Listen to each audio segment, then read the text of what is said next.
Assembly chamber. Sound.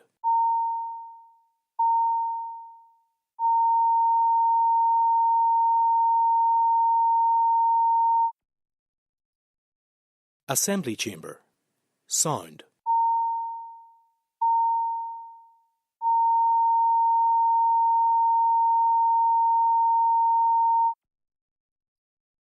Assembly chamber. Sound.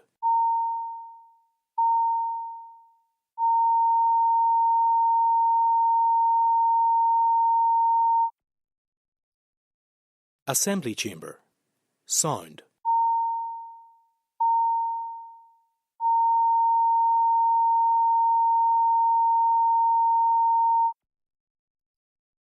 Assembly chamber. Sound.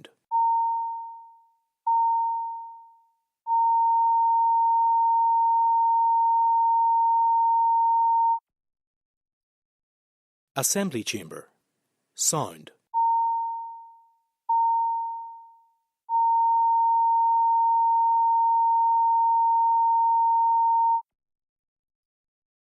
Assembly chamber.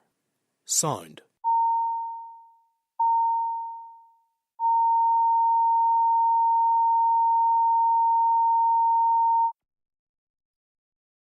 Assembly chamber. Sound.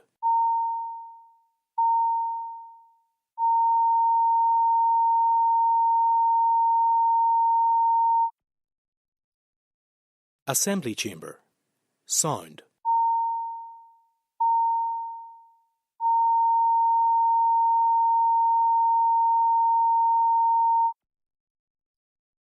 Assembly chamber. Sound.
Yes, Mr. Buckley, just one moment. I want to make some brief remarks at the start of business today.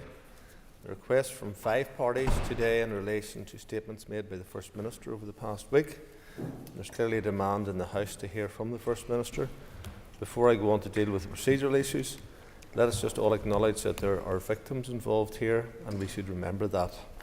Members will be aware that I have selected an urgent question which I am satisfied is within the remit of the Executive Office responsibilities. and which is broad enough to give the Assembly the opportunity to raise questions of the Executive Office. I will ensure that other members who have tabled urgent questions will be called to raise a supplementary question. Therefore, the Assembly will have the opportunity to hear from the Executive Office, and I will also ensure that the Minister has the opportunity to put their perspective. I know that members may have other questions, but I suggest that the urgent question is the time to raise them. Mr. Buckley, point of order.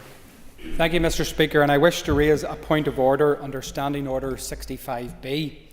Following last week's disturbing developments regarding child safeguarding and the former Sinn Féin press officer, Mr. Michael McMonagle, we've been made aware of his continued access to this very building. Every answer given so far raises further questions. So in the interest of full transparency, can the Speaker confirm when Sinn Féin notified the Assembly and terminated Mr. McMonagle's Stormont access pass, and whether the Assembly's own safeguarding policy has been compromised as a result of Sinn Féin not notifying the Assembly?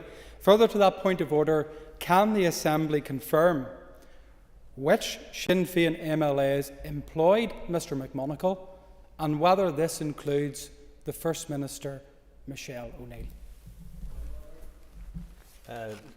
Deal with this one first. There are a number of aspects to issues being raised today. I'm conscious that matters within the responsibility of the Assembly Commission are not in actual fact points of order. I will say that I understand that the issues being raised by members and the situation which has arisen is concerning. I've had a number of discussions with the Clerk, Chief Executive, last week, and officials have been active in looking at issues that have arisen in relation to the Assembly Commission processes and procedures.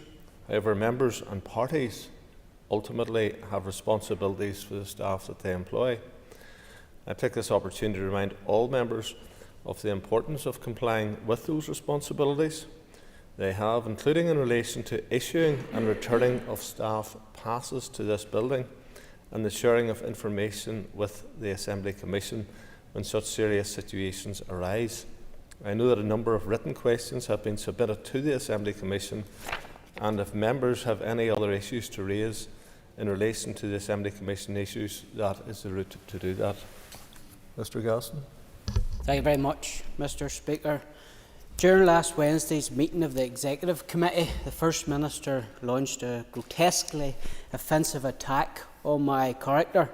Mr. Speaker, this was an attack which shamefully but not surprisingly went unchallenged by the Chair, Ms Bradshaw, who afforded me just 1 minute and 9 seconds to speak during an hour-long evidence session. But back to the matter in hand. On Wednesday, the First Minister addressed me and said, "I would be really interested in this conversation if you actually cared about the feelings of any woman." If that remark had been made outside this House, my solicitor would have already been in touch with Ms O'Neill. Is it in order, Mr. Speaker, for a Minister to launch such an outrageous and groundless attack on the reputation of a member while protected by the privilege afforded to them when appearing before a committee of this House? Furthermore, Mr. Speaker, will you require the First Minister to appear before the Assembly and apologise publicly and withdraw her scurrilous accusation? And finally, is it in order for the Chair of a committee to actively shield witnesses from proper scrutiny within this House? There's a number of issues there, and I thank the member for giving me prior notice of his intention to raise a point of order. The member has placed his remarks on the record, but he is aware that I do not have a role in the business of individual committees and cannot rule on the proceedings there. Whether in a committee or in the chamber, the Chair does have a number of different factors to manage, and for my part, I direct the member, indeed all members, to remarks I made in this chair on the 8th of April 2024. I spoke then about the balance of operating within the confines of our standards of debate, of courtesy, good temper, moderation and respect, while also recognising that members have a legal right to freedom of expression that sometimes mean that a member chooses to express views in terms that others may disagree with. I may vehemently disagree with many of the views expressed in this chamber, but I will fight for the right of each member to express their views, provided that they're within the confines that I have outlined above this. And this House is responsible for holding ministers to account, be it in this chamber or be it in the committee, and this House does that on behalf of the people that elect people to this House. Every member should have the opportunity to be heard within reason and proportionally, and that is something that we should all reflect on, whether we're in this chair or indeed other chairs. If the member has particular issues about standards in the committee, he can refer those matters to the Standards Commissioner, who has the authority to deal with those matters, as opposed to me as a Speaker. Statements, and I call Colin Gildernew. John Corley and members, I would like this morning to draw attention to and praise St Kieran's School in terms of their role on campaigning around the A5 road. The school originally took forward a campaign trying to improve safety measures on the road, and tragically it was the case that one of their students, Camille Weitkonzeit, who took part in that safety campaign, within 48 hours lost her own young life on the A5 road, and her boyfriend who was travelling with her at the time. The school subsequently continued their campaign in the face of that adversity, and in recent weeks have attended here in the Senate chamber with the Minister for Infrastructure, and directly asked him to do all he could to bring forward the plans for a road that would be fit for purpose, running right through counties Tyrone, Derry and into Monaghan and into Donegal. I was very honoured to meet with school leaders in terms of their teacher leaders, but also their young student leaders, Kieran and Dervla and Lucy, who asked one of the questions directly of the Minister here last week. And I thought it was very poignant that when John O'Dowd visited the school, which is in my constituency last week, that he referenced their campaign, and also that he had very much to the uppermost in his mind young Camille and the impact it was having on people along the length of that road. So I want to commend the school for their civic awareness, and I want to commend the students for their role in that campaign.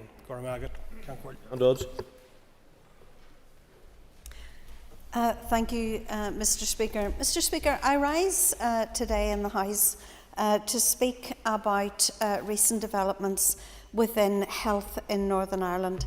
Last week, the Minister published his thoughts on how hospitals should be restructured.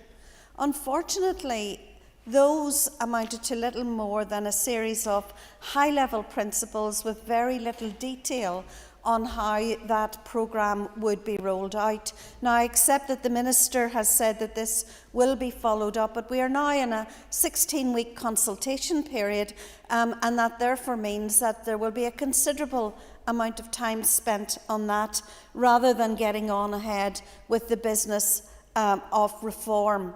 There is absolutely no doubt that our health service needs significant reform.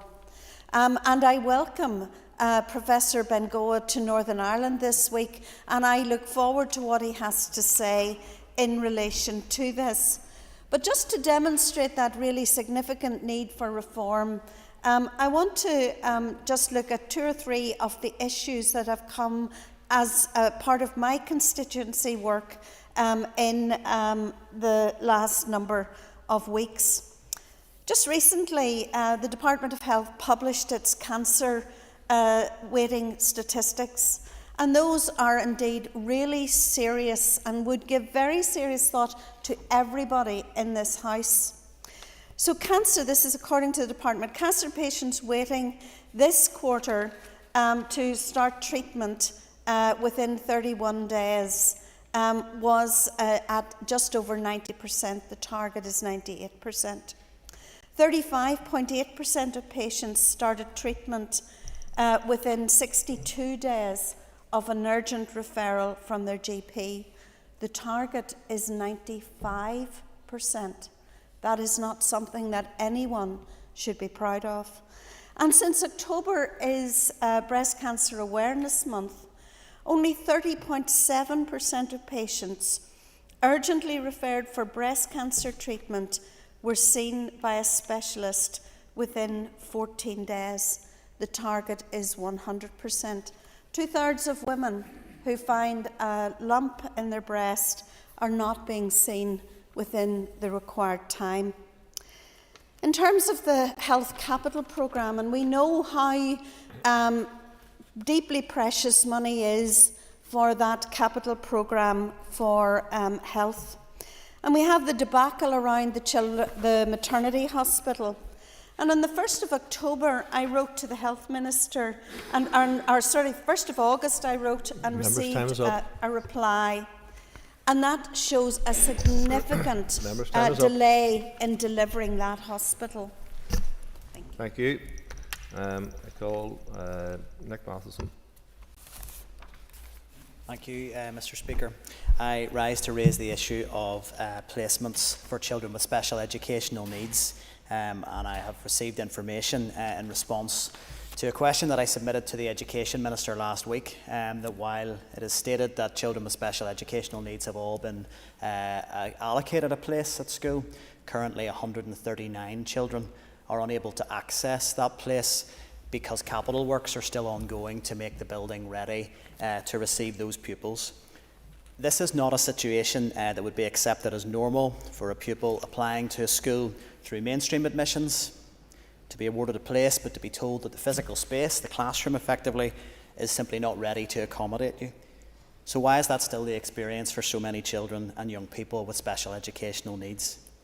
For me, it speaks to a two-tier education system, one for mainstream pupils, where the system for allocating places is largely predictable, it is largely consistent, it is planned, and one for children with special educational needs, which is managed consistently on one level, but on a crisis footing, characterised by an apparent failure of planning, and is entirely unpredictable year on year for the children and families involved.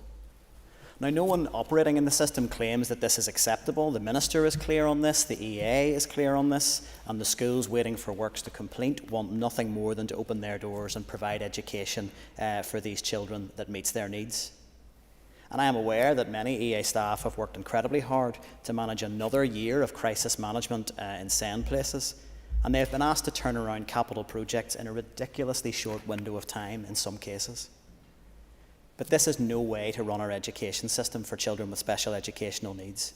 The end-to-end review of education is now well progressed, and it has been looking at the system-level change required to address these issues. But we now urgently need to move to a new phase with the presentation of a clear action plan to tackle the systemic issues. And placements is only one strand of work, but it is essential that we do not see a repeat of this situation in any future years. The action plan tackling every aspect of SEND reform cannot come quickly enough, and the Minister needs to ensure that it is delivered as a priority action in the weeks ahead. It must set out a clear plan, must be time-bound, and it must have clear measures of success. Anything less will be another failure to meet the needs of SEND learners in Northern Ireland. Alan Chambers. Mr. Speaker, participation in any form of sport makes a major contribution to both the mental and physical health of those taking part. It is open to all, and the opportunity to take part in organised sport is available at every level of ability and skill. For those who choose to just follow and support their game of choice, it can provide something to look forward to during the working week.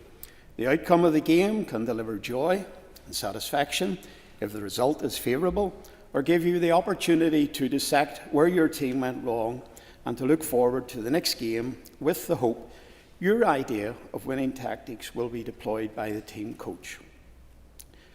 Northern Ireland has produced sportsmen and women from each and every generation who have excelled on the world stage. It is a fact that we have always punched well above our weight in all sports. My sport of choice has always been football. Local senior football has made great strides in recent years, and the enhanced coaching and development of young players have launched many of them into full-time careers at high levels across the United Kingdom and beyond.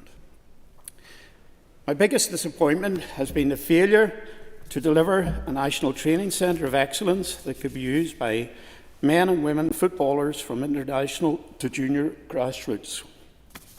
The bricks and mortar of a permanent football centre of excellence would provide a valuable and positive legacy for the game going forward. I would call on the Minister of Communities to kickstart the distribution of, at the very least and at the earliest opportunity, the funding on previously on record. More promises are just not cutting it. Thank you. Mr. Speaker, I want to reflect upon the past year. On October 7th, 2023, Hamas launched an attack in Israel. It was a violent attack which has to be consistently condemned. It was unjustified and unjustifiable. I acknowledge and affirm the profound effect that had on people living in Israel. It was a shocking act or acts of violence, and innocent lives were taken. It is, however, Mr. Speaker, impossible to speak of that day in isolation from the year that has followed. The year that has followed has been one of almost limitless violence visited upon first the people of Gaza by the State of Israel and subsequently by other neighbours of Israel. The Old Testament quality of an eye for an eye is something that we in this place have understood simply leads to a cycle of never-ending, limitless and ever more depraved violence. So I want to reflect on the innocent lives lost, first on the 7th of October, but then the tens of thousands of innocent lives, including tens of thousands of children in Gaza and now in Lebanon, who are being bombed in their homes, who have no defence, who have no ability to know what is about to happen to them. There is no justification for the scale of violence wrought by Israel subsequent over the past year. I want to be very clear in saying that the 7th of October was a disgraceful, grotesque act of violence visited upon people. People around the world are rightly memorialising that day, and I don't in any way want to take away from that. But it would be impossible to reflect on that day without saying that the memory of those people and indeed the broader cause of stability, peace and justice in the Middle East has not been served by the limitless violence that has been visited by Israel on that region since. And it has to be said that those states which have continued to arm and facilitate that action, I'm afraid, have created long-term problems in that region and more globally that we will be dealing with for generations. There are babies alive now who will be dealing with the trauma, possibly with physical injuries and trauma at the end of this century. Not only do we need a ceasefire, we need a process to create a just, lasting settlement for the Palestinian people, and yes, security for Israelis, but we cannot have what we've had over the past year because it has been the most indescribable year of pain and suffering. Nicola Brogan.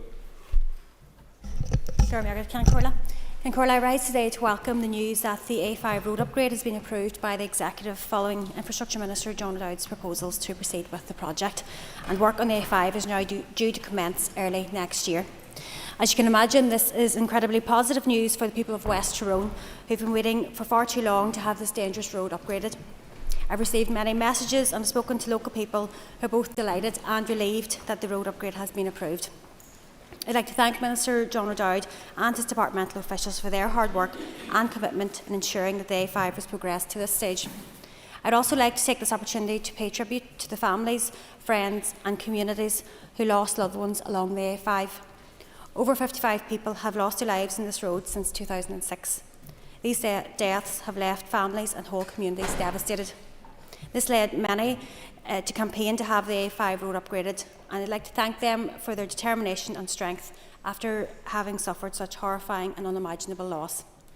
I'd also like to thank Tyrone GAA for their Enough is Enough campaign, and in particular their efforts at the public inquiry to highlight just how dangerous the A5 road is and how the people of Tyrone want to see the road upgraded. So I want to welcome the news that the A5 will commence early next year, and I want to thank all involved in getting it to this stage. Keith Buchanan. Representing a largely rural constituency, I make no apologies for highlighting the need to ensure adequate funding is available to community groups and organisations who are from a rural background. It is important to help improve our rural communities to ensure they are thriving, sustainable and inclusive places to live. Many community groups working within the rural setting provide a vital service, and it is imperative that there is necessary funding to allow development and capacity building training. We also need to ensure our rural community and voluntary organisations can deliver capital refurbishment works to rural halls to allow them to continue their vital work. Rural halls can sometimes be underutilised, but with the necessary funding, groups and organisations can bring their halls to a better standard, therefore allowing other agencies to work with them to deliver a better service for all within the rural community. The work with many of these halls can go unnoticed, but in many instances they are helping to tackle social issues such as poverty, social isolation and delivering mental health and wellbeing support for people of all ages and from differing backgrounds. Last week, the Department of Agriculture, Environment and Rural Affairs gave a commitment to open a further tranche of the Rural Microgrant Scheme, and I would encourage them to open a further rural hall refurbishment scheme which provided support and capital enhancement of 113 facilities across Northern Ireland. It is important and essential we continue to breathe new life into rural communities across Northern Ireland, and I hope the Minister follows on with continual support for these rural facilities. Thank you, Mr. Speaker. John Blair. I make a statement this morning to address recent and recurring flooding in Antrim Town, particularly in the Riverside and Masserine Street areas, an issue which has affected residents considerably. These Antrim Town streets, very historic in character, are on the banks of the 6 Mile River. Homes have been submerged, cherished belongings have been destroyed, and stress has literally been brought home by the threat of this happening again. The stress is compounded as we enter another autumn and winter, with storms and heavy rain now much more likely. Compounded also by the fact that we seem no nearer to a prioritised flood alleviation plan for this area, yet development in the area impacting on water levels in the 6 Mile River continues. The resilience of residents is commendable, but we cannot rely solely on individual strength in the face of such adversity. Mr. Speaker, I have written to the Minister for Infrastructure, and I am grateful for his timely replies. Like residents, however, I remain frustrated at being told that this area, often I quote, potential significant flood risk, has not yet been prioritised nor placed on a list of planned capital works. I understand that the Department will assess existing mitigation, if there were any, will also use criteria and identify if they can economically viable schemes. I certainly understand the current budgetary pressures, but all of this must be weighed against actual impact upon and risk to people and their property and the costs of clear-ups, which have had to happen many times and as recently as November 2023. On one previous occasion, homes suffered over 4 feet of water during one episode of flooding. This is why flood alleviation must be an absolute priority. Some of us, Mr. Speaker, do not set out to generally object to new development, nor to deter those seeking to move to or move within or invest in our constituencies, but there is, without preparation and planning, investment in infrastructure and future-proofing a breaking point, and we may have reached it. Mr. Speaker, I assured local residents that I would raise this on the floor of the House. I will continue my correspondence with the Minister and the relevant agencies, and I will seek solutions that the residents I have mentioned deserve. I urge the Minister for Infrastructure to prioritise the urgent needs of Antrim Town, especially the residents of Riverside and Masserine Street. We need immediate action and long-term solutions to prevent future flooding and protect our community. Thank you. Thank you, Speaker. I would like to draw attention to the World Teachers' Day that was at the weekend. Teachers play a vital role in the lives of our children and our young people. Therefore, we, as public representatives, must listen to them and support them by cooperating for the good of our education system. Teachers achieved a pay rise in 2022. I would like to thank Dr. Kiva Archibald for bringing in that pay rise as one of our first acts in her role as the new finance minister. In recent years, Tory austerity has seen cuts made to our education system. Those cuts put our teachers and schools leaders under enormous pressure. The Labour administration has an opportunity to reverse those cuts and invest properly in our public services when they publish their budget at the end of this month, so that we can deliver high-level education to our pupils. On this World Teachers' Day, it is important to appreciate and recognise the vital work and contribution that our teachers make to our society and the positive impact they have on our children and for our young people. Thank you. And I rise today to remember the events of the 7th of October on the state of Israel and the people, the Israeli people, that terrible day. That was a day that changed the world for every single Israeli citizen and for every single Palestinian. And my heart goes out to those people today. That Hamas attack on innocent civilians of the State of Israel has no comparison, has absolutely no comparison with anything they did in the past. And it changed the mindset of the Israeli state to where we are now. But we can all talk in stats, we can all talk about historical events. But today, Mr. Speaker, I want to remember one of the 97 hostages that still remain captive today and are still missing. And that is a young lady called Emily Damari, who was 27 when she was captured. She was removed from her kibbutz. And I haven't met Emily, but I have prayed for her consistently.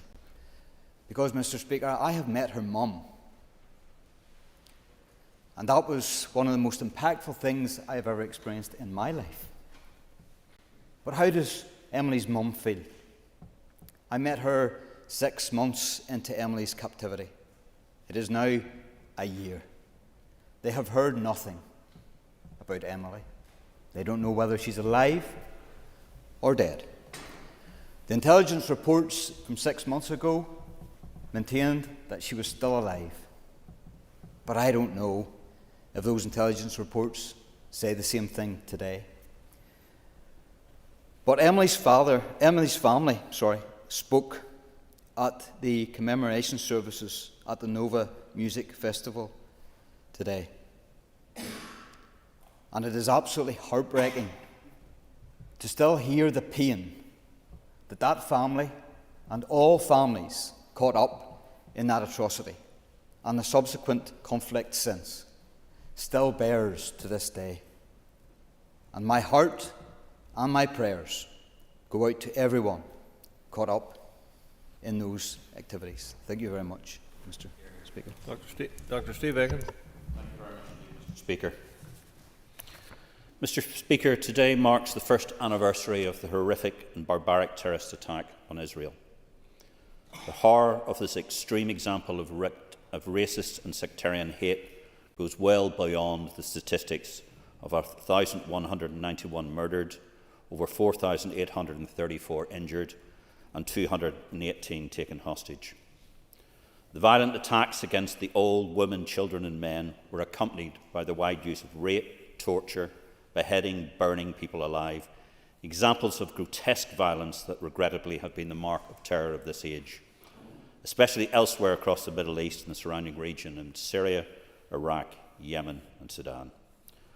But, Mr. Speaker, what adds specifically to this horror and adds immeasurably to its impact on the people of Israel and to our Jewish friends and colleagues is the blatant anti-Semitic commentary by far too many politicians, academics, media and so-called activists, commentary that blames the victims.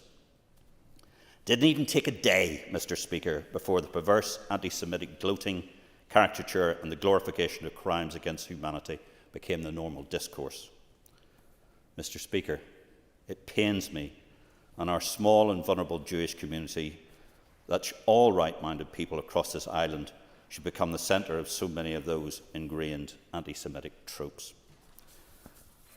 It is nearly as if these commentators, no matter whatever racist apologies that they are, the lives of women, children, men, members of the LGBT community, the disabled, or just even, Mr. Speaker, a young 12-year-old autistic girl who is an avid Harry Potter fan, Noya Dan, did not count, just because they were Jewish.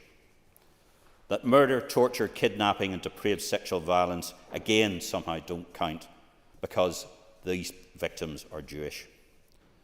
The othering, that horrible all-island trait of discounting and dehumanising the lives we don't agree with, making them some form of intervention, applies far too strongly here, especially if it has anything to do with Israel. It is far too easy for some to rapidly fall into the blame of Israel for everything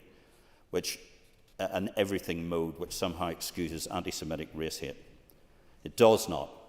And if there's a lesson we could and should learn, is that this racism, sectarianism, in whatever form, is toxic. Maybe, and hopefully at least in this Assembly, and across wider society on this island, that those so-called commentators should stop and reflect on the additional horror they have inflicted on our Jewish community by their espousal of anti-Semitism. There is no space for anti-Semitism in this Assembly or anywhere else, Mr. Speaker. Kelly Armstrong. Mr. Speaker, today is United Nations World Habitat Day. There will be various activities around the world organised to examine the problems of rapid urbanisation and its impact on the environment and human poverty. But here in Northern Ireland we still don't have a housing supply strategy, and as reported by the Simon community in June of this year, we have as many as 80,000 people unable to access a place to call home. Mr. Speaker, here in Northern Ireland we are not building enough social homes to meet demand. The budget allocated for new house build is simply not enough. Without a formal strategic housing supply strategy that includes clear funding commitments in the budget, this Assembly will continue to fail society by leaving thousands of people without a place to call home. And I call on the Minister for Communities to bring forward his housing supply strategy as soon as possible and to stop any delays with this. We want to make sure that the next budget is influenced by that housing supply strategy.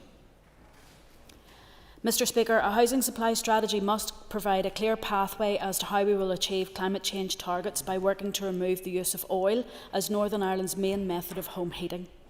And this is in line with the RICS World Built Environment Forum. The strategy must set out clear cross-departmental actions to ensure new homes are built to passive house type standards and a plan to improve existing homes through a national programme of sustainable transition, including an area-based approach that provides incentives for private owners and housing associations to bring their houses up to EPA standard and away from fossil fuels.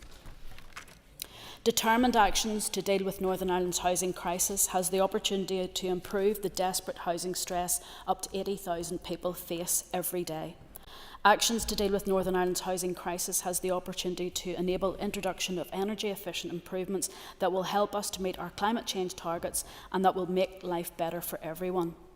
And a counterbalance to this, I would like to see if we are committed to our environment, that our environmental heritage should be protected. Building more homes should not come at the expense of our natural environment. To this end, I also ask the Minister for Communities to work with the Ministers for Finance and Infrastructure to develop planning regulations to ensure that any disturbance to the natural environment is minimised, and the Minister ensures Historic Environment Division invests in native seed conservation, such as True Harvest and Caliph, to safeguard native species going forward. Thank you. I call Stephen Dunn. You've got 2 minutes. Mr. Speaker, and I rise today to express my sincere condolences and pay tribute to Gina Murray who sadly passed away on Thursday after a period of illness.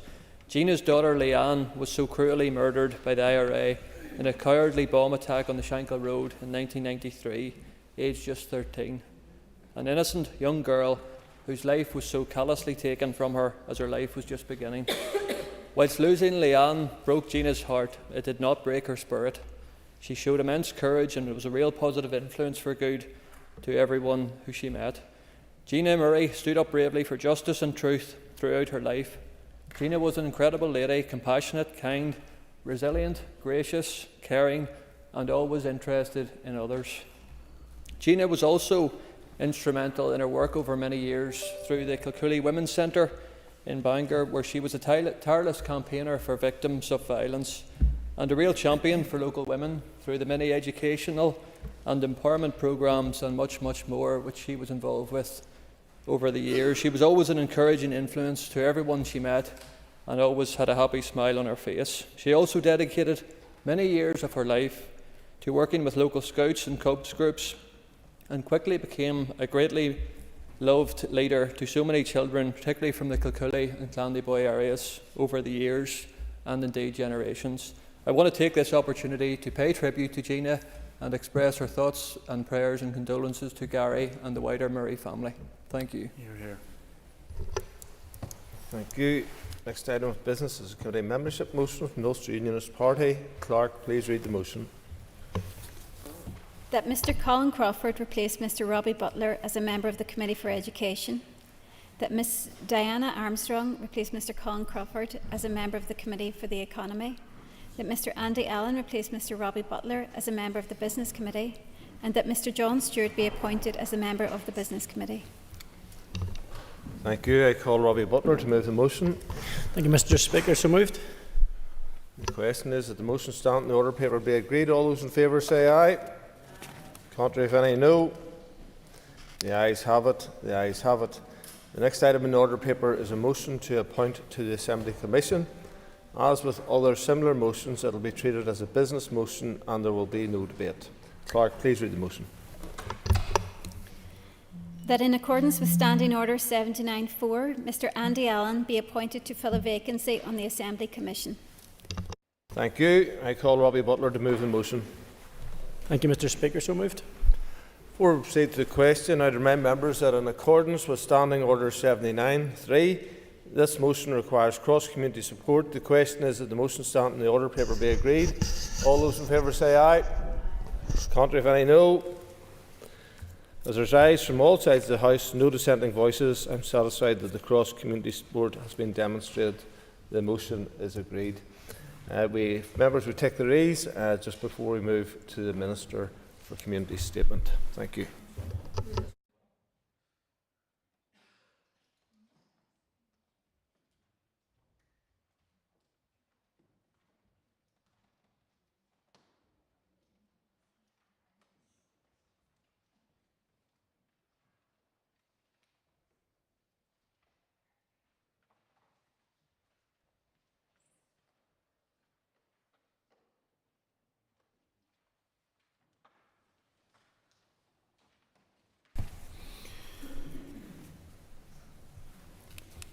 Ladies and gentlemen, I have received notice from the Minister for Communities that he wishes to make a statement.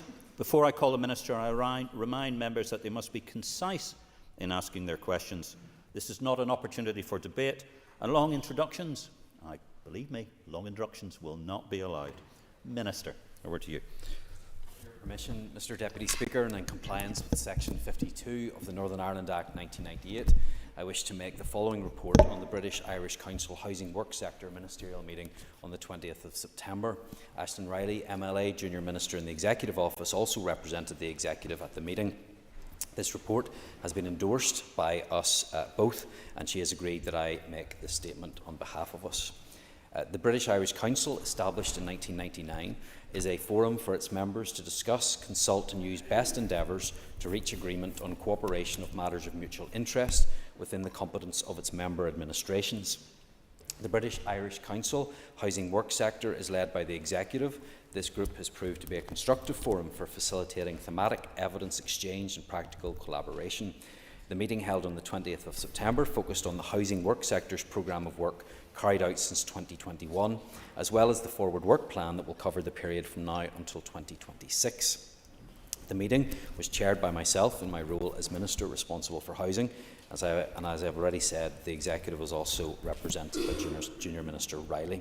The Government of Ireland was represented by Mr Alan Dillon TD, the Scottish Government by Mr Paul McLennan, the Welsh Government by Jane Bryant, the Isle of Man Government by Tim Crickall, the Government of Jersey by Sam Mezek, the Government of Guernsey by Deputy Lindsay de Soumares, and the UK Government by Baroness Taylor of Stevenage. Ministers considered and reflected on each of the papers that were presented at the Ministerial meeting, which included a discussion on the challenges and opportunities of improving housing supply. Much of this reflects the work I am taking forward in the delivery of a new housing supply strategy, which will provide a framework to address the challenges here. Ministers also noted and agreed the content of the forward work plan for the housing work sectors, which has identified the areas of focus for the work sector for the next 3 years. The areas of focus for this sector agreed by ministers to focus on were residential net zero and retrofit, the private rental sector, affordable housing models, attracting private sector investment for housing, and homelessness and temporary accommodation. All member administrations have demanding targets in terms of achieving net zero and preparing for a switch away from carbon-based fuel sources, which are used to heat homes and water. While there are challenges in terms of new builds, there are particular challenges for retrofitting older buildings which were not built for such technologies. The housing work sector will include consideration of more energy-efficient building techniques, new heating technologies, as well as changing resident behaviour and ensuring a just transition. Different approaches have been taken across the islands to ensure the private rental sector delivers good quality, secure and affordable home for tenants.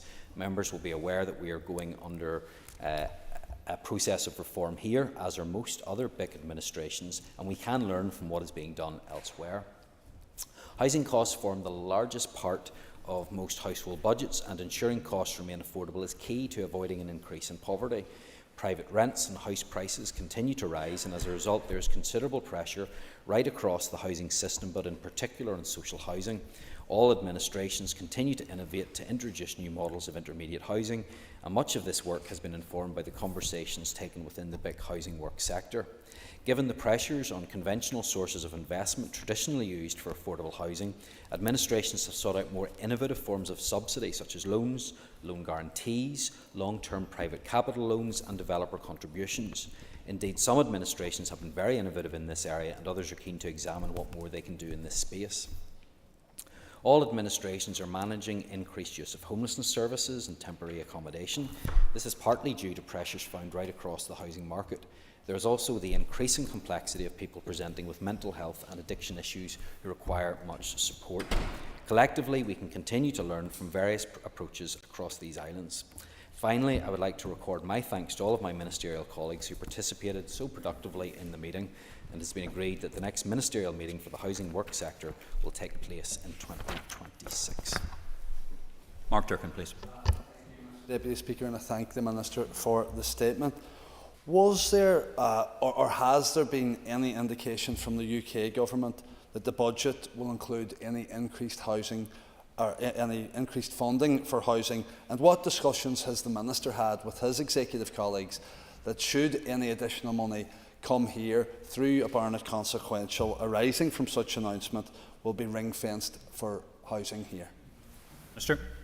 No, that wasn't mentioned at the meeting, and I don't think it will be the case that we will have additional funding coming forward for that, but I certainly have made the case to executive colleagues about the importance of housing, and I have therefore secured that commitment in the draft programme for government that housing is a standalone item, and I expect that to be reflected whenever budgetary conversations take place. I have been able to secure additional funding this year for the social housing development programme, and I hope that I will be successful in securing more.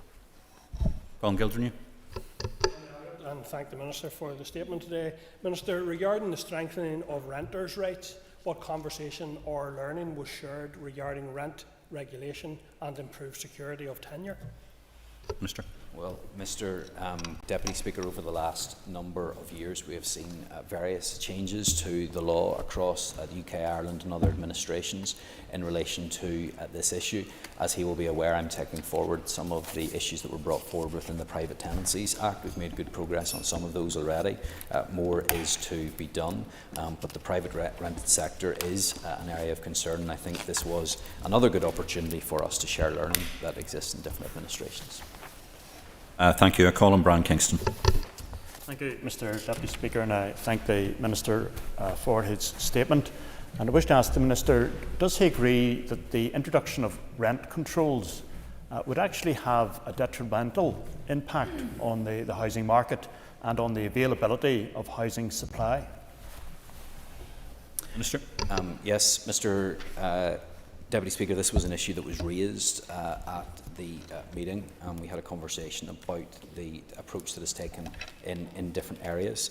The powers in the Tenancies Act to do this have lapsed, but in any case the independent research commissioned by the Department clearly outlined the potential negative impacts of rent controls. In particular, the research report highlighted that a large proportion of landlords may exit the private rental market, and this would result in a greater shortage of available private rented properties in what is an already stretched market.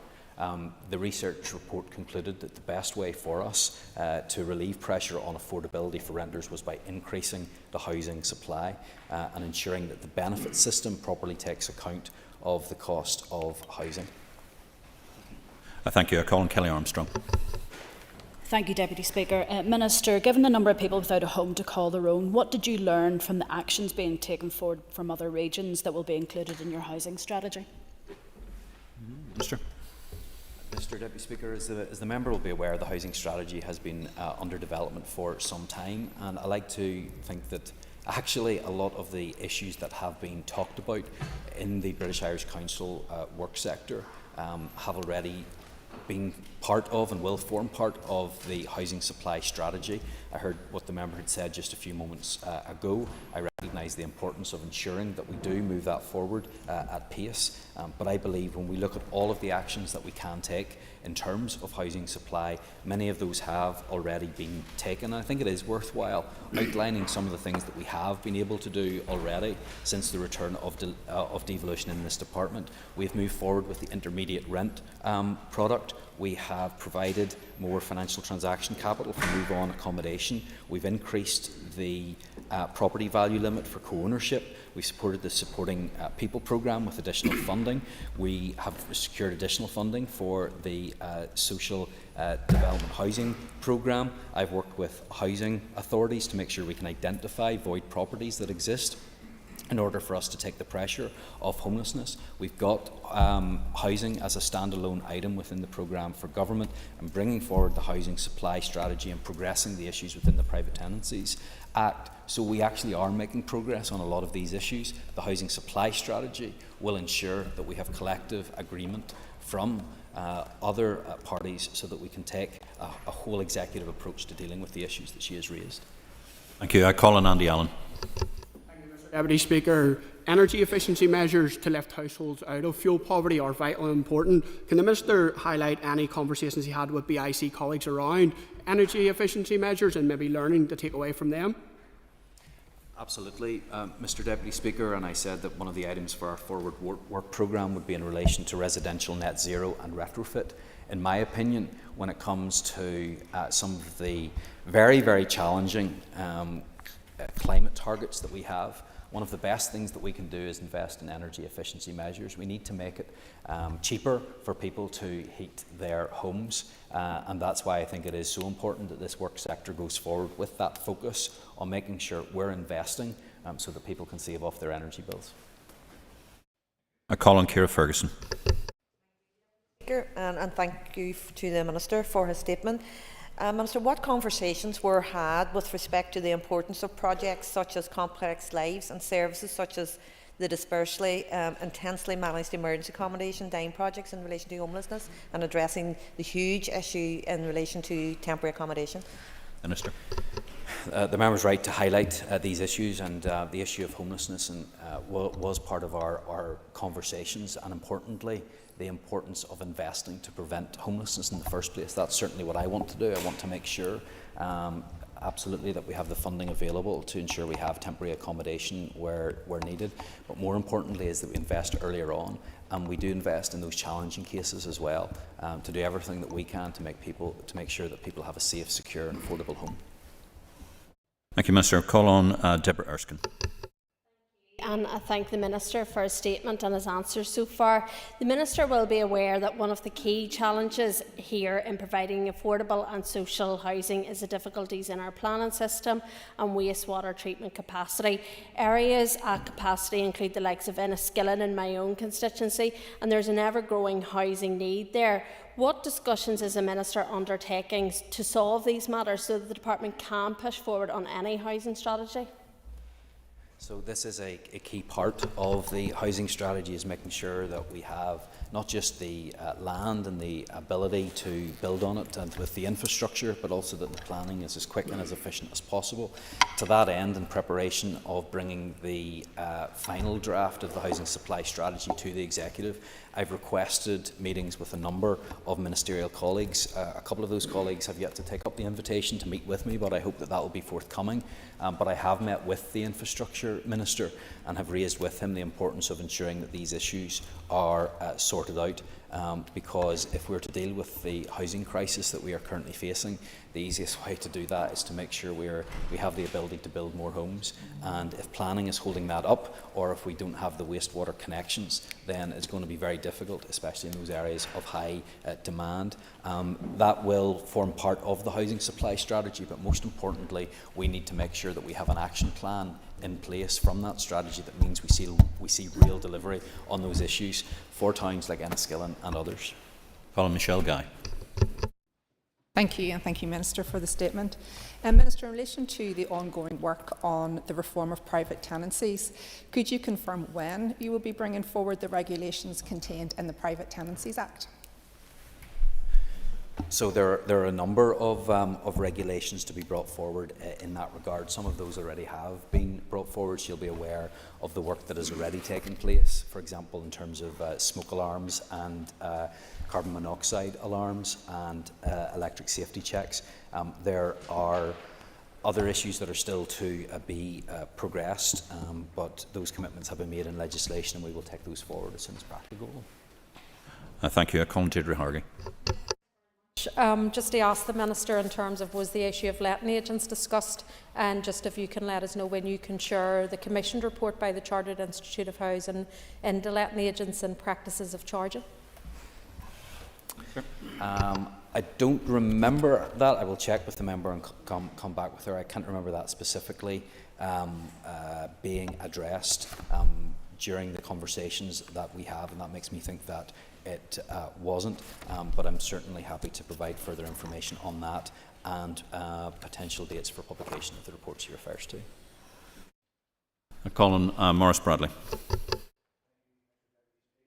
Thank the Minister for his statement today and his answers. Minister, you've already outlined some of the issues around housing crisis, but can the Minister give an update on the progress with his housing supply strategy?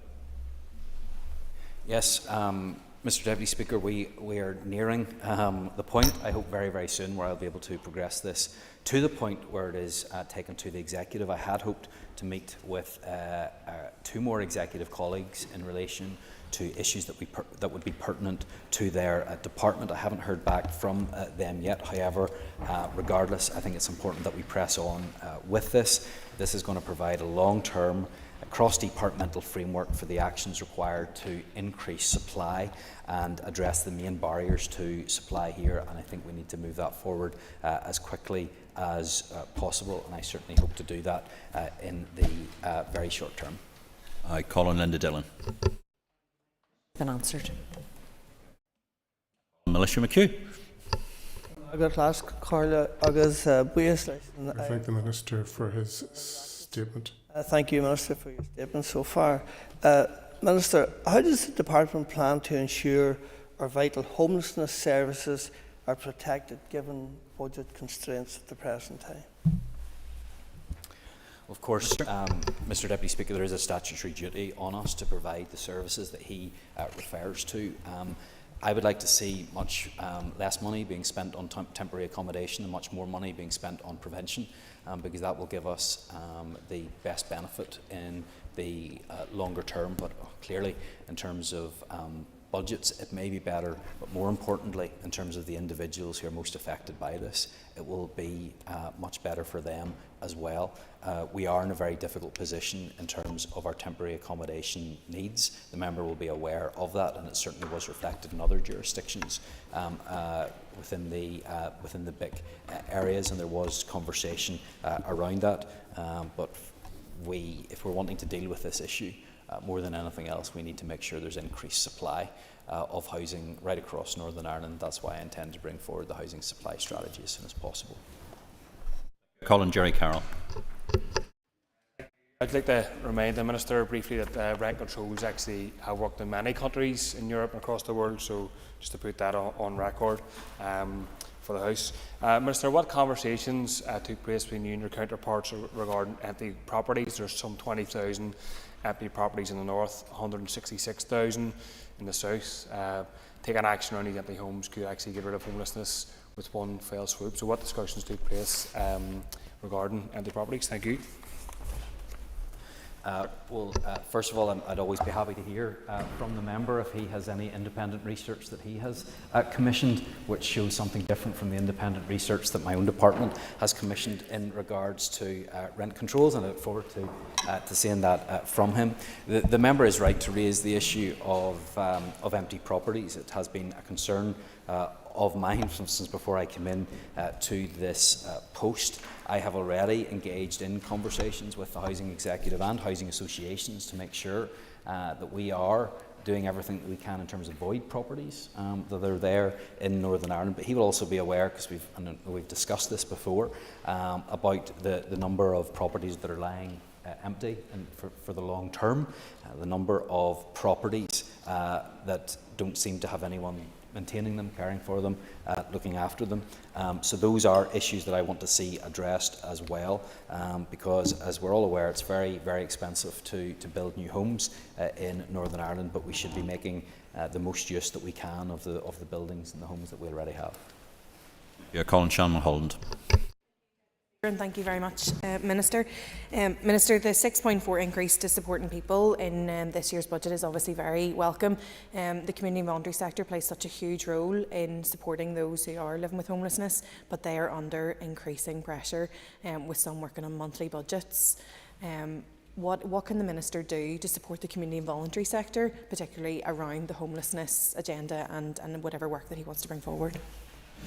Well, the member will have already seen my commitment to this, as she rightly explains the increase in funding that I have provided this year, not only for supporting people programme, but also the voluntary and community sector as well. I wanted to make sure that we are protecting those budgets that do such good work, and importantly, do preventative work as well. If we were starting from scratch, we would be ensuring that we're spending far more on the preventative issues than what we currently do. But I've shown my commitment to making sure that we deal with this issue, and I look forward to us making more progress on that. That's certainly my intention. That's what I want to see delivered. Well, thank you, Minister. I call on Matthew O'Toole. Speaker, Minister, I think I'm right in saying that all or virtually all of the other administrations attending this meeting have either implemented a ban on no-fault evictions or are moving to implement a ban on no-fault evictions. My understanding is you don't want to do that here. Can I ask why Northern Ireland should be an outlier when all of our neighbours have taken or are taking this important step? Well, first of all, I'm committed to progressing the issues within the Private Tenancies Act, because that's what was passed by this House. And of course, it's not always like for like either. Scotland has some of the issues that the member has alluded to, but with a very, very different framework. But in some cases, there's so many exemptions in that essentially it does still exist, and it is actually still there.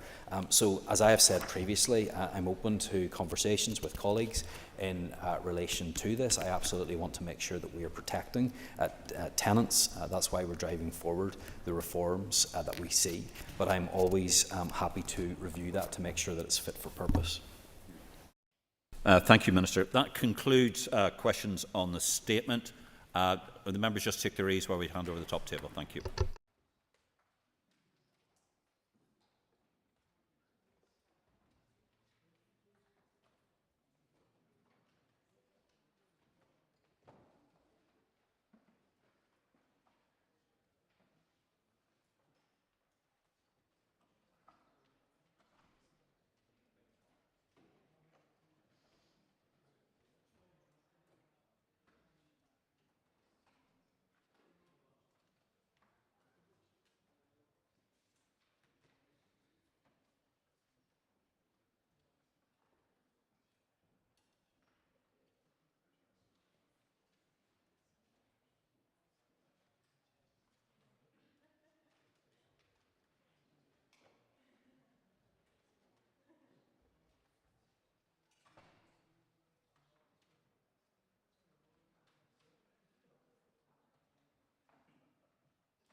Okay, members, the Speaker has received notice from the Minister of Infrastructure that he wishes to make a statement.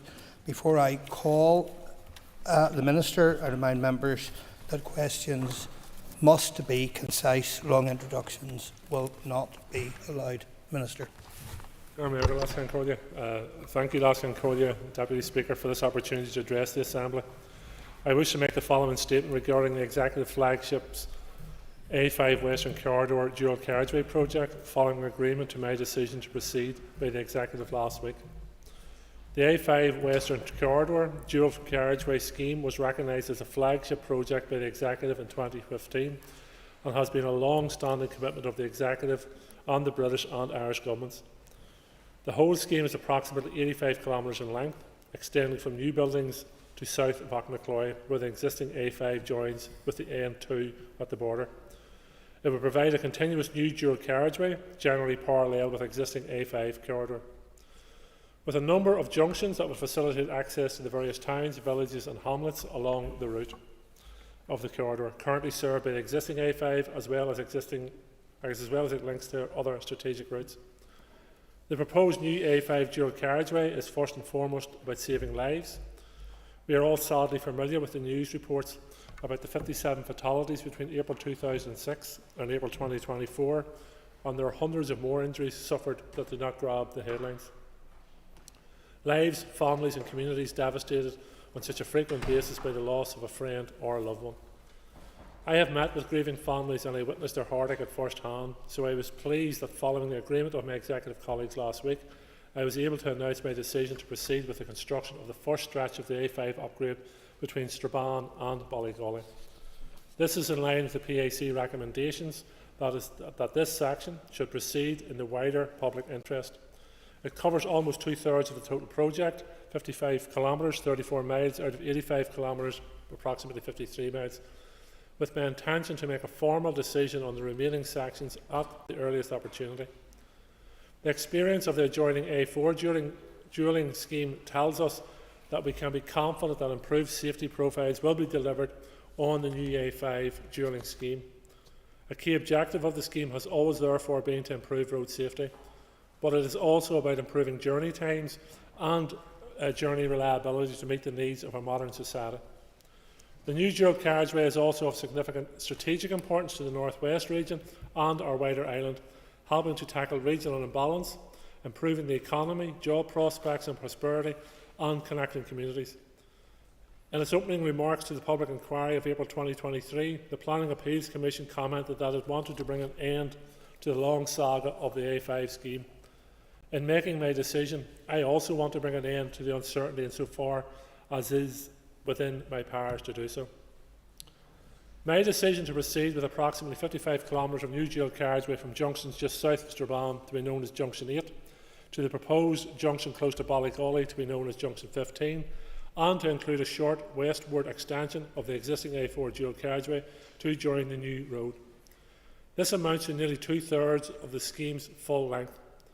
My decision is in line with recommendation 30 of the PAC's final advisory report from the 2020 and 2023 public inquiries, which recommended that, subject to certain conditions, my department proceeds with this part of the scheme. I wish to reassure members that I remain fully committed to progressing the entirety of the scheme and to taking a statutory decision on whether to proceed with the remaining parts from new buildings to south of Strabane and from Ballygully to the border south of Knocknacloy at the earliest opportunity.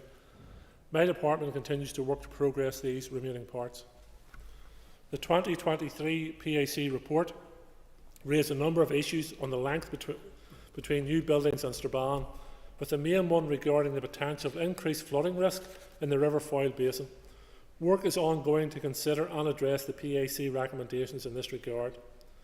As part of this, my officials have already initiated and are progressing extensive engagement with the Irish Government's Department of Transport in Donegal, the Department of Transport, Donegal County Council, the Office of Public Works. Work is ongoing with the aim of developing a common position on how to mitigate the flood risks. I am confident this issue raised by the PAC can be resolved in due course and will not see a reason to delay progress on other parts of the scheme. I also remain committed to delivery of the length from Ballygully to the border. Most recently, at the North-South Ministerial Council Transport Sectoral meeting of the 27th of June 2024, the NSMC agreed that A5 dualling and cross-border link road projects, including the N2 contribute to the border road scheme, are crucial to the development of the region, improving road safety and stimulating economic growth. NSMC agreed that both administrations continue to work collaboratively and agreed to establish a new cross-border working group that will reinforce this collaboration, specifically in the continued development of the N2 contribute to border and A5 Ballygully to the border road schemes, including the proposal for a seamless cross-border link road to ensure successful outcomes through the planning processes. In making my decision, I have considered the PAC's final advisory reports from the public inquiries held in 2016, 2020 and 2023, all representations made, including the concerns of landowners, all advice received from public authorities, all environmental information, the results of transboundary consultations, policy considerations and all information materials relating to the scheme, and having eliminated the risk of adverse effects to the scheme upon special areas of conservation and special protection areas following appropriate assessments of those risks. My department concurs with the conclusions of the PAC that this part of the scheme would have a large beneficial effects on road safety, journey times and economic competitiveness, and significant beneficial effects on the balancing of regional infrastructure provision. My department also concurs with the PAC that this part of the A5 Western Transport Corridor, the substantial benefits offered by the proposed off-line dual carriageway outweigh the adverse environmental impacts and also justify any interferences with the human rights of individuals who may be affected by the scheme. Having regard to the Environmental Statement 2016, Environmental Statement Amendment 2019 and Environmental Statement Amendment 2022, all other advice on environmental information having regard also to the updated August 2024 reports to inform an appropriate assessment and the consultation responses to these assessments, together with the advice and recommendations from the public bodies, the likely significant effects of the proposed scheme have been assessed and the information presented is sufficient to inform judgments reached with regards to the decision to proceed with this part of the scheme. The appropriate assessments which has been undertaken is reflected in the reports which will be published in the above mentioned public notice. In light of the content of the reports, it is considered that the construction and operation of this part of the scheme would not by itself or in combination with other plans or projects adversely affect the integrity of special areas of conservation and special protection areas and Ramsar sites in view of their conservation objectives. In deciding to proceed with the part of the scheme, at this time, my department has set out in detail with the now published departmental statement the consideration which has been given to the recommendations of the PAC. My decision to proceed is also subject to the commitment of my department to carry out mitigation measures and other works and conditions summarised in the department statement that are relevant to this part of the scheme. Further information on my decision, the departmental statement, the PAC report of October 2023 and associated documents are available for viewing via my department's website. In line with my decision to proceed, I have instructed my officials to make the necessary direction orders, the vesting orders and the stopping up of private accesses orders relevant to this part of the scheme. My decision on these orders will be subject to my department's commitment to carry out the mitigations and other works referred to in the departmental statement. In accordance with the normal procedure, I have invited the Infrastructure Committee to consider the direction order and stopping up order papers at its meeting this coming Wednesday. Subject to its consideration, I would hope to formalise my decision through a notice in the local press in the following week commencing the 14th of October. This would also bring the above orders into effect, and the lands then formally coming into the ownership of my department around mid-November. As part of this process, all landowners whose land is to be vested will receive correspondence from my department setting out the vesting process and the opportunities we will provide for them in having any further queries they may have answered. The completion of vesting would allow contractors to complete environmental surveys, archaeological investigations and geotechnical investigations to inform their detailed design. Additional enabling works such as site clearance and fencing in advance of the main construction contracts could commence early next year. The current programme for construction of the length of the new road from south of Strabane through to the south of Omagh, including a bypass of Omagh, indicates that this stretch would commence by the middle of next year, while the length south of Omagh and Ballygawley would commence in early 2026. Total construction would be estimated over a 5-year period. Concluding, I want to reassure everyone that I remain fully committed to delivering the entire 85 kilometres of the A5 scheme. My reason for starting with the Strabane to Ballygawley section is to ensure that this key length of the project is not delayed, particularly because it has also had the most fatalities. In closing, Lascan Collier, Mr Speaker, I very much hope that everyone can now get behind this much needed and long awaited scheme in the interest of the greater good of our communities and future generations. Thank you. Thank you for that statement. For the first question, I call Mark Durkin. Speaker, I welcome this statement and commend the Minister and his officials on their commitment to getting to this stage. It has been a long road and an extremely painful one for those who have lost loved ones on the A5 along the way, and I commend all those who have played a positive role in campaigning for change. The Minister has outlined well the rationale for his approach and the phasing of the project, but could he provide an estimated date of completion for the entire A5 scheme? Mr. Thank the member for his comments, and particularly in relation to the work my officials have carried out in regards to this scheme, which has been quite intense at times and well above beyond the call of duty at other times. An estimated time for the completion of the entire scheme, I can't give you now. The works that we are preparing to carry out in terms of the phase I have announced will take around 5 years from commencement, and full phase of construction starting mid next year, but in terms of preparatory works and advanced schemes starting early of next year. I will have to most likely go through similar preparations for the other parts of the scheme as I have done for this one. Both the new buildings to Strabane and the Ballygawley to Auchnacoy may require a public inquiry. So all those procedures will have to be followed, and they will dictate the length of time before a final decision is made. Thank the Minister for his statement on this flagship executive project.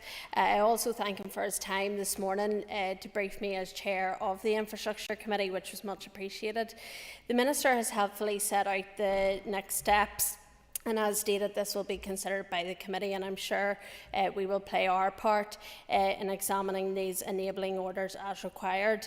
The cost of the project is expected to be in the region of £1.2 billion and will provide much needed boost to the construction sector. But what assurance can the Minister give that the required funding across the life of the project will be secure to ensure road safety and provide certainty to the construction sector? As I do note, the Ballygawley to Auchnacoy and the new buildings sections could take some time to come to fruition. Mr. Thank the member for a question. And as the member states in her open comments, this is a flagship project of the Executive, so therefore the Executive has committed to delivering this project in line with all our statutory obligations. I'm confident that following the agreement of the Executive last Wednesday, that this section of road is now fully funded. And I'm also confident that given that the entire route is committed to by the Executive, the Irish Government and indeed the British Government, that there will be finances made available to complete the entirety of this A5 for the reasons I've outlined in my statement. Road safety, ending regional imbalance, improving economic outlook for that region, and ensuring that we are giving all our communities an equal opportunity to thrive. Declan McAleer. And I welcome the Minister's statement, and as one of the representatives of communities along that route, I can say everyone's hoping and praying that this is it. This is the moment now that things will get started on the ground. Minister, when do you think you'll be in a position to announce further details about the remaining stretches of the scheme? Sure. Thank the member for his question. I want to reassure the member that though today we have announced, or on Wednesday we announced my decision in relation to the Strabane-Ballygawley section, there has been over a significant period of time work going on in relation to the other sections, and my department officials along with their southern counterparts have been analysing the recommendations of the Planning Appeals Commission and looking, and particularly in terms when you look at the new buildings to Strabane section, the concerns around flooding. We were aware of the concerns around flooding, and my department have put mitigations forward to the PAC. The PAC continues to have concerns around that. My officials, along with our southern counterparts, are working our way through those, want to be in a position as soon as we can to bring forward recommendations to me, so therefore I can carry out my statutory functions in that regard. And I noted, you will note in the statement that I've also said the NSMC have set up a working group between officials on both sides of the border as to how we progress that section and ensure that our plans and the plans of southern officials literally meet up in the right place in terms of us connecting the A5 to the M2. I can't give a definitive time frame to it, but I can assure the member that work has been going on and is continuing to proceed in that regard. Andrew McMurray. Deputy Speaker, and thank you, Minister. Just to ask the Minister what contingency plans are in place with the Minister and his department should any legal challenge arise. Minister. I believe we have put forward a legally robust departmental statement, and we will defend that robustly if any legal challenge does arise. Stuart. Statement today, and also for the timely advance notice of the statement as well. Minister, could you just expand a bit on the vesting process and also outline roughly how long you think that would take, and if there's any reason to be concerned about some of the outstanding issues? Sure. In terms of vesting, once my department publishes the notice in the papers from the 14th of October onwards, I think it takes around a month for the actual vesting process to move into place. All landowners who will be affected will be notified in due course. And there has been an ongoing conversation, because this project has been going on for so long, with those farmers. However, they received confirmation last Wednesday, like everybody else, in terms of what my proposals are. So they will receive that updated information in due course. Once we have vested the land property services will then engage in terms of how and what compensation is paid to each affected landowner. The Minister for this very, very welcome statement, and just to acknowledge his commitment to continue working on the Ballygawley to Auchinleck section. But does the Minister agree with me that this scheme will improve road safety and will save lives? Minister. I'm confident that this scheme has the potential to save lives and reduce road traffic collisions on this stretch of road. When you look at, and you'll be very familiar with the A4, prior to the A4 being built, there were significant numbers of casualties on that road. In the 10 years since it has been built, there has been 2 deaths. Now, 1 death is too many, but there's been 2 deaths on that road, which does show that when you provide, in certain circumstances, the proper infrastructure, that you can significantly reduce road deaths and serious injury. Gary Middleton. Mr Deputy Speaker, and can I thank the Minister for his statement. The Minister has highlighted that it is a commitment to see the entire scheme developed. The new buildings to Strabane section, listening to your responses, it's clear that it is going to be some time away in terms of preparatory work, not least if there's a further public inquiry needed. Has the Minister given any thought to, if that is the case, improving the existing A5 road in the short term? Obviously the road safety issues will still exist whether or not this particular section of the scheme happens or not. Minister. We have spent considerable amounts of money in this last 2 years in terms of schemes on the A5, particularly in the areas where there has recorded most significant collisions. I will keep that under review. I'm working along with my officials, and if where there is required continued investment, that will take place ahead of any planned upgrade. Peter McReynolds. I thank the Minister for his statement today and the timely speed at which we have received the statement. Could the Minister outline for me what the rationale with proceeding with what is effectively the middle of the project first? Sure. It's in line with the planning appeals recommendation and to move ahead with this section. The other two sections, the section from Ballygolly to Auchnacloy was never confirmed in any of the previous announcements or reports. That was always a work in progress. The section from new buildings to Strabane was confirmed in previous announcements and reports, etc. And when my officials were preparing for the planning appeals sittings, there was a proposal presented to them in relation to how we believe that you could deal with the flooding concerns in that area. The planning appeals continue to raise concerns about that. And rather than go ahead with an announcement for those two sections, we thought it was better that we fully understood and responded to the plan appeals report in regards to their concerns about flooding, rather than us simply moving ahead with both sections and quite possibly facing a successful legal challenge to both sections. I believe what the announcement we made now allows this section to move ahead while we continue to investigate solutions to the flooding concerns on the other section. Nicola Brogan. Thank you, and my thanks to the Minister also. And support to this project is obviously very welcome by the people of West Rowan who have waited far too long for this road to be upgraded. Can the Minister explain what engagement DFI has had with the Dublin Government regarding funding and common interests with the scheme, please? Sure. I have been in correspondence with the Taoiseach. I have spoken to ministers in that regard during my engagement, whether that's at various events or whether it be at the formal engagement through the North-South Ministerial Council. There is regular engagement between my officials and their counterparts in the Department of Transport in Dublin, and we have discussed at length the funding commitments from the Irish Government, which remain steadfast. They remain steadfast in their commitment to that funding. So they're aware of my plans, and we will continue to engage with each other in terms of the spending profile, which we will require from both the Executive and from the Irish Government. John Buchanan.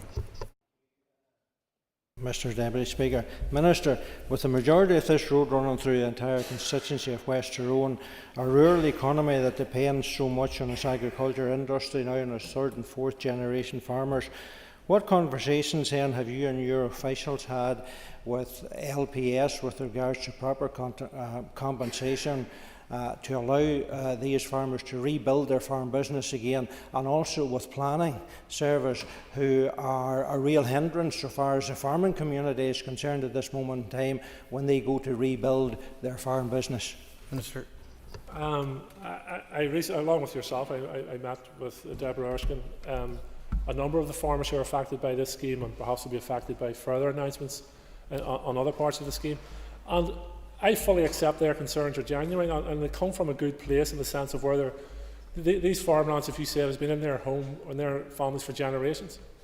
And I've said in this chamber before, I come from a rural background. I understand the bond between the farming community and their land. So they're genuine concerns which have been genuinely expressed, and were expressed in a very respectful manner, I have to say.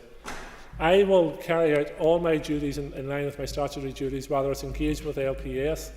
I've committed to working with the Minister Muir in regards if there's planning issues. Now, I suspect most of the planning issues you refer to will go through local council in terms of the planning applications.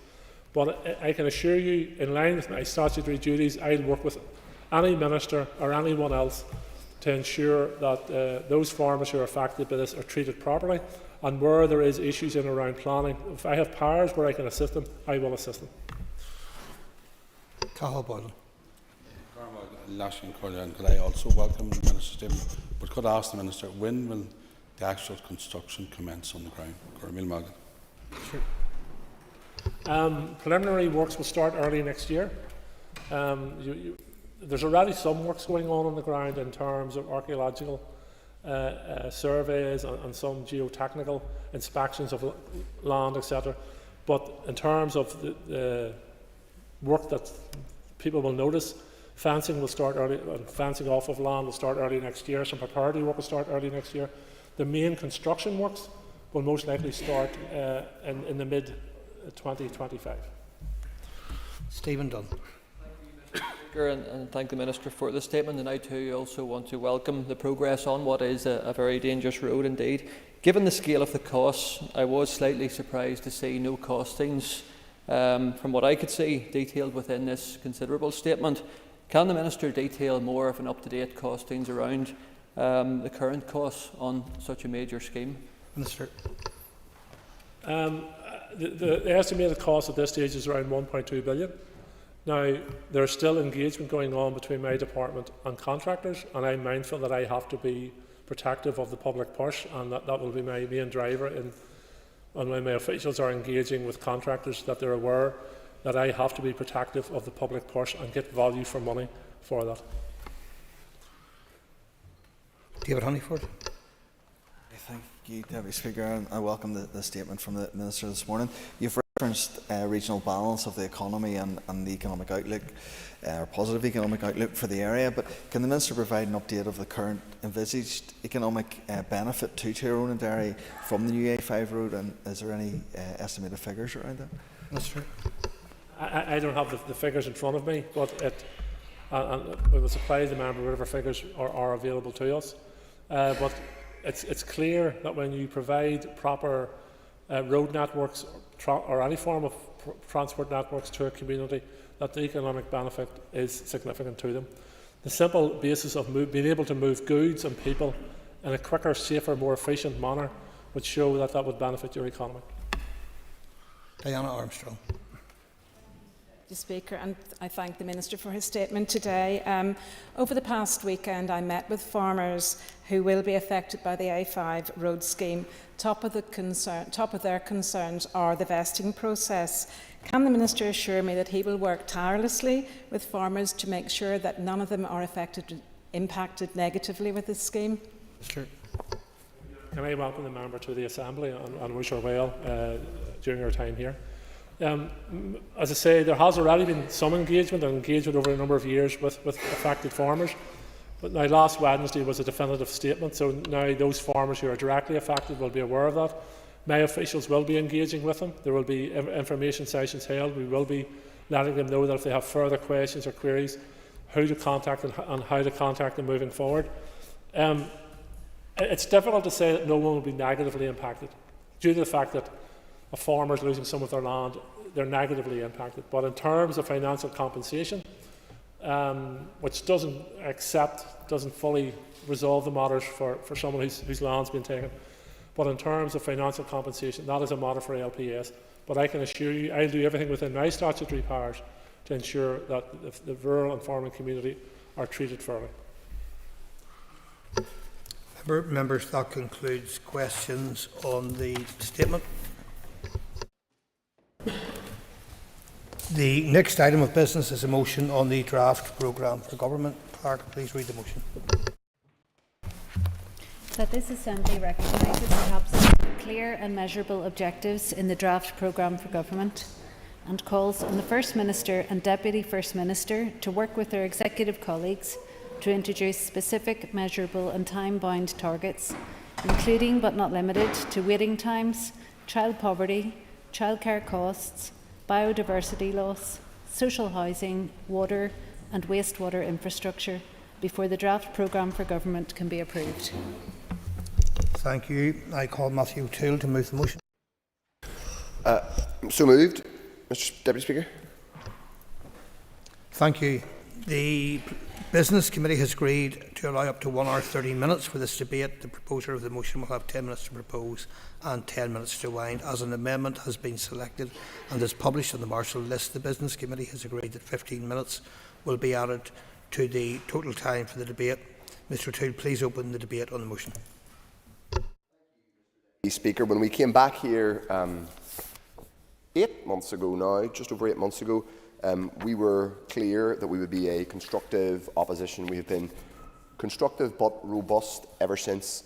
The purpose of opposition is not simply to throw snowballs or throw stones, but to do our job as a public service to those who have sent us here collectively but been failed over years, in fact for nearly a decade now, through repeated failures within the executive to deliver for the people of the North. So, what does our motion say today? Our motion is clear that we want to see the programme for government improved and updated in order to be clear about the targets, timelines and specific deliverables that the people of Northern Ireland can expect from this executive. That's all. Not that complicated. It's not that dense in policy terms. There are a whole range of areas where the public can see public services failing, and they have not had, at Devolved or Westminster, or for that matter North-South level, any clarity on who is delivering what for them. There is a crisis of trust in devolved government. Any of us who declare otherwise are being disingenuous. The best we can do in these institutions is to provide a clear plan and roadmap for how the executive is going to address that crisis in confidence. We think that needs to happen via a plan. We think that this document, which is a programme for government in draft form, is a key part of improving public confidence. It is important to say that it is a draft. In fact, whenever I and some of my colleagues were quite robust in some of our criticisms, whenever this draft document first came out, on the same day we obviously published our own plan, but whenever this document came out, certain executive ministers were very clear that we were being a little bit negative, perhaps. We weren't getting involved, that we weren't doing enough positive thinking, and they said that we needed to, I guess, get with the programme a little bit more. But they also said that this was in draft and that there would be a consultation process. Well, this is consultation. This is an opportunity for the Assembly, all the parties in the Assembly, whether they're executive parties, whether they are the official opposition, or whether they are independents, to have our say. It is indeed interesting that some executive parties have said that they themselves will respond, will send in their own response to the consultation on the programme for government. Slightly surreal, Mr. Deputy Speaker, if you don't mind me saying so, for certain, if others don't mind me saying so, for parties that are serving in the Northern Ireland Executive to say that their parties will send in official responses to the programme for government, but that's what apparently the Alliance Party are doing. But look, in the spirit of consultation and fulsome public debate about the programme for government, I welcome that. So that's what today's motion is all about. It's important to say that there is lots of positive stuff in the programme for government. It is also important to say that we recognise a number of things. First of all, that the new, or the incoming, or the now 8-month-old executive does not have limitless powers to solve all the problems. It's important to say in parenthesis that many of those problems have been made worse by repeated collapses by the two main parties in the executive. But even if we hadn't had collapse, powers here are not completely limitless. This is a mandatory power sharing coalition. It relies in large part on a block grant of funding which comes from Westminster, and yes, consensus, or at least some level of agreement, has to be found among the four parties which comprise the executive. So I accept that there are not limitless powers to do everything all at once. That, Mr. Deputy Speaker, underlines and accentuates the need to have a clear set of targets. I'm afraid, and with those targets, clear timelines for delivery and clear measurable outcomes that the public can judge the executive against. I'm afraid this document does not have those. It has 9 priorities. 9 priorities, some people would say, is rather a large number of priorities, but even if we go with the 9 priorities, because they're all very important, we need to see where there's clarity and focus on delivery. I would also acknowledge that in several of these areas, progress has been made. It would be churlish of me to pretend or to say that the executive and executive ministers have done nothing worthwhile or constructive since these institutions have returned. I wouldn't say that at all. That's not what I think, and that's not the case. I have, for example, commended the Education Minister on the progress he has taken on in relation to childcare costs. I have commended the Economy Minister for the clarity he has given to his focus on, for example, greater all-island collaboration, taking advantage of our dual market access, and hopefully a greater emphasis on regional balance. But in order to make real those intentions, we need to see clarity in the programme for government about what's actually going to be delivered. So, for example, when it comes to pick one example at random, the provision of at least 10,000, hopefully, student places at Magee in Derry, I would like to see clarity and specificity in the programme for government as to what the programme for government is promising in terms of when those students will be in Derry, or when the places will be in Derry, or when the mechanics will be put in place to enable that to happen, with the supporting policies around accommodation and funding and all of that. This document contains lots, as I said, of positive aspiration. It also contains lots and lots of warm words, but not, in many cases, a lot of clarity. It also misses out on several important things. There's strikingly little about poverty in here, and there's strikingly little about mental health, to pick 2 examples. But I do acknowledge that no plan can do everything. The fact that not all that those important subjects are not mentioned in the programme for government is evidence that, at least to some extent, executive parties have agreed that there does need to be some level of prioritisation. If there's going to be prioritisation, there needs to be clarity about what actions are being prioritised, whether they are legislative, financial, or anything else. Our motion, Mr Deputy Speaker, makes reference to a number of specific areas, and I just want to touch on them because they are important. They're particularly important, but they are not the only things that are important. In relation to waiting times, we know we have the most devastated health service, possibly in Western Europe, to be quite honest. So we do want to see clarity. It's worth saying that some within the health sector, because this might come up in the debate, including the BMA, have been clear that they don't want necessarily complete detailed specificity on certain targets, because they think it would be more helpful to look at the reform programme in a holistic way. We acknowledge that there will be views on whether one specific target is helpful or not. The point of our motion is to say that in a general, broad sense, we need more targets. It's also to say that if there isn't going to be a specific target on one policy output, there needs to be a clear plan with a timeline and a delivery mechanism that is agreed and made public. We don't have that yet from the Health Minister or the Executive writ large. The next one we mention is child poverty. Our second opposition day, we brought forward a series of motions on poverty, one of which touched on child poverty and specifically mentioned the pernicious 2-child limit. There isn't in this document a target or even a set of clear intentions around actions that are being taken to address our shockingly high levels of child poverty, which are higher than other parts of these islands. On childcare costs, as I've already said, I recognise the important work that the Minister has done. I haven't been churlish or unreasonable, nor have my colleagues in that, but we'd like to see more clarity about what is going to be delivered through the course of the rest of the mandate. It may be that will be indicated in a childcare strategy when one is forthcoming, but we think that should be embedded in a final programme for government. On biodiversity loss, we have seen a Lough Neagh action plan specifically relating to Lough Neagh, but frankly with not as much specific detail in terms of targets, lots of what Donald Trump called recently outlines of a plan, concepts of a plan, but not specific measurable targets.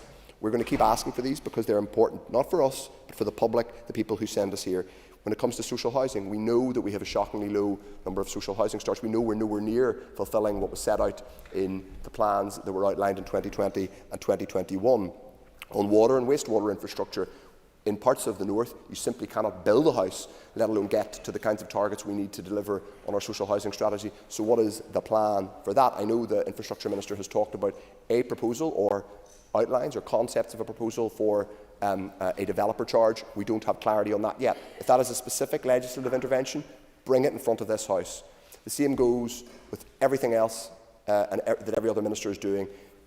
We need detail, we need clarity, we need timelines, and we need targets. We don't have enough of them yet in the draft programme for government. Part of our job as the opposition is to constructively nudge, sometimes grate and annoy the executive and executive parties towards more clarity. If that annoys them, I'm sorry, but did someone ask to give way? I will happily give way, but I'm about to have to lose my... Yes, I'll have to give way if I get an extra minute. Okay. I'm just looking at your response to the draft programme for government for 2011 to 2015, and at that time you also expressed your concern as to the lack of detail provided in regard to each priority. So you were in the executive then, but you're not now. So what has changed in terms of your opinion of how a draft programme for government should look? Thank you. Time's nearly up. Well, the member has just, floored me with by reading out something that was said 13 years ago when neither she or I were MLAs. If I'm right in saying what she has said when we were in the executive was that we need time more... is up. Time is up. Hang on, Mr. No, time is up, Mr. The executive parties need to get Mr. Till, resume your seat. Time is up. Like The instruction is very clear. Please resume your seat. I would commend the executive parties to support this motion. Thank you. I now call on Harry Harvey to move the amendment. Thank you, Deputy Speaker. Moved. Thank you. You will have 10 minutes to propose and 5 minutes to wind. All other speakers will have 5 minutes. Mr. Harvey. Thank you, Deputy Speaker. And I rise to move the amendment in the name of myself and Mr. Kingston. In doing so, I want to begin firstly by acknowledging the progress that the Executive made on this subject since its reformation back in February. The publication of the draft programme for government on the 5th of September marked a key milestone, and one which this House has not seen since the last programme of 2011 to 2015 was agreed by the then executive parties. The reality before us is that there is much to be done and little time to do it, a point I have already stressed to the Executive Office Ministers last week in committee. It is therefore vital that clear programme for government objectives form the basis for delivery over the course of the next 2.5 years. It is important that we can keep track and easily identify delivery against the objectives laid out within the new programme to afford Ministers clarity around executive priorities and facilitate scrutiny of performance. I am pleased that some areas upon which we are all agreed have already seen action, benefiting homes and families across Northern Ireland on issues such as childcare, resolving public sector pay disputes and departmental budgeting plans to allow numerous projects to be given the go-ahead. Documents already published such as the elective care framework, the early learning and childcare strategy, and also the subsidy scheme have been welcomed within their respective sectors, and I look forward to seeing how work already in progress can align with the objectives within the programme, and how in turn the programme will allow us to identify areas requiring targeted intervention. The opposition motion highlights several subject areas which will no doubt be front and centre of the minds of ministers: healthcare and waiting times, childcare costs and poverty, the acute need for social housing, and urgent action on water and wastewater infrastructure will all be key priorities over the next few years. However, this list is not exhaustive of the many issues and difficulties being currently faced. Whilst not identified in the motion, issues such as the provision of enhanced services around special educational needs, for example, or the requirement for delivery on key infrastructure projects are all equally important.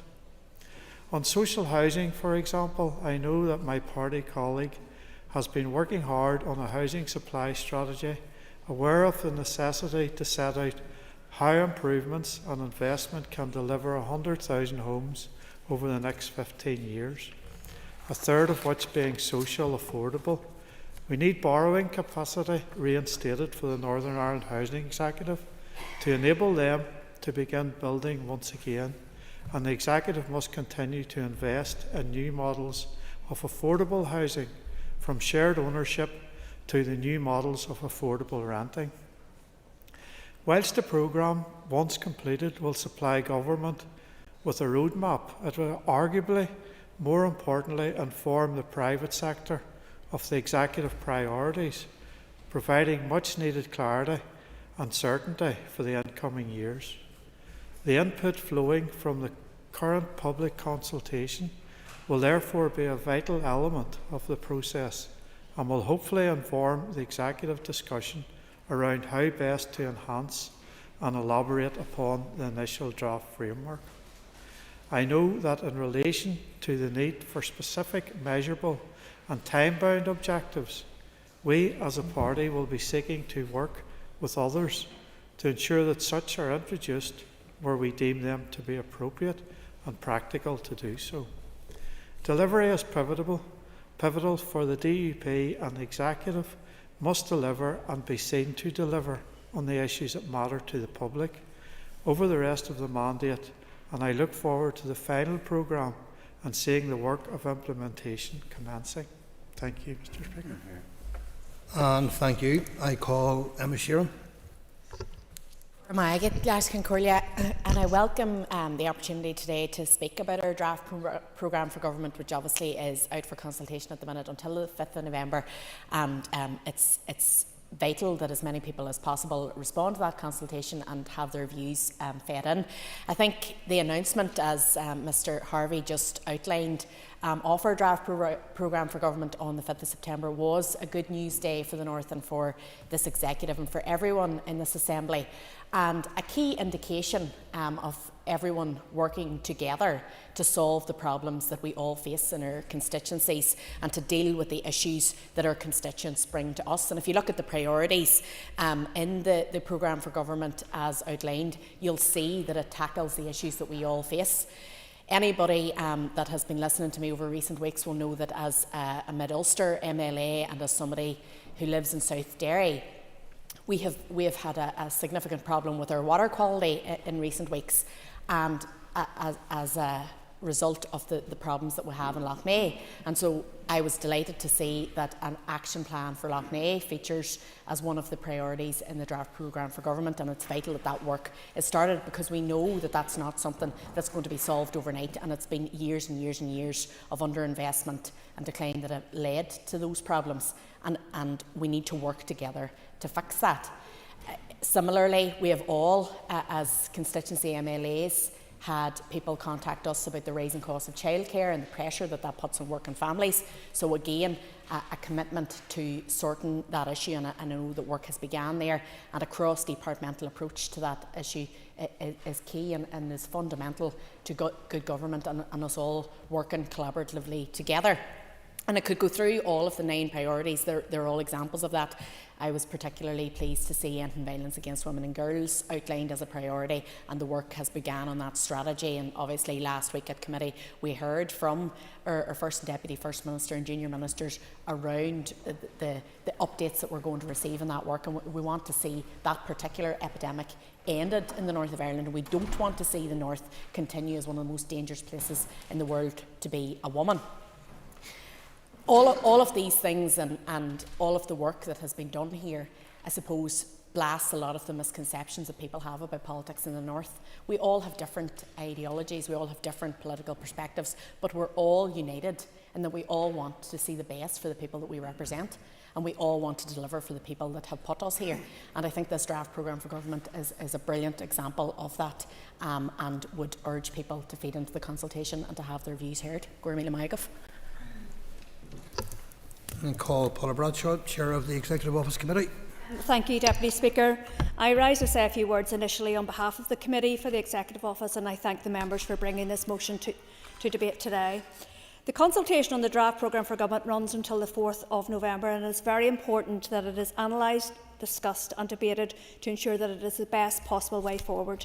The Committee was pleased to receive the much anticipated draft programme for government and will be formulating a response to the consultation. We have written to the other statutory committees for their views, and I trust members will play their part in ensuring that the consolidated response will be as helpful as possible.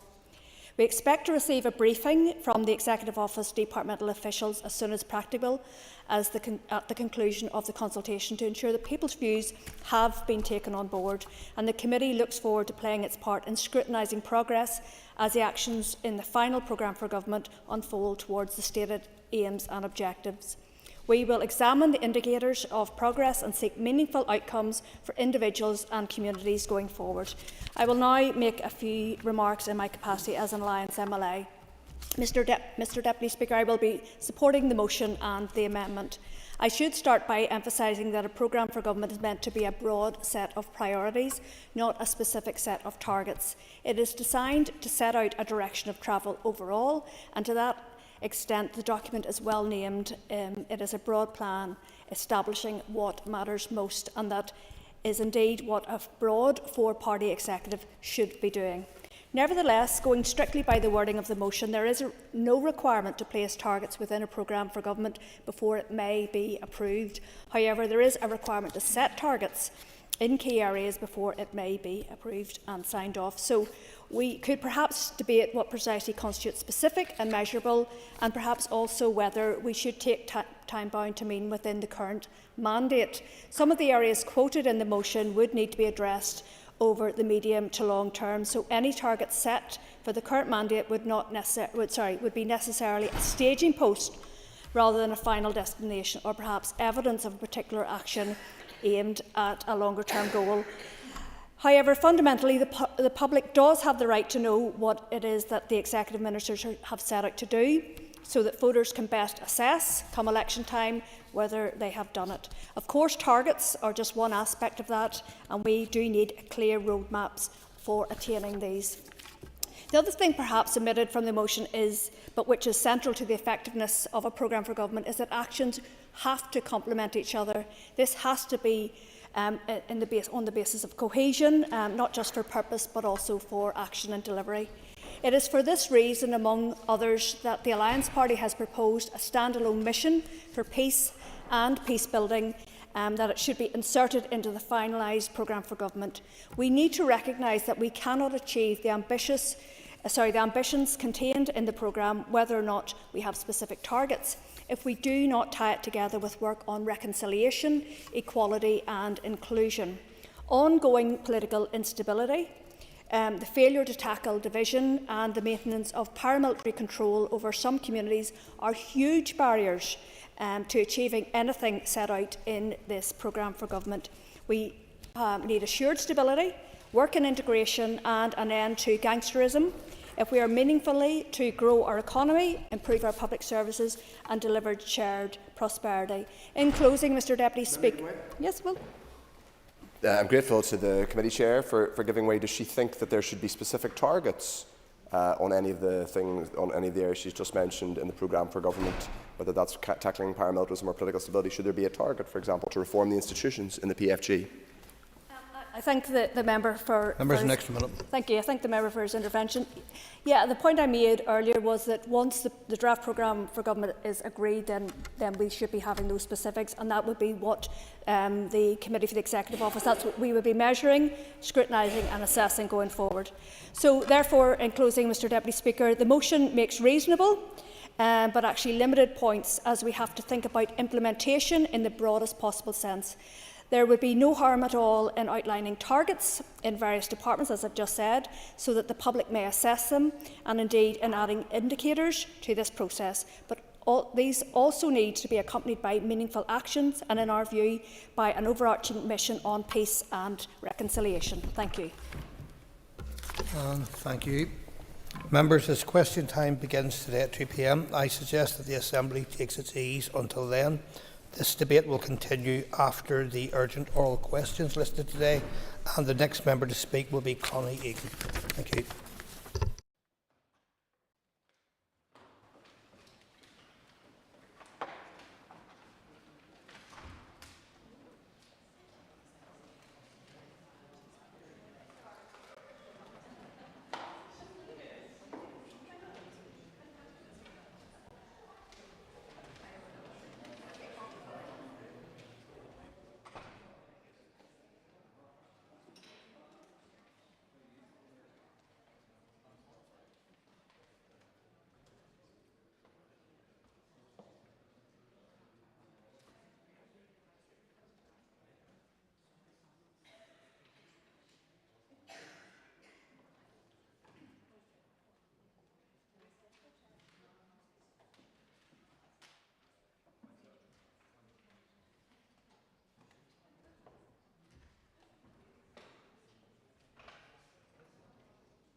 Members, we now move to questions to the Executive Office. We start with listed questions. Questions 9 and 15 have been withdrawn. I call Robbie Butler. One, Mr. Speaker. Deputy First. Thank you, Mr. Speaker. No such assessment has been undertaken, as it would not be possible to do so because we cannot know what would have been in a programme during the years in question. But we are, however, delighted to say that the consultation on the draft programme for government began on the 9th of September. The draft programme is supported by a wellbeing dashboard, which includes a range of indicators on the wider health and wellbeing of local people, our economy and our environment.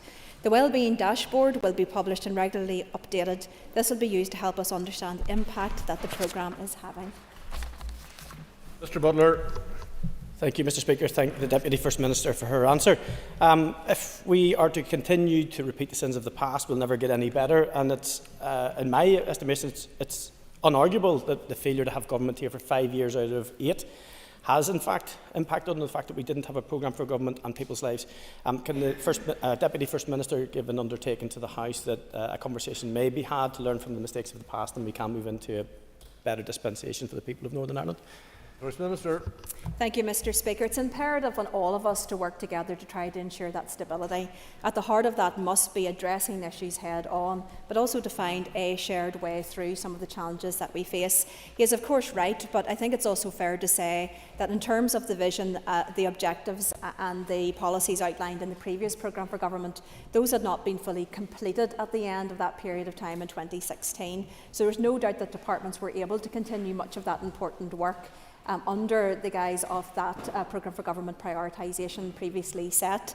But I do welcome the fact that we have the draft programme for government out to consultation. Ultimately, we can look back and learn, but what we must be about is looking forward, addressing those issues and trying to ensure that stable and prosperous future for all of us.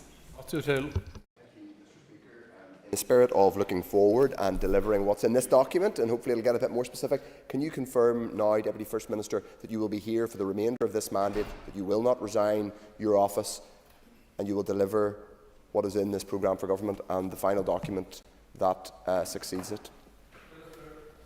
I thank the member for his question. Perhaps some of those issues are outside of my control, and in addition, I do indeed hope that there are not matters that I would have to resign over, no matter what they are. But look, I've made very clear that I have a determination to try to create that stability. I think the people of Northern Ireland want that stability in order to drive forward the necessary changes that we need to see, particularly around the reform and the transformation of our public services. Our draft programme for government is called What Matters Most, and this is very much about the Northern Ireland Executive and this Assembly delivering for people on what matters most. And what matters is in relation to the health waiting lists, it's in relation to the transformation of those services to ensure they deliver effectively, and tackling the big issues around education and special educational needs, affordable childcare, growing our economy. That is what we're going to be focused on, about that delivery in the years to come. Anne Forsyth. Speaker, and I thank you, Deputy First Minister, for her answer. I want to take the opportunity to ask her about the wellbeing dashboard. I've had a look and it's good to see it online so people can have a view of what it is starting to look like, but I want to ask her, what is it going to look like and what sort of indicators will we expect to see there? Minister. I thank the member for her question. I think this is a very exciting development in relation to the wellbeing dashboard. There are 40 indicators on there. It's live at the moment, and I would encourage members to go on through the Executive Office website. Now, there may be some amendment made to what those indicators are, depending on the outcome of the programme for government consultation process. But those indicators very much are all about what the Leader of the Opposition referenced, which is monitoring progress against set baselines. And that will actually be done in live time as the various sources of that information are updated. So some of that will be done on a monthly basis, depending on the reporting cycle. Some will be beyond that, but that will be all transparent and open on the website as part of that wellbeing dashboard. So this is a really, I said, exciting initiative, I think, in terms of monitoring that progress and hopefully the continual improvements against the targets that we will set. Jerry Carroll. Minister. Thank you, Mr. Speaker. The annual Racial Equality Indicators Report monitors the progress of the Racial Equality Strategy 2015-2025 on 4 key outcome areas relating to equality of service provision, increased participation, representation and belonging, celebration of cultural diversity and eliminating prejudice, racism and hate crime. The most recent report, released just there on the 19th of September, showed that compared with the 2014 baseline, levels of acceptance, for example, of Eastern European, Irish traveller and Muslims as residents, work colleagues or family members had all increased significantly by 2022. This is a key indicator of progress against the targets. While it remains a key priority to fully deliver the commitments in the current strategy, it is important that post-2025 there is a clear mechanism and overarching framework for achieving racial equality in our society. So as part of that, we will be examining how best to use ethnic equality monitoring and other measurements to assess the effectiveness of actions taken and to inform the new approach. Mr. Carroll. Thank you. Minister, you have repeatedly used the phrase legitimate concerns when talking about migration. Minister, there's nothing legitimate to be concerned about. When talking about migration, there's misinformation which definitely needs challenged and refuted. Will you commit to not publicly again using the phrase legitimate concerns when talking about migration? Because ministers need to be careful about language and not give a wink and a nod to people who may be engaged in or maybe are racist thugs. Minister. Thank you, Mr. Speaker. I thank the member for his question. Let's be very clear. All racism, all hate, all public disorder or violence based on that is wrong. It's incredibly important to draw that very strong differentiation between that and concerns that are raised within communities. I have made clear that us as ministers, as representatives, as political representatives, we must be there to listen to people and to listen to genuinely held concerns that people have. And that includes access, for example, to affordable housing and access to public services. But I have said repeatedly, and I would suggest to the member that he goes away and takes a look again at what I said, which is that there may well be legitimate concerns and genuinely held concerns around access to affordable housing and public services. That is entirely different and no justification for any violence, racism, hate or disorder. I cannot be clearer on that. Following on from that, I suppose, Deputy First Minister, just do you agree on the importance that there's a duty on all of us as political leaders to actively promote a zero-tolerance approach to racism and to build a future defined by inclusivity, tolerance and respect? Minister. I thank the member for her question. Look, absolutely, racism, sectarianism, hate, whatever that is based on, we've just released our framework and delivery plan on ending violence against women and girls. So that can be gender-based hate and violence as well. All of that is wrong, and we should stand strongly united as political leaders and political representatives against that. Call Brian Kingston. Thank you, Mr. Speaker, and I thank the Deputy First Minister for answers so far. And I wish to ask Deputy First Minister, mindful of the date that it is today, how important is strong political leadership when responding to violence and racism, including anti-Semitism, on our streets? Minister. I thank the member for his question. And indeed, we've seen racism not just on our streets, albeit by a small minority, but across. We see it in social media, we've seen it played out. And indeed, also, as he has referenced, today is the anniversary of the horrific terrorist attacks on the 7th of October 2023 in Israel. And we must remember that as one of the darkest days. We stand today to remember the men, women and children who were brutally murdered 1 year ago, and to recognise the strength of those who have lost loved ones or had them taken from them. We should all be very concerned about the ongoing situation in the Middle East.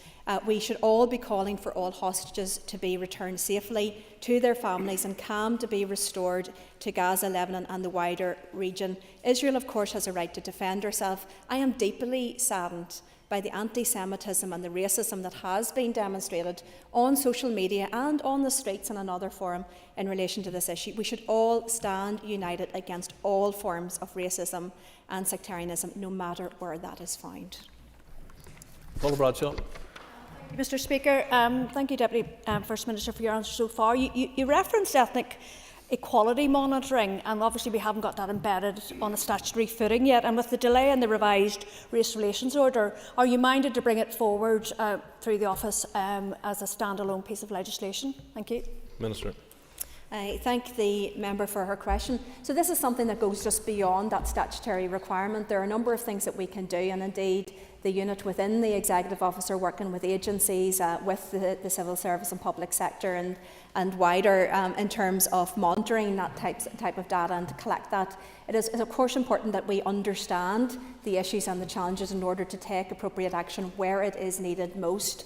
Part of that will also be around that monitoring that could be based on a statutory footing. We are actively considering that at the moment, and I know that the committee has been informed as to some of those ongoing discussions as well, but we are aiming to bring forward those suggestions and recommendations very shortly. Hunter. Speaker, and I'd like to thank the Deputy First Minister for her answer so far. Just a little bit on that then, Deputy First Minister, do you believe that Northern Ireland should have a standalone hate crime bill, and if so, will you ask that the Justice Minister bring this forward? Minister. Thank you, Mr. Speaker, and I thank the member for her question. The member will be aware that this issue is under active consideration. It is an issue that fundamentally falls primarily with the Justice Minister, but it is a cross-cutting matter, so it's a matter that would need to come to the Executive and would also need to seek the agreement of this House. There have been concerns that have been raised in terms of the balance in all of this, particularly around the protection, absolutely core protection of the basic human right and civil liberties in relation to freedom of speech and freedom of expression. But both the member and I and many others across this House have been subject ourselves to a significant amount of hate in terms of social media, for example. So there are problems to be addressed, but I think we do need to be very careful around the way forward to have the right balance between tackling the scourge of hate, both online and in the world around us, with those basic human and civil liberties. Jonathan Buckley. Question number 3. Minister. With your permission, Mr. Speaker, I'd ask the Junior Minister to answer this question. Junior Minister. Thank you, Mr. Speaker. We recognise the important role high streets play in our society in more ways than one. They drive the economy and also create shared spaces where society thrives. We know the nature of our high streets and the way that people shop is changing, and we need new solutions to these issues. The report presented us by the High Street Task Force represents a genuine collaboration across many sectors, including central and local government, academia and the third sector, as well as businesses. This collaborative approach must continue over the coming years to deliver high streets, village, town centres and city centres that are fit for the 21st century. And we would like to thank the members of the High Street Task Force for their work. The report makes 14 recommendations, and we will shortly write to our executive colleagues to ask them to take forward the appropriate recommendations. Mr. Buckley. Thank you, Mr. Speaker, and I thank the Junior Minister for her answer. Just in the past 24 hours, the Yellow Door Deli in my own constituency closed its doors to the Portadown High Street, citing spiralling costs. This is not an issue in isolation. It's happening in towns and villages right across Northern Ireland. So with that in mind, can the Junior Minister outline who is coordinating the cross-departmental approach that needs to be taken in order to deliver upon the High Street Task Force street report? Junior Minister. Thank you, Mr. Speaker, and thank you to the member for that important supplementary question. And our high streets are vitally important to communities throughout Northern Ireland. Of course, we must recognise those changes, as I've mentioned, in consumer shopping in recent times, and it's very sad to hear, and we all have examples of businesses which close and are not able to continue on, and that is very difficult to watch and to witness. And we understand that the difficulties there are around the cost of living, cost of goods. The High Street Task Force has highlighted a number of important actions that can help to revitalise our local communities, and it now will be up to the relevant ministers to take forward the recommendations most relevant to their departments, and in doing so they will wish to work with local councils and also play an important role in driving people back through various initiatives and animations. Philip Wigan. For her response, and a note in it, she said that there were 14 recommendations that were going to be sent to ministers. Can I ask if ministers support all of the recommendations in the High Street Task Force report? Minister. Thank you.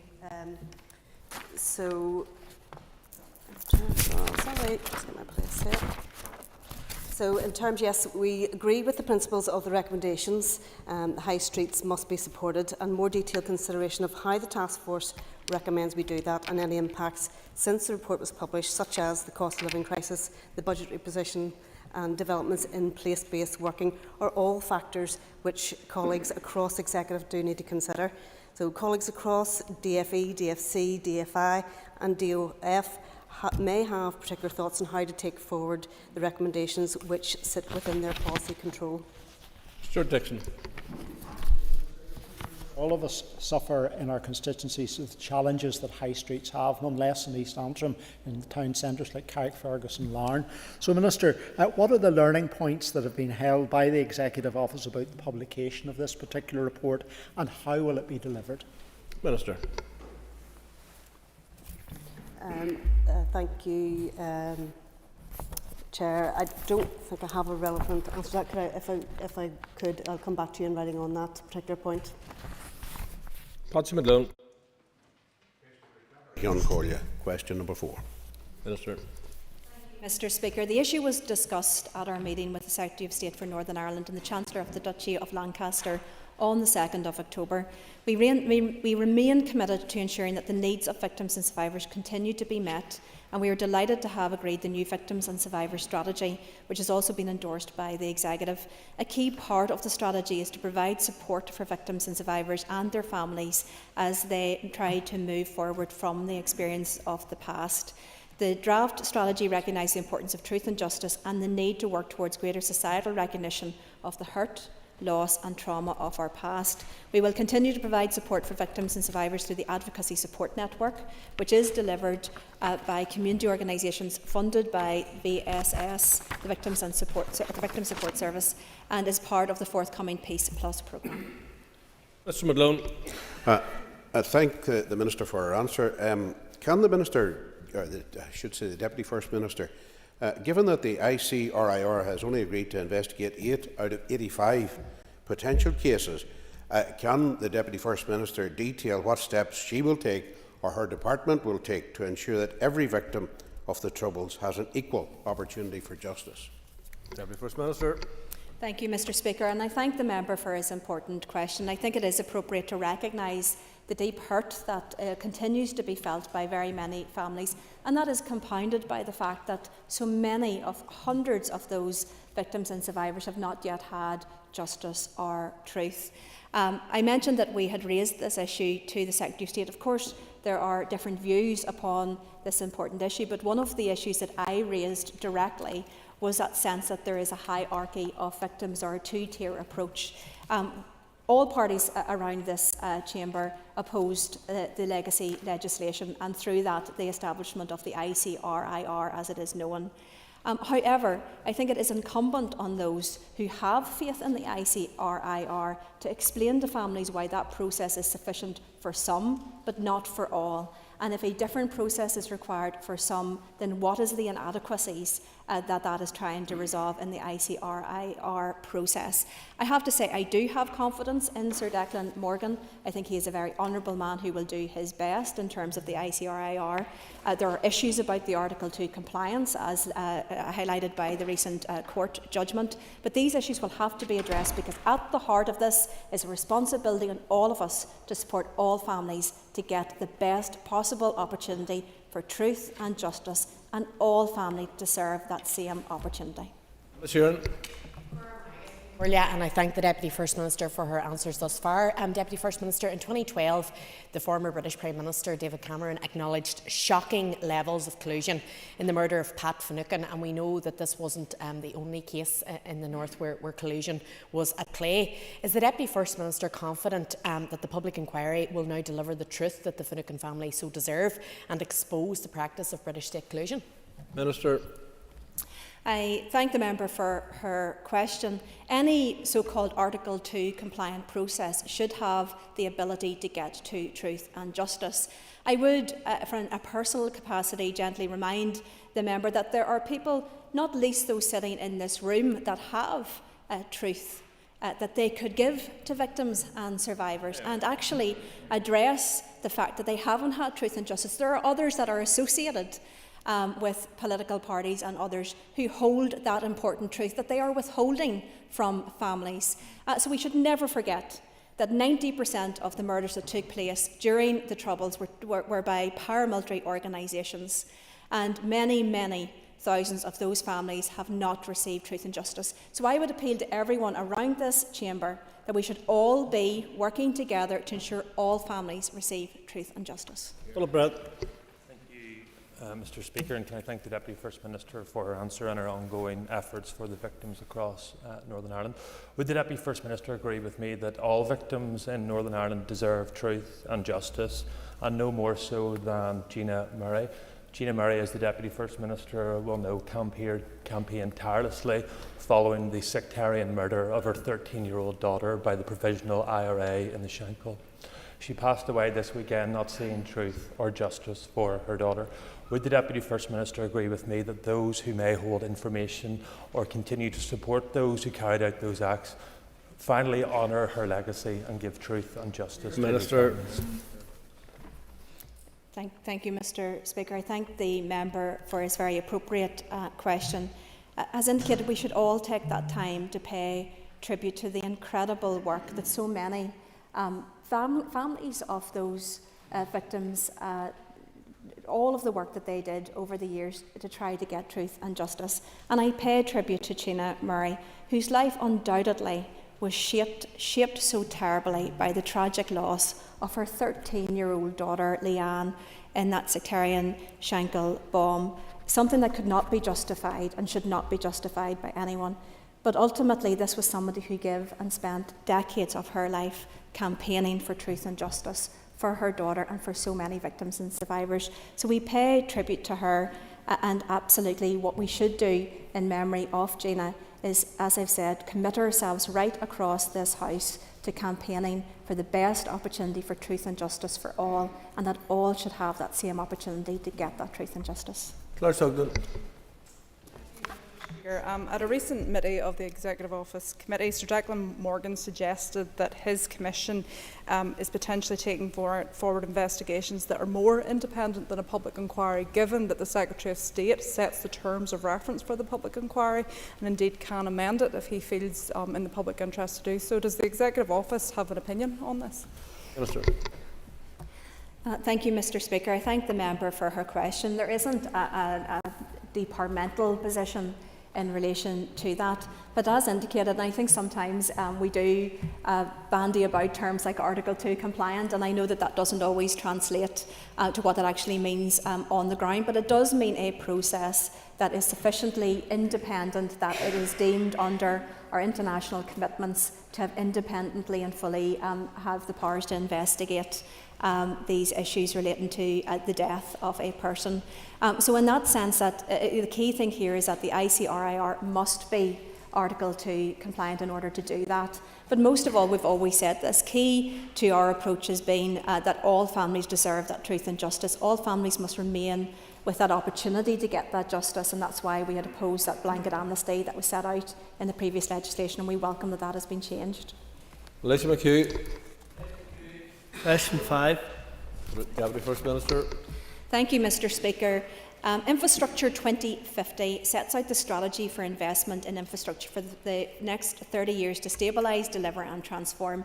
It aims to ensure that projects help create thriving communities and places, a clean, secure and sustainable environment and a competitive and connected economy. It also seeks to build resilience in public services. We are currently considering the final draft, after which we hope to be in a position to bring this strategy to the Executive. Alicia McHugh. Thank you, Minister, for your answer. Of government approach is required to achieve our objectives. Can the Minister outline how she will ensure that the ISNI is aligned to other key strategies? Minister. Thank you, Mr. Speaker. I thank the member for his question. Look, it's absolutely essential. We have to learn the lessons from the previous investment strategy. It set out a clear prioritisation, it set out clear executive agreement, and yet some of those capital projects have not yet been completed. There are significant increased costs on some of those capital projects.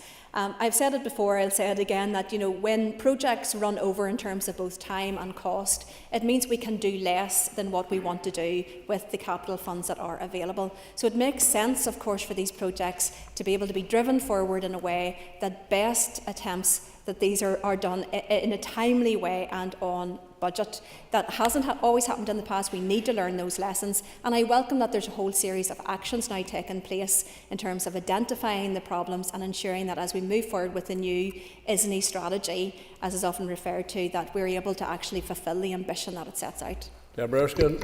Thank you, Mr Speaker, and I thank the Deputy First Minister for her answers. The investment strategy is important to ensure that capital projects can drive investment to Northern Ireland.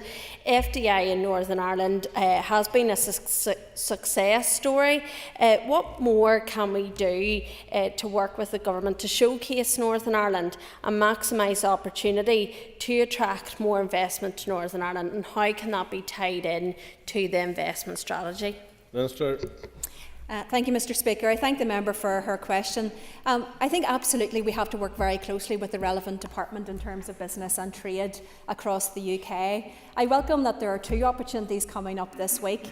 Firstly, in terms of the new Council for Nations and Regions, which will happen on Friday, which will be an opportunity to raise these issues, but also that the Investment Summit, which is happening on Sunday evening and into Monday in London, an opportunity for us, both the First Minister and myself, to engage at a high level with key businesses, seeking not just that investment, but to make clear the opportunities that there are for Northern Ireland. But throughout all of this, and thus far, we've made it clear to the Prime Minister, to the Chancellor, to the Secretary of State, and we will continue to do so, that the UK strategy for economic growth and investment must include Northern Ireland, and Northern Ireland must be fully integrated in terms of the pitch being made and the opportunities that can be secured in terms of ensuring that all parts of this United Kingdom can benefit from economic prosperity.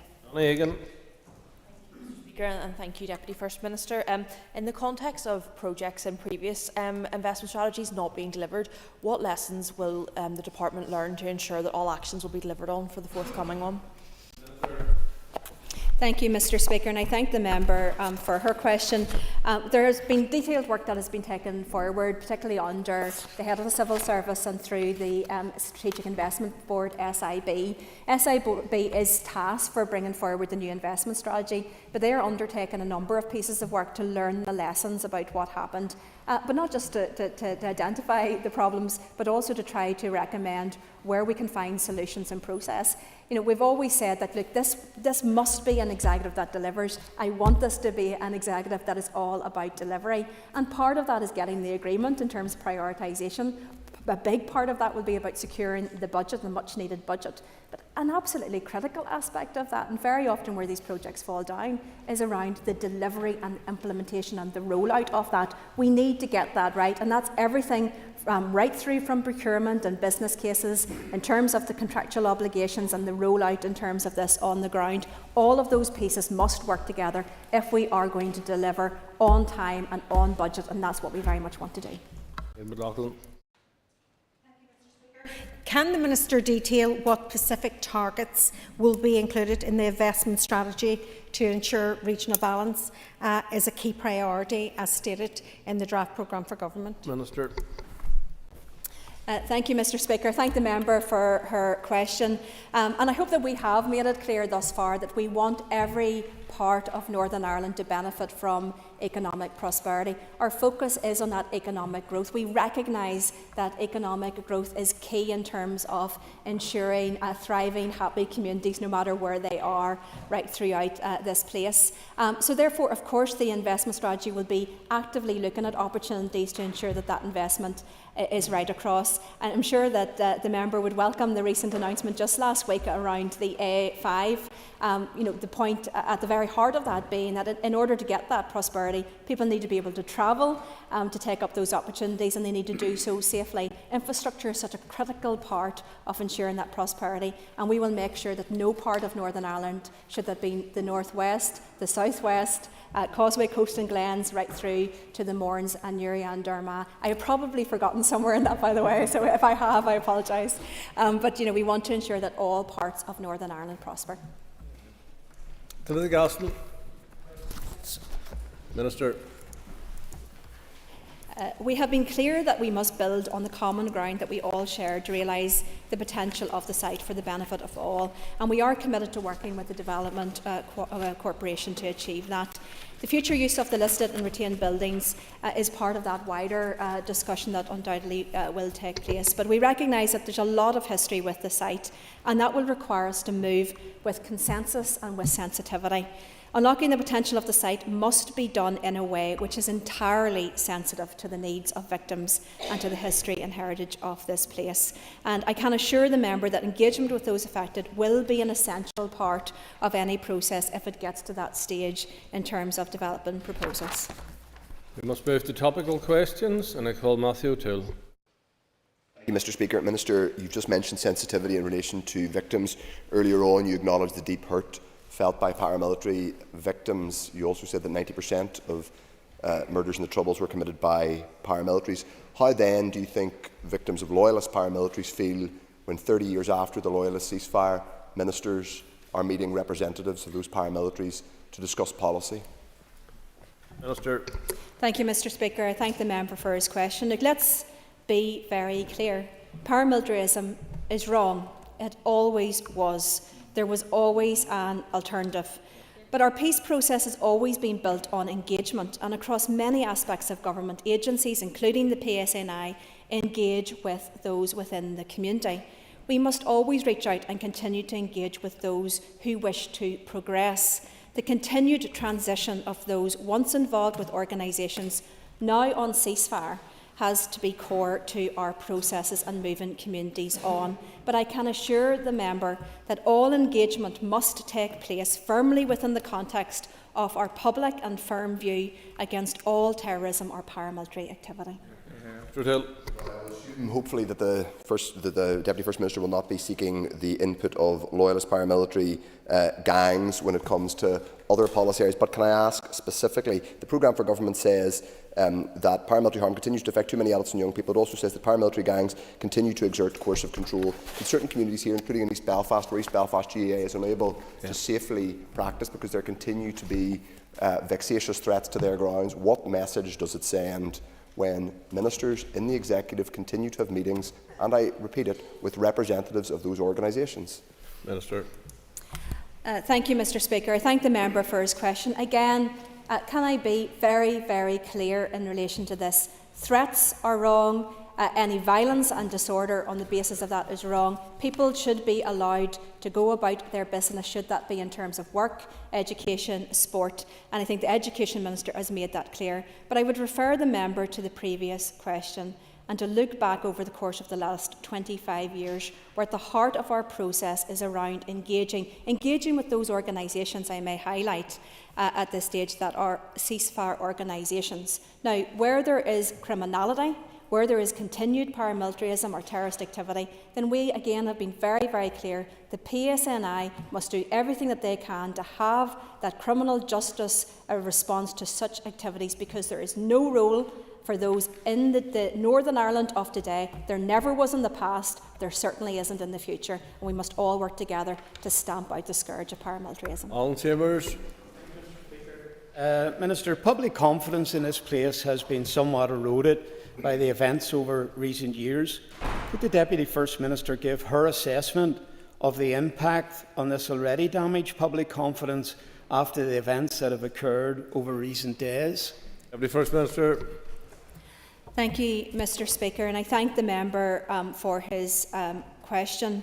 It is absolutely important that we show that leadership, and that leadership must be based on those principles of integrity, of honesty and of openness. And indeed, I would encourage all those to act in that manner. Mr. Chambers. Thank you for that. Certainly the last thing anyone in this chamber wants to see is another collapse of these institutions. Would the Deputy First Minister join with me and my party ensuring our commitment that all members should put the importance of devolution and good governance ahead of personal or party interests? Minister. Thank you, Mr. Speaker. Again, I thank the member for his supplementary question. Look, absolutely, we all have a duty here to do what we can to create that stability, and at the heart of that, as I've indicated, must be that open and honest and credible approach. Anything that discredits or damages that must be avoided at all costs, and indeed all actions possible must be taken to address that. Martin. Thank you, Mr. Speaker. The DFM will have noted the case of the former Sinn Féin press officer Michael McGonigal, who recently admitted child sex offences. The Executive Office has responsibility for a number of important areas of work involving victims, historical abuse and safeguarding. How can the victims of abuse be confident that ministers in the Executive Office act at all times in the interests of openness and transparency, and most importantly, in the interests of victims? Minister. Thank you, Mr. Speaker. I thank the member for his important question. Look, ultimately, these are serious questions for Sinn Féin to answer. It's very clear that there are a number of questions to be answered. I can only speak in this respect in my personal capacity, but I would encourage them to do so in a very open and transparent way. He's absolutely right. In the Executive Office, we had a role in overseeing the independent inquiry on historical institutional abuse. We are overseeing the work in relation to mother and baby homes and important investigatory research projects in relation to clerical abuse. And indeed, representatives from the main political parties here made the apology to the victims and survivors of such abuse for those failings and for those faults. Those failings and wrongs were all to do with the safeguarding of children. And that is what our primary focus must be. Lessons must be learnt from that. And those lessons from the findings are around openness, about candour, about honesty, about not moving the problem on to someone else. It is about taking responsibility. Those are all core. A huge part of that work, the reason for it, is to learn those lessons. There are serious questions at the current situation. It has to be answered. And as leaders, we have to be honest and we have to be credible. And I think very many people out there will feel that it simply has not been credible thus far, and therefore I urge the people involved to be open and honest and credible on this matter. Mr. Barton. I want to thank the DFM for her answer. In light of what she has said, would she therefore agree with me that the First Minister should now answer all questions put to her with complete transparency regarding how she acted individually and her party in all aspects of this case? Deputy First Minister. Thank you, Mr. Speaker. I thank the member for a supplementary question. And again, I can only answer for myself, but I absolutely agree. People deserve that credibility. There's been a huge amount of trauma out there in relation to safeguarding of children issues over recent years, over recent decades. We all have that duty as leaders in Northern Ireland to make clear that we're being fully transparent and open.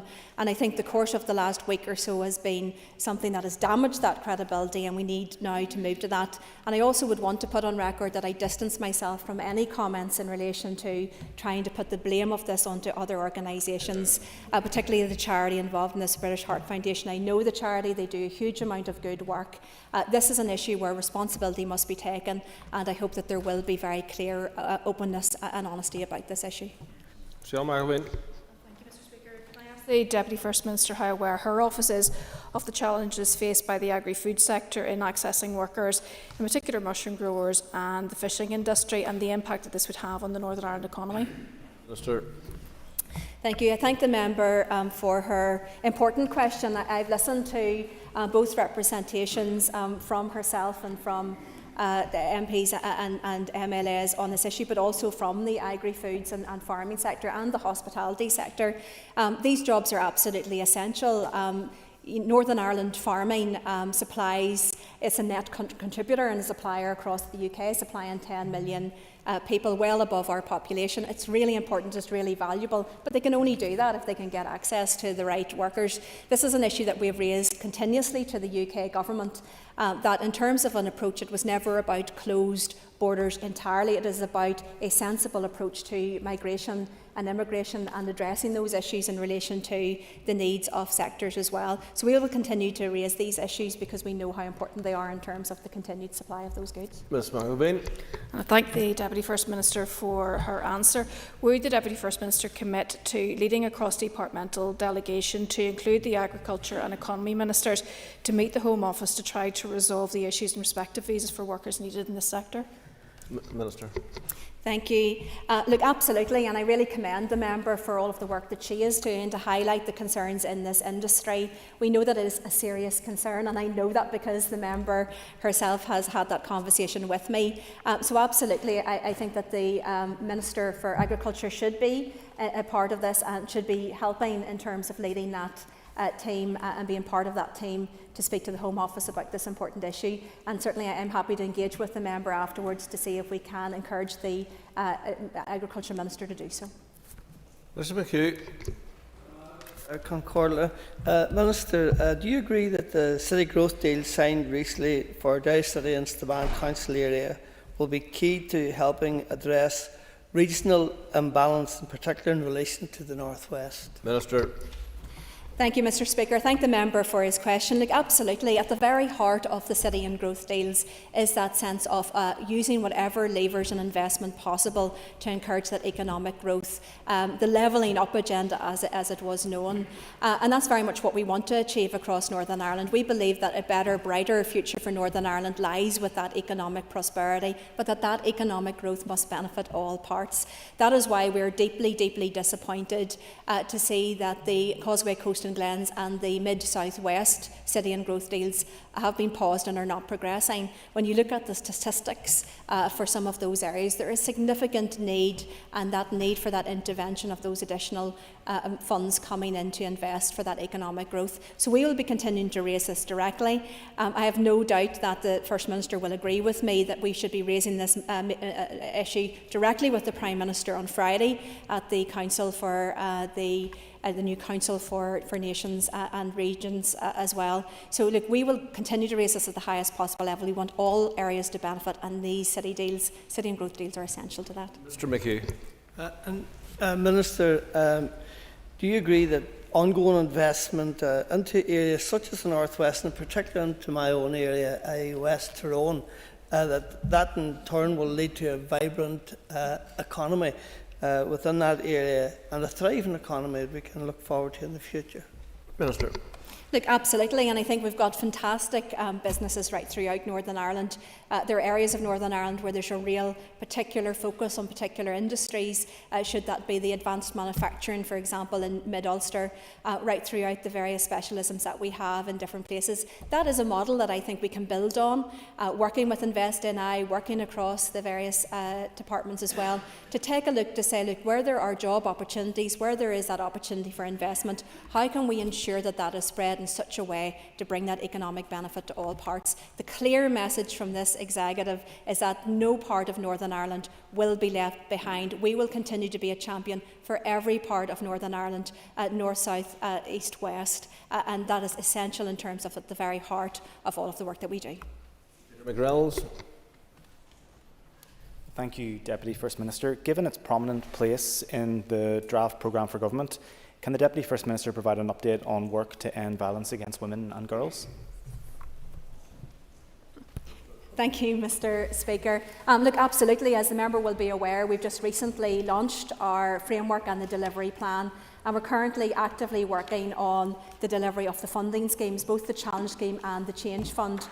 So the Challenge Fund will be based around two key questions being put out to the sector and inviting invitations from organisations to come forward with proposals as to how to meet those challenges.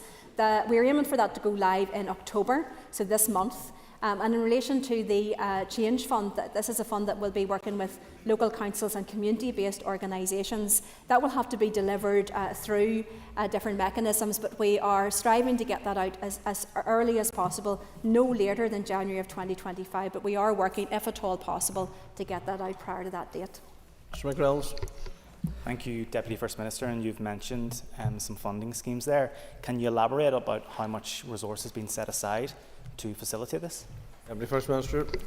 Thank you, Mr Speaker. Yes, there's £3 million that's available currently for those funds. Rolling forward over the course of the next 2 years, that's about £5 million altogether. But I can advise the member that we had bid for additional resources even beyond that. The £3 million is not the totality of our ambition for what we want to achieve through this strategy and the delivery plan. But it is a start. And we took the decision that rather than simply wait for everything that we would have wanted, it is much better to start and to try to get that important work underway and support those organisations as well, doing such important work with the sector and working with women and girls who find themselves in this situation. So yes, that's the start. If we can get additional resources in the interim, of course, all of these are scalable and we can scale up, and we will do so if we can get that. But in the meantime, that's the budget we're currently working with. That concludes questions to the Executive Office. If members will take their ease while we move to the questions for the Minister for Communities.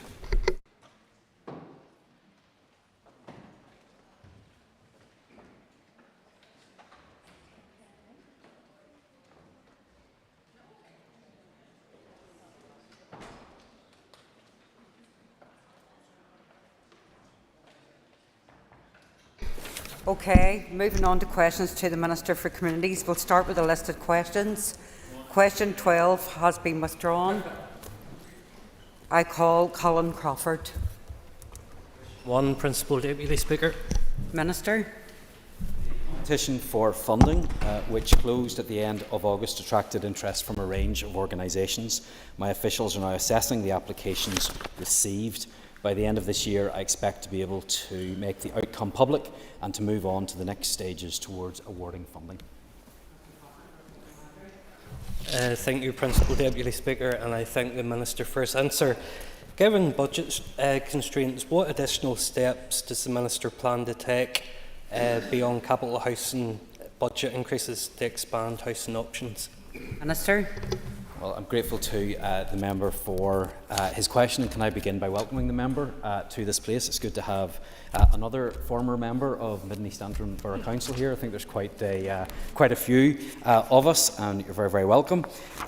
Principal Deputy Speaker, for me it is important that we progress with the intermediate rent option as an alternative, but the member has highlighted rightly greater supply all round, and that's what I intend to do, and how I intend to do that will be outlined in the housing supply strategy. We have a housing issue in Northern Ireland, and I want to make sure we tackle that, and the most effective way in which we can tackle that is by making sure there's greater housing supply across all tenures. Call Mark Durkin. Thank you, Madam Principal Deputy Speaker. Exactly how this competition will be judged, what weighting will be given to factors such as housing need, obviously, and how the lack of affordable housing in an area is affecting other executive objectives like the expansion of the university in Derry, for example, or the ability to house health workers in any area, or will the bid be assessed solely on profitability? Minister. So in terms of those that have bid for the intermediate rent, that will be done on the and it will be awarded on the basis of who the highest scoring applicant is, and there will be an intensive period of due diligence around that on the applicant and their proposals, and then legal arrangements will be required. In terms of who will benefit from this, I don't intend to limit this or want in any way to limit it to any one part of Northern Ireland, but it is another tool that we have to try and deal with the housing crisis that we face. Much of this is still yet to be determined. Call Kelly Armstrong. Can the Minister clarify if there will be a provision to ensure that all intermediate rent housing schemes will be shared in mixed tenure? Minister. It's certainly our intention to make sure that intermediate schemes, housing schemes, will be available across Northern Ireland. It certainly won't be limited to any one particular area, and it certainly falls in with what we're trying to do within the department, is to increase shared housing across Northern Ireland. Deborah Erskine. Thank you, Principal Deputy Speaker, and I thank the Minister for his answers so far. I welcome that he said so far that it won't be limited to any one part of Northern Ireland, so I'll put my bid in now for Fermanagh and South Tyrone. Where will intermediate rent homes be delivered? Where is he hoping to have them allocated to? Minister. Well, it comes no surprise to anyone in the House that the member has spoken up for her constituency. And as I've said to Mr Durkin, they can be delivered in any location, and I would like to see them being delivered right across Northern Ireland. There will be some constraints on that, of course.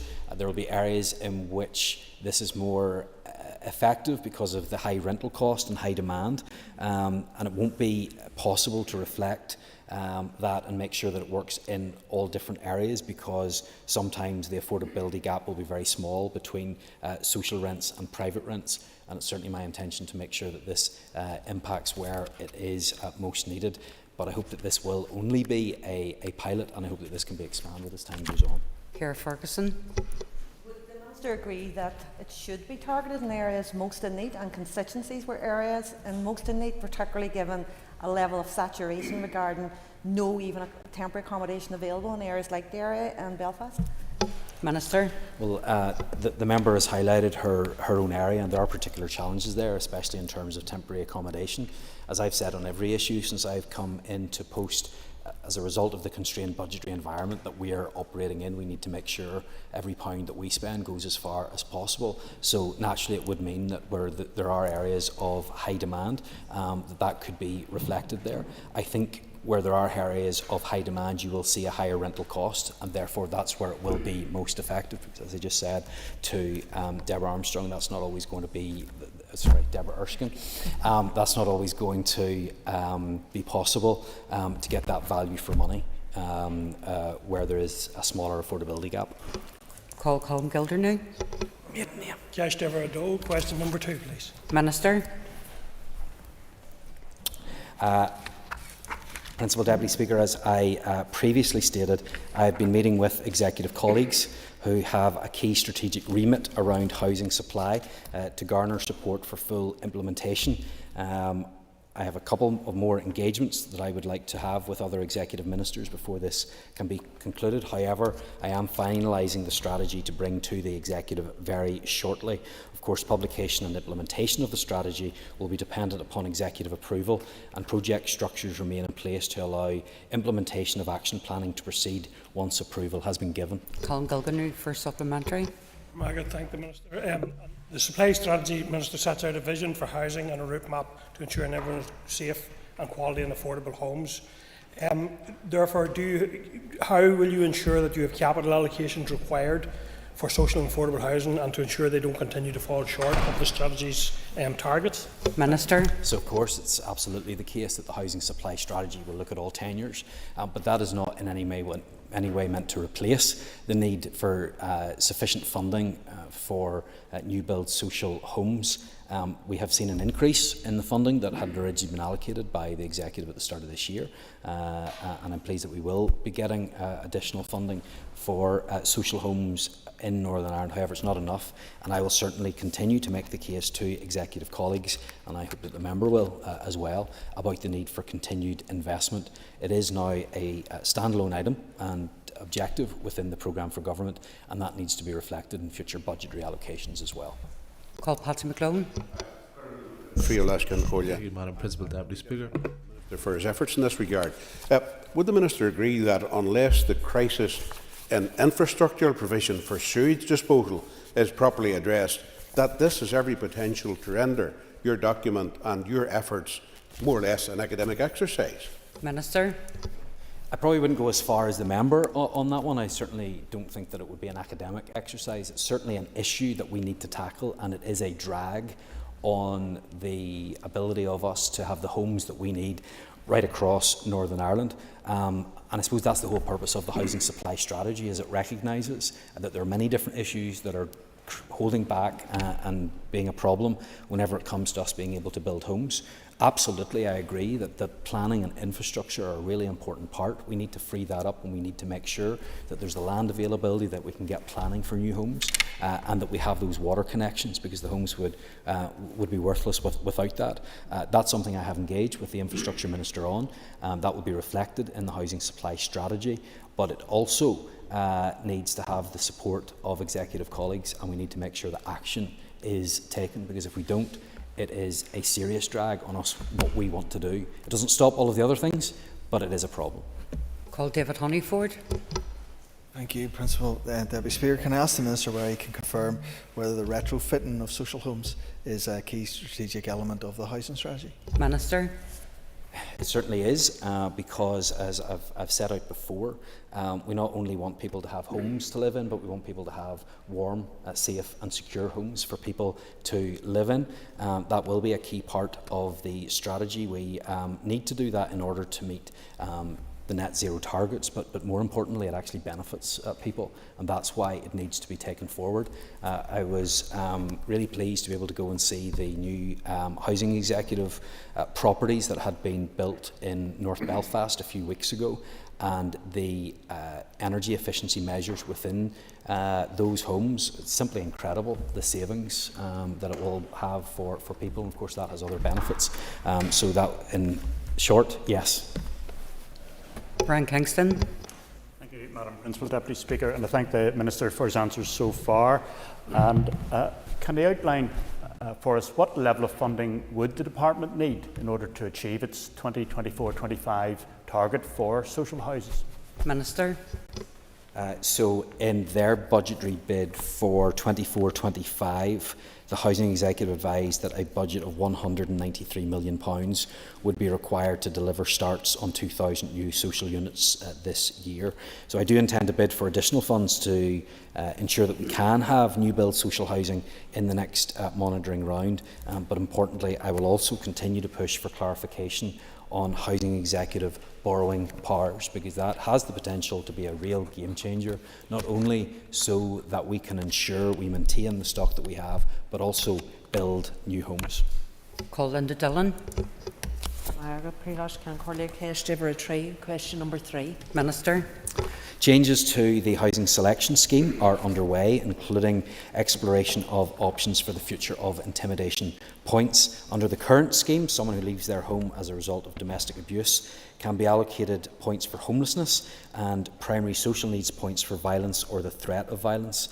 I am keen to see how changes to how applicants who have experienced violence are recognised within the selection scheme, and I'm aware that the Housing Executive is working at pace to bring forward options for consideration, and I can assure the member that I will give this my consideration as a matter of urgency. Linda Dillon for supplementary. I'd appreciate that, Minister. If you could give us a timeline, if you have that, and give us some assurance that vulnerable women will be protected in any scheme going forward or any change of policy. Minister. In terms of time, I hope that that is imminent. She'll be aware of the report that has been commissioned that is now with the Housing Executive, and I await recommendations in relation to that. I want us to be able to be in a position to move on that very, very quickly, and I can assure the member that I absolutely do recognise the need for us to protect those that are at their most vulnerable. We'll do everything that we can to ensure that the system reflects that need that exists. Call Claire Sutton. Principal Deputy Speaker, I appreciate the Minister's response in relation to that. Getting intimidation points is actually very, very difficult, whether it's in domestic abuse cases, which hopefully you'll bring forward, or indeed any other. How will the Minister ensure that we're taking a trauma-informed approach in how we are implementing these policies to ensure that we're not re-traumatising people and that we're actually supporting them at the point in which they need it? Minister. I absolutely agree with the need to support people in the way that the member has outlined. That's why I'm waiting for the recommendations from the Housing Executive, who obviously have the expertise in actually delivering the scheme. But I think it's absolutely right to recognise this as a problem and to make sure that our system reflects the need for these issues to be addressed. Call Connie Egan. Thank you, Minister. Have you engaged with frontline service users and victims and survivors in regards to this policy and to ensure you have the voice of lived experience? Minister. I certainly have engaged with those who are supported through the Housing Executive, housing associations and the different programmes that they run. But it's very much the case that the outputs of the research will facilitate evidence-based decision making, and an options appraisal will be carried out by the Housing Executive and presented to the Department. Of course, if the member has any particular concerns that she wants to raise in relation to this, I'll be happy to hear her views as well. Cara Hunter. Madam Deputy Speaker. Minister, recently I heard the sad news that Men's Action Network has been forced to close due to lack of government funding. They supported a number of male victims of domestic violence, and I'm mindful in the north we have very few safe places and refuges for men who have been victims of domestic violence. How can your department help change this? Well, Principal Deputy Speaker, it is the responsibility of the Housing Executive and therefore ultimately the Department to make sure that people have a safe place to live. I'm certainly happy to raise the issue that she's presented to me with my officials to see what else it is that we may be able to do. She'll be aware there's various programmes that are currently in place to help those that will fall into the category that she has just described. And if there are particularly acute issues that she wishes to raise, I'll be happy to hear from her. Call Steve Aiken. Would the Minister agree that some in society still use paramilitarism to intimidate individuals and families, and that the Department of Justice must take more robust action to dismantle these groups, and that these organisations should not be called upon to use their influence within communities? Minister. It is absolutely the case, and I think I can speak for everybody in the House in saying that there's no room for intimidation in our society.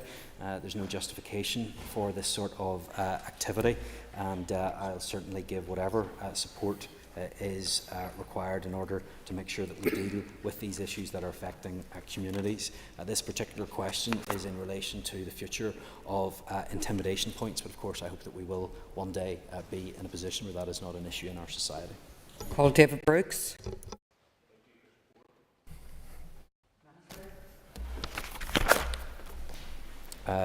Principal Deputy Speaker, the Housing Executive were given approval to construct these properties in North Belfast. However, the way ahead for the Housing Executive to have a regular remit to build homes is still to be resolved. The Housing Executive already has a legislative basis designed to facilitate its borrowing. However, it's currently effectively prohibited from doing so because of the current budgeting treatment which is applied to it.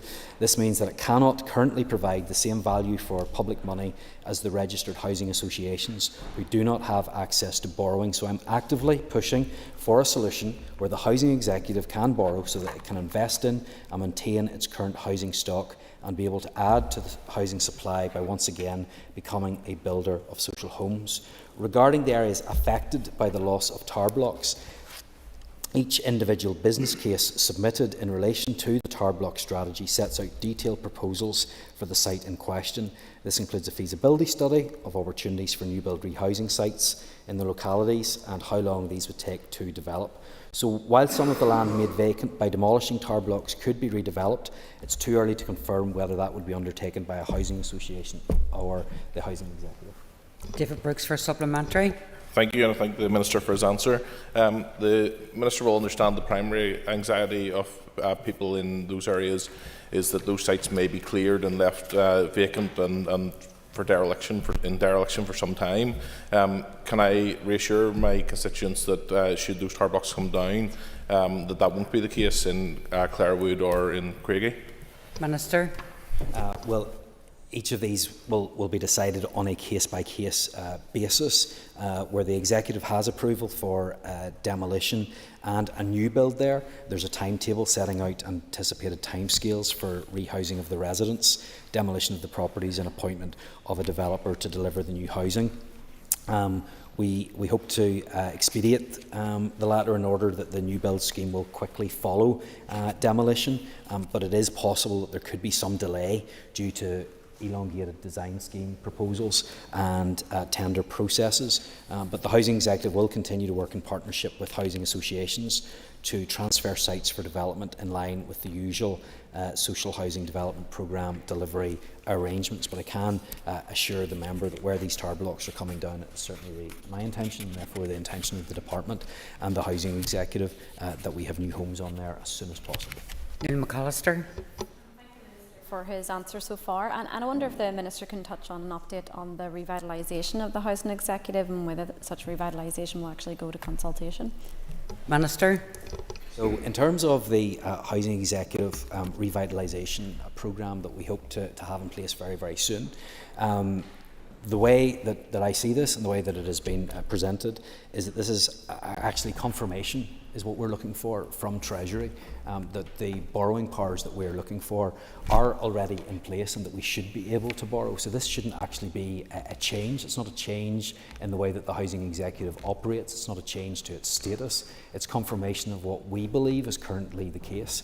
And a lot of work has been done with the Treasury on this. I have raised this at every opportunity with the Minister of Finance, and the Deputy First Minister raised it with the Chancellor.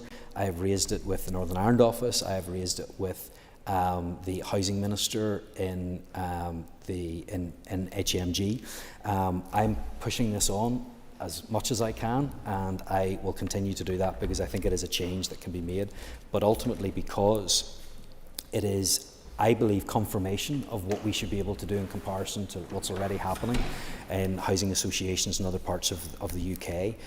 It not being a significant change, it would not need to go out to consultation. Andy Allen. Principal Deputy Speaker, it's my understanding that energy efficiency measures were the cornerstone of this particular pilot project in North Belfast, and with that context, can the Minister advise what steps his department is taking to understand and learn the measures that have been introduced in this pilot project to share that across the wider housing sector and beyond? Minister. That is absolutely the case, and we have seen incredible improvements in the energy efficiency of those homes compared to what would have been there before. They were built to a very high standard, but it is something that we would want to roll out. We need to make sure that our homes are more energy efficient because it will save us more in the long term. It will save our constituents more in the long term, and there's certainly much sharing that we can get from the new homes that are now in place, and I would certainly believe that there are lessons that can be learned for further and future retrofit programmes. Sinead McLaughlin. Aye, please. Minister. Addressing poverty in all its forms is a key priority for me. As poverty is a complex and multifaceted issue, my department is currently engaging with officials from other departments to develop a final anti-poverty strategy and a range of actions that will help mitigate impacts, reduce the risk of falling into poverty and support people to exit poverty. As the development of the executive strategy moves forward, I'll be working with ministerial colleagues and their departments to establish the priorities and commitments required to deliver a robust anti-poverty strategy which will positively impact and make a tangible difference to people's lives across Northern Ireland. Sinead for supplementary. Thank you for your answer, Minister, but the question was when. Given that an anti-poverty strategy is over 25 years late, does the Minister agree that poverty reduction has not been taken seriously by his department or the Executive? Minister. No.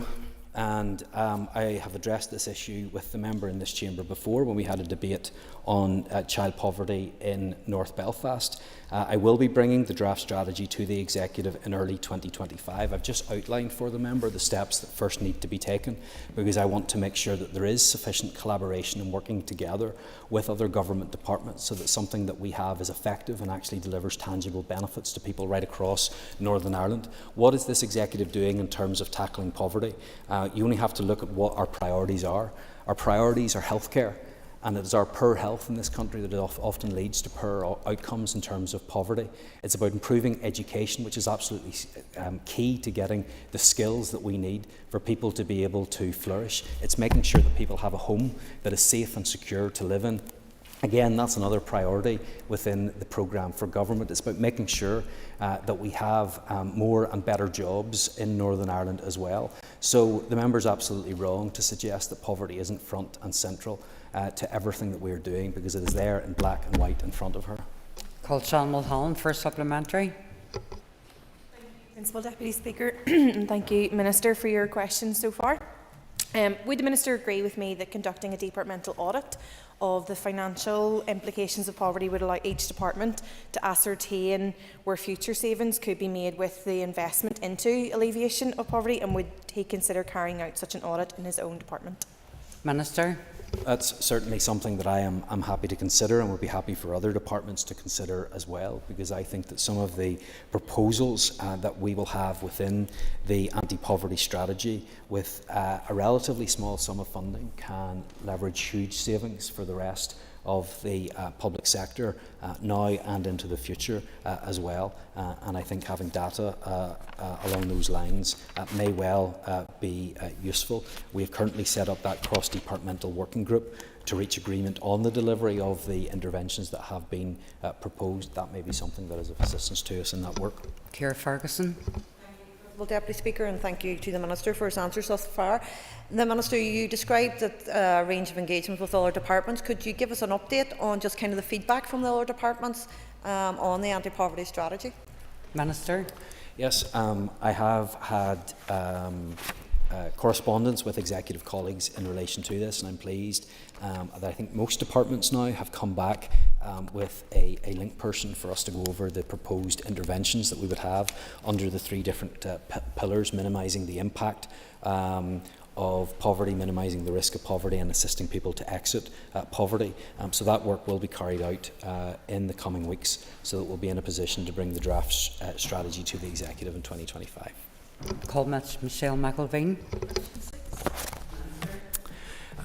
Principal Deputy Speaker, notwithstanding the budgetary constraints in 24-25, my department has provided Libraries NI with just over £4.7 million in capital funding to progress committed projects. The funding provided will allow Libraries NI to complete carbon retrofitting work in Killelea Library, to complete construction of the replacement library in 5 Mile Town, to progress its IT infrastructure replacement programme, and to progress design work for a replacement library in Enniskillen.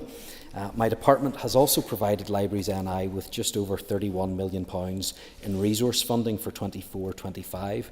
This includes spend of £820,000 on book stock. I'm also pleased to advise that my department is progressing work on a new public libraries policy to reflect the needs, challenges and ambitions of a modern public library service. I am mindful of the importance and value of our public library network, which provides safe, welcoming and inclusive spaces for people to read, work, study and access information and services. And given the importance of our public library service to communities throughout Northern Ireland, my department will seek to provide the fullest support it can in terms of resource and capital funding investment. Call Michelle McElveen for a supplementary. I'm going to thank the Minister for his answer, and in my own constituency I welcome the redevelopment of Killelea Library and the innovative way in which Libraries and I were able to fund this transformative project. The Minister will be aware of my persistent lobbying for Newtownards Library for the last 15 plus years. Can he give an update on this very much needed facility? Minister. First of all, can I thank the member for inviting me to Newtownards and showing me the current state of Newtownards Library. There's certainly a fantastic staff there that do great work, but to be honest, the building is just simply not fit for purpose. Therefore, the redevelopment of Newtownards Library is a key priority for Libraries NI. The present location on Regent Street forms part of a shared site with the Council's Queen's Hall facility, and the agreed lease arrangements are in place for library facilities. In terms of the development itself, Libraries NI have submitted an updated business case supporting the proposed redevelopment of the library, which is currently being considered by my department. It would increase in size from 203 square metres to almost 1,500 square metres at a cost of around £9.2 million. Departmental economists are currently reviewing the business case and responses from Libraries NI to queries raised.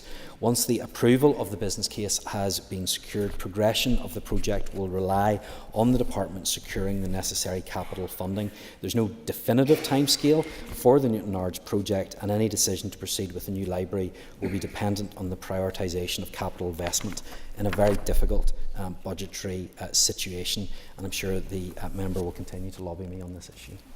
Paul Stewart-Dixon. Speaker, thank you, Minister, for your answer so far. Minister, I'm sure you'll agree with me that libraries are much more than just bricks and mortar, and that there are a lot of excellent activities take place inside libraries, both community and other activities. But can the Minister assure the House that because of the failure of the United Kingdom Government to provide pensioners with warm homes this winter, that libraries can also be used as warm spaces as well? Mr. Quick response. Yes, it's certainly the case, and I've witnessed that just last Friday in Larne Library in our own constituency. Libraries are not just a place to go and get books, there's so much more that can be done, and I certainly want to congratulate them on the services that they provide for people of all ages, but older people in particular. Thank the Minister for that. So that ends the period for listed questions. We're now going to move on to 15 minutes of topical questions, and I call on Mark Durkin. The Minister is well aware of the dire need for housing in many places, but particularly in my own constituency, and the desperate situations that people are in and families waiting to be housed. Is the Minister aware of the reasons behind the delay in the handover of 98 brilliant-looking and completed new social homes at Templemore to Arbour Housing Association so they can be then allocated to people and become homes? Minister. Deputy Speaker, I'm not aware of any issues with the particular development that he mentions, but I will certainly speak to officials and see what the hold-up is, if there is one, and I will come back to the member in writing. Mark Durkin for a supplementary. I thank the Minister for his answer and for that commitment. I'll maybe enlighten him a wee bit. I'm waiting for further enlightenment myself. It's my understanding that the delay is due to the discharge of planning conditions. So can the Minister commit not just to speaking to his own officials, but also cross-departmentally to the infrastructure Minister to get them to get a move on and get people into these homes as a matter of urgency? I'm certainly happy to do that, and I have to say I have a growing concern when I hear this, because it is coming up more frequently that homes have received planning permission, they've been constructed, but then issues seem to arise later on. That increases costs, that makes it more difficult to build homes and creates uncertainty within the sector, so it's certainly something I'm happy to take up on behalf of the member and raise with executive colleagues if necessary. Patrick Delargy. Thank the Minister for his answer so far. Minister, can you provide me with an update on any energy efficiency schemes which your department are currently having? Minister. Well, the member will be aware, I'm sure, of a number of things that we are trying to do in relation to energy efficiency. He will be aware of the affordable warmth scheme and the potential for its replacements, as well as the development of the fuel poverty strategy. That's something that is absolutely key. As I said earlier, we want people to have homes, but we need people to have warm, safe and secure homes as well. And I hope that when we can develop the fuel poverty strategy further, we will have in place schemes that will be most effective in helping those most in need. Patrick Delargy for supplementary. Thank the Minister for his answer. A lot of my constituents have contacted me, particularly people who are homeowners, who are contacting me saying that they want to make their homes more sustainable, they want to make them more energy efficient, but there simply aren't the schemes out there for them to access them. So can you provide me with an update? I appreciate you have provided me with already some update, but any potential schemes which you're hoping to run in the future, and who would be eligible for those? Minister. So this will form part of the housing supply strategy, as well as the as well as the fuel poverty strategy, which I hope to be bringing forward in due course. But it is important that we look at all of the different options that are available, both in terms of how we can make homes more energy efficient, and also looking at how we can help with home generation, for example, of electricity through solar panels as well. This will also cut across into some of the responsibilities of the Minister for the Department for the Economy through the energy strategy and some of the issues that were prioritised there when that strategy was released, and there is an action plan associated with that. But this is where the money should be spent, because this is where it can have the most impact and the longest lasting impact as well. Jerry Carroll. level of rent do you think is acceptable in the private rented sector before your department starts implementing rent controls? I remind him there's some form of rent controls, Netherlands, Germany, Sweden, France, alongside many other US cities. So it's unacceptable in my view to have a Wild West system in place. Minister. What I'm trying to do, Principal Deputy Speaker, is make sure that we have as many housing options as possible. We want affordable housing, we want social housing, and we want to have a sustainable private rented sector as well. That's why we're taking forward changes that were introduced in the Private Tenancies Act at that time. As I stated to the member earlier on today, in this House, there are concerns about the impact that rent controls will have on supply. So our focus should actually be on making sure that we do everything in our power to increase the supply, and that's where my focus is going to be. Jerry Carroll for supplementary. Thank you, Minister, for his answer. Minister, many housing options as possible. You stated, I agree with you. What work is your department doing to look at vesting compulsory purchasing powers alongside the Finance Minister to tackle the scourge of empty homes? And at what point of a home lying empty do you believe that the public body should acquire and be able to acquire that empty home for tackling homelessness? Minister. So that is something that we'll be looking at through the housing supply strategy, but I think that there is a role for perhaps the rate system, for example, to put pressure on those homes that have been vacant for, in some cases, years. Sometimes they are a hub for antisocial behaviour. They're a home that someone could otherwise be living in. So I think there are ways in which we could use the rate system, for example, to tackle those issues. But where there are empty properties, we need to make it as desirable as possible for the people who own those to do something with them. And it's also something that the Agriculture Minister, Minister Muir, will seek to deal with through the dereliction bill that he'll be bringing forward. Call Andrew McMurray. Speaker, and thank you, Minister, for the answer so far. Can the Minister give an update on the publication of the Youth Homelessness Action Plan? Minister. Principal Deputy Speaker, homelessness is a scourge on our society. There are far too many people that do not have a stable home to live in, and that has impacts for them and for their families and for children and their schooling as well. In terms of youth homelessness, I don't have an update for him on that right now, but when I do, I'll be able to share that with him. Andrew McMurray for supplementary. Thank you, Minister, and I look forward to that. And I suppose I would just make the point really that the action plan will need to address the lack of support staff in the sector in order to help actively address the youth homelessness. Thank you. I certainly believe that we're spending too much money at the minute on temporary accommodation, and that money should actually be spent on preventing homelessness instead, because it will save us in the long term.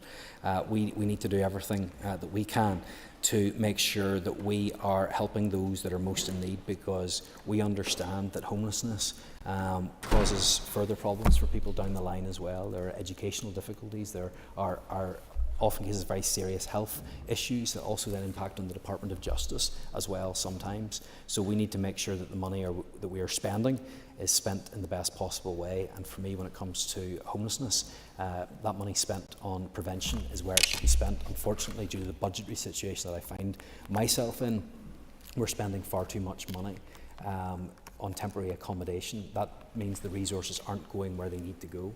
But in the longer term, the way that we will deal with this issue is making sure that we have more homes right across Northern Ireland in all tenures. Call John Blair. Principal Deputy Speaker, could I ask the Minister if we could please receive an update from the Department on the steps being taken to address claimants' concerns regarding the receipt of letters indicating they have been overpaid in welfare supplementary payments? Minister. Principal Deputy Speaker, that I am aware of this issue. This is something that has caused concern in terms of those overpayments, and a number of members have highlighted that. I've also been made aware that not all customers are being given the same opportunity to access support from the department to manage their debt. So I can advise that work is currently being progressed to introduce a waiver facility for welfare supplementary payment customers. John Blair for supplementary. Thank you, Principal Deputy Speaker, and thank the Minister for that reply. Could I ask further to that, and in addition to the measures they outlined, what other actions are being taken to address the distress caused to claimants by these letters, as they're being informed on one hand that thousands are being written off, yet these letters remain on file in relation to them? Minister. I'm happy to speak to the member about this specifically and some of the cases that might perhaps be outstanding. I know there's further engagement that will take place to agree the new processes and amendments to customer notifications needed to support this change, and that should have been introduced last month. And if there's any further issues on that he would like to raise with me, I'd be happy to discuss those. Diane Dodds. Thank you, Principal Deputy Speaker. Minister, could you advise us on an update on the Northern Ireland Football Fund? Minister. Yes, I am pleased to say that good progress is being made in advancing the Northern Ireland Football Fund. One of the issues that many clubs have asked for is funding to help them develop their business cases. So I'm happy to announce today that a further 5 clubs will be provided with funding to develop their business case, and they are at Newington, PSNI, Institute, Ards and Loughgall. Mrs. Dodds for supplementary. Thank you, Principal Deputy Speaker. Minister, that is extremely good news and shows what a minister is prepared to take action on this particular issue can achieve in a relatively short period of time.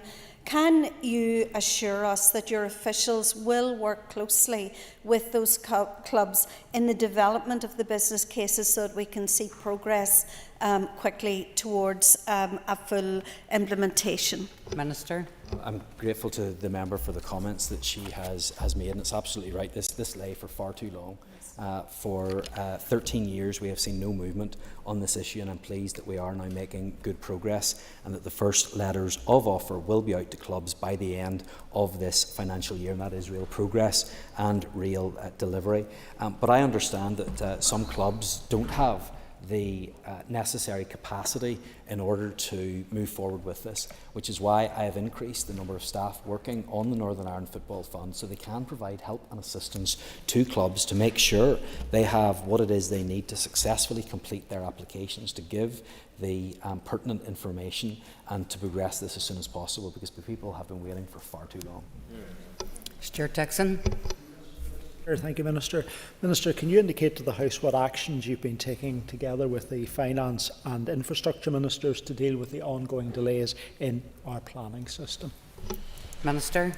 This will be an important element of the housing supply strategy, as I've indicated to members earlier. It is one of the barriers to the rapid building of the new homes that we need to see. So I have engaged with the Department for Infrastructure, with Minister O'Dowd, and highlighted in particular some of the things that can be done. As he walks into the chamber, he'll be able to confirm that I have raised with him the importance of statutory consultees responding more quickly to requests for information. But if we want to see more homes built across Northern Ireland, we need to make sure that the planning system is there and is fit for purpose, and that we have the correct water infrastructure as well. Stuart Dixon for supplementary. Thank you, Minister. Minister, in addition to your discussions with Finance and Infrastructure, what work have you been undertaking with local authorities also to advance the improvement of our planning system? Well, Principal Deputy Speaker, this is another important element to making sure that we get the planning system right, because you'll be aware of the significant role that planners have in local government.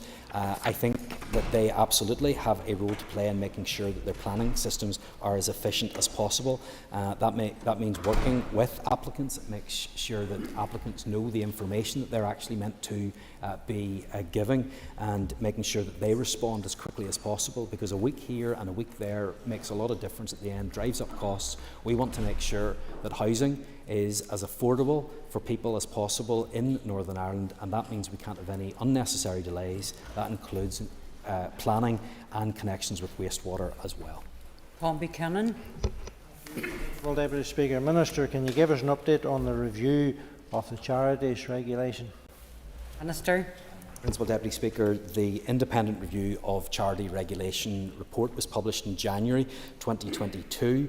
The review made 93 interlinked and mutually dependent recommendations to improve the regulatory framework and the role of the Commission within it. Tom, for a very quick supplementary. Thank the Minister for that.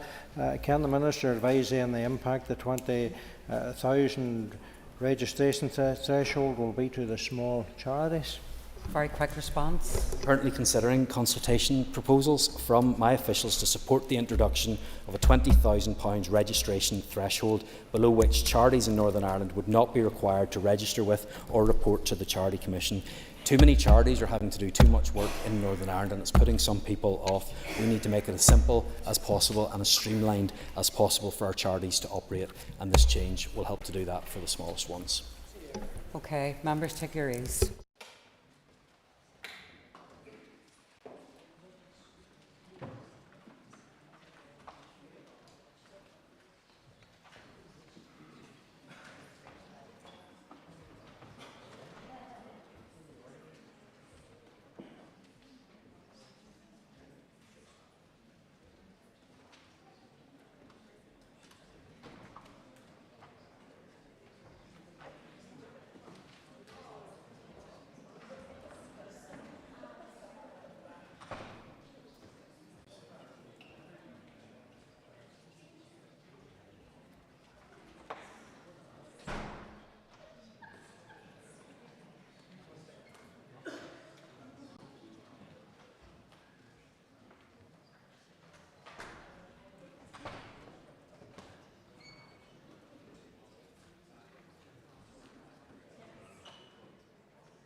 Order, members. Diane Dodds has given notice of an urgent oral question to the Executive Office. I remind members that if they wish to ask a supplementary question, they should rise continually in their places.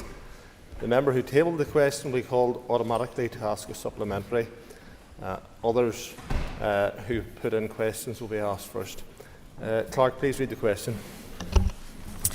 To ask the First Minister and Deputy First Minister, given their departmental responsibilities towards the victims and survivors of childhood abuse and children and young people, for the First Minister's assessment of how her recent statements in relation to how she and her party managed issues of child protection and safeguarding following the arrest of Mr Michael McMonigal have diminished confidence in her office. First Minister. Firstly, let me address directly the issue of confidence in my office, which has been posed in this question. And let me be crystal clear on this point. I am absolutely and totally committed to ensuring that the strongest and most robust child protection and safeguarding processes and policies are in place. Everything that I do as First Minister is guided by that fundamental commitment. As a mother and as a grandmother, I assert my absolute determination, both political and personal, to protecting all children and to protecting all other vulnerable people. In my work in TEO, I have prioritised and focused attention on the needs and rights of victims and survivors of childhood abuse and of children and young people more generally. The issues that have arisen over recent days result primarily from the actions of two former press officers who have now resigned from their employment from Sinn Féin. And I now want to set out clearly and as comprehensively as the circumstances surrounding the departure of those two press officers. So in that regard, Mr Speaker, I'm asking for your indulgence to allow me the space and time to do so. Because I think it's important that we set out and address the concerns, legitimate concerns that are being asked, because I think it's an important matter of public concern. It's important, firstly, to state that Michael McMonigal's actions are utterly reprehensible and he is being fully held accountable under the law. His crimes have inflicted significant harm on his innocent victims, and there's nothing more reprehensible than the abuse of a child. In August 2021, when Michael McMonigal informed Sinn Féin of his arrest and questioning concerning serious criminal offences, the party took decisive action. And in line with our child protection policy and human resources handbook, he was immediately suspended from party membership and his position as a press officer, with his employment terminated in June 2022 when his contract ended. I was made aware of his suspension and I had no further contact with him. On the 14th of February 2023, I attended the event in the Great Hall in support of the Nate for Dahi campaign hosted by the British Heart Foundation. My sole focus was on Dahi and supporting the family to raise awareness for the campaign, and I was not aware that Michael McMonigal was at this event, and I had no knowledge either that he had gained employment with the British Heart Foundation. On Wednesday, the 25th of September 2024, Sinn Féin and I were informed that 2 press officers who were former colleagues of Michael McMonigal had provided employment references for him, and I am absolutely appalled and horrified that that occurred. These references were given without the knowledge or authorisation of the party, and under no circumstances would the party have provided a reference for work or for otherwise for McMonigal. The party took immediate action against both individuals, and their actions constituted gross misconduct which would result in their dismissal. But as the party process was ongoing, both individuals resigned their positions and terminated their party membership with immediate effect on Saturday the 28th of September. So on behalf of Sinn Féin, I apologise for the hurt and the distress caused by their actions. I have since also established on the Thursday of last week that in August 2023, following media reports of charges against McMonigal, the British Heart Foundation contacted Sinn Féin's former HR manager to verify the email address and identity of the senior press officer who had provided the reference the previous year, which the HR manager responded. This contact from the British Heart Foundation was not brought to my attention or the attention of the Sinn Féin leadership at that time, and that was a serious omission. Members will know that I spoke with Fergal McKinney, the head of the British Heart Foundation, to discuss this situation.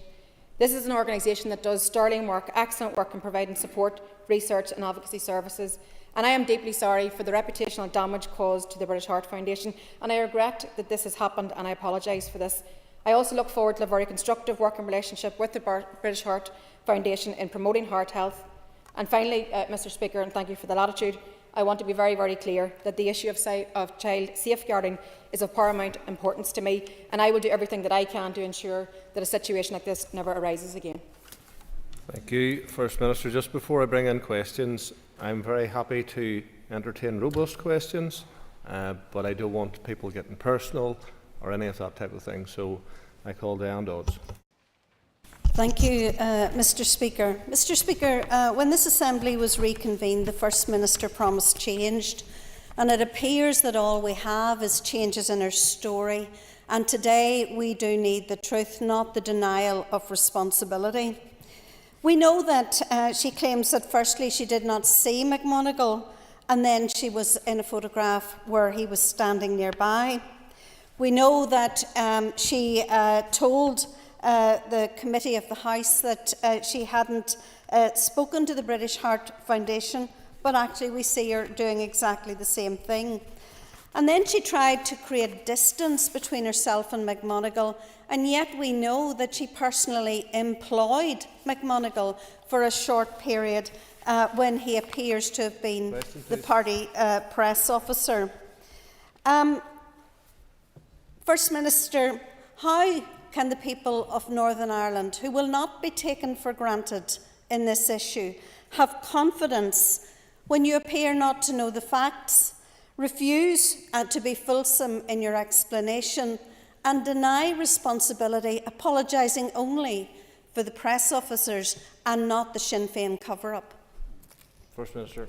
Well, I welcome the fact that I have the opportunity to set the record straight. As members will know, I tried to do that on Saturday with a very comprehensive statement setting out exactly what I knew and when I knew it.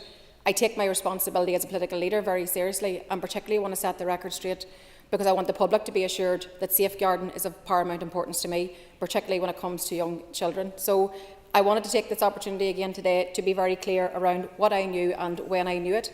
I hope that I've been able to provide that information. I can assure you that had I have known that a reference would be provided to Michael McMonigal, that would not have happened. It would never have been given permission.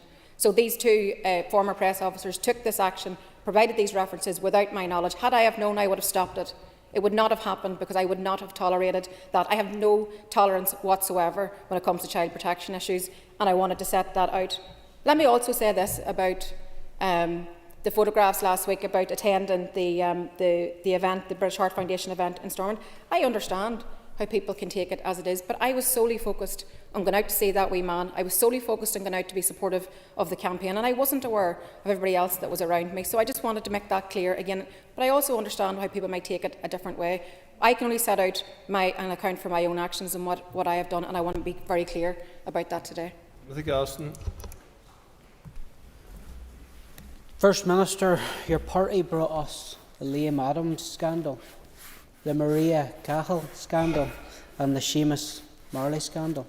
Sinn Féin has now brought us the Michael McMonagle scandal. You claim you didn't see him standing in front of you at an event in this building, in spite of your personal employment of him in 2020. Your credibility is in tatters. But for the sake of those who share government with you, can you assure us that there will be no more paedophilia scandals that will come out from Sinn Féin? Minister. Look, I want to give a full account of, as I said, of what I know and when I knew it, and I think that today gives me that opportunity to do so. I tried to do that in a written statement on Saturday, and I want to do it again today, because I do take my responsibilities very seriously when it comes to safeguarding. I'm a mother, I'm a grandmother. Of course, this is something that we right up there in terms of my priority list of issues to be concerned about. I have set out my account of what I knew and when I knew it, and I hope that provides some assurance to the public just in terms of my role in this, in terms of what I understood and when I understood it. But I have been as factual as I can in terms of everything that I now know, and that is now what I have put out very publicly. Dr. Steve Bacon. So, Mr. Speaker, I need to make a declaration of interest that I am the safeguarding board member of a major NGO. I'm also the safeguarding governor of a school in my constituency. First Minister, may I ask, when you first employed Michael McGonigal, what due diligence did you do on his conduct for suitability for employment? And subsequent to being informed of his being investigated for serious offences, what safeguarding checks did you conduct on any access to children or vulnerable adults he may have had when in your employ? First Minister. I can assure the member that I took all the same precautions that he does whenever he employs any member of the Assembly. I did employ him in the past, many years before this has occurred, so I don't make any secret of that. That's all on public record, and anybody can inspect that. But the same processes that apply to your staff apply to my staff also. Matthew Hill. Thank you, Mr. Speaker. First Minister, no organisation, political party, business, church is responsible for the actions of abusers. They are culpable for their actions, but organisations are responsible for the actions they take to safeguard vulnerable people. They are also responsible for their duty of candour and transparency. I don't think a reasonable person viewing the actions of your party over the past week would think that they had discharged their responsibilities of their duty of candour and transparency, but I welcome the fact that you are here today. Can I ask you specifically, First Minister, in relation to the photographs that were taken in the Great Hall, are you clear that the photograph taken of you 10 or 15 feet from Michael McMonagle, closer now than I am to you, that you did not see him, because people genuinely do not find that credible?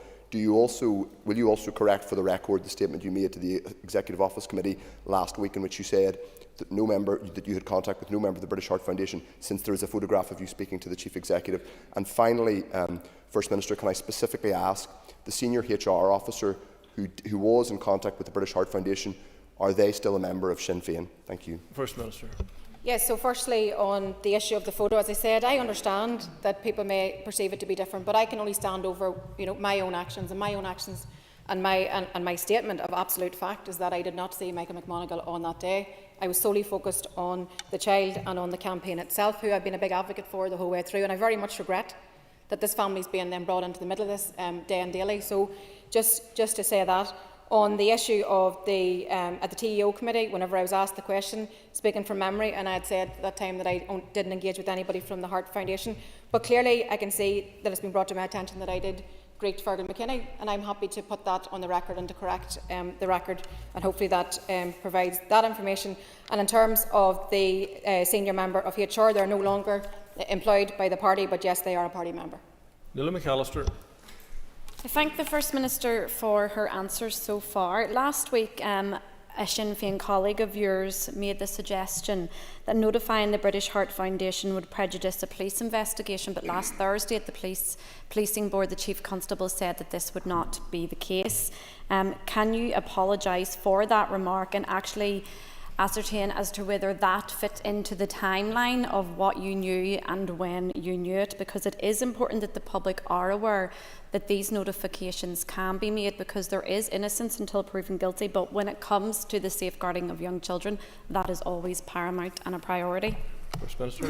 Yes, I accept the Chief Constable has clarified his position, and I accept that position, and I also can tell you that in terms of what I have put out publicly is because of when I became aware of it. So the timeline that I've set out of when we knew about the press officers having given the references without asking for permission, or indeed that the HR office had actually confirmed to the British Heart Foundation a year later that they actually had sent, or the clarification point that they had asked. So everything that I've put in the public record is within that time frame and when I knew about it.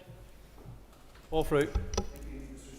Given the fact that the First Minister confirmed that the senior HR officer, who she has said made a serious omission by not notifying the Sinn Féin leadership of references given to Michael McGonigal, the fact that she has said today that he or she is still a member of Sinn Féin, will there be any disciplinary investigation into that member? And how is it consistent when the two press officers have left, but this person still remains a Sinn Féin member? First Minister. So the two very distinctly different cases, one in which there was an investigation that was started by the party that would have ended up with gross misconduct.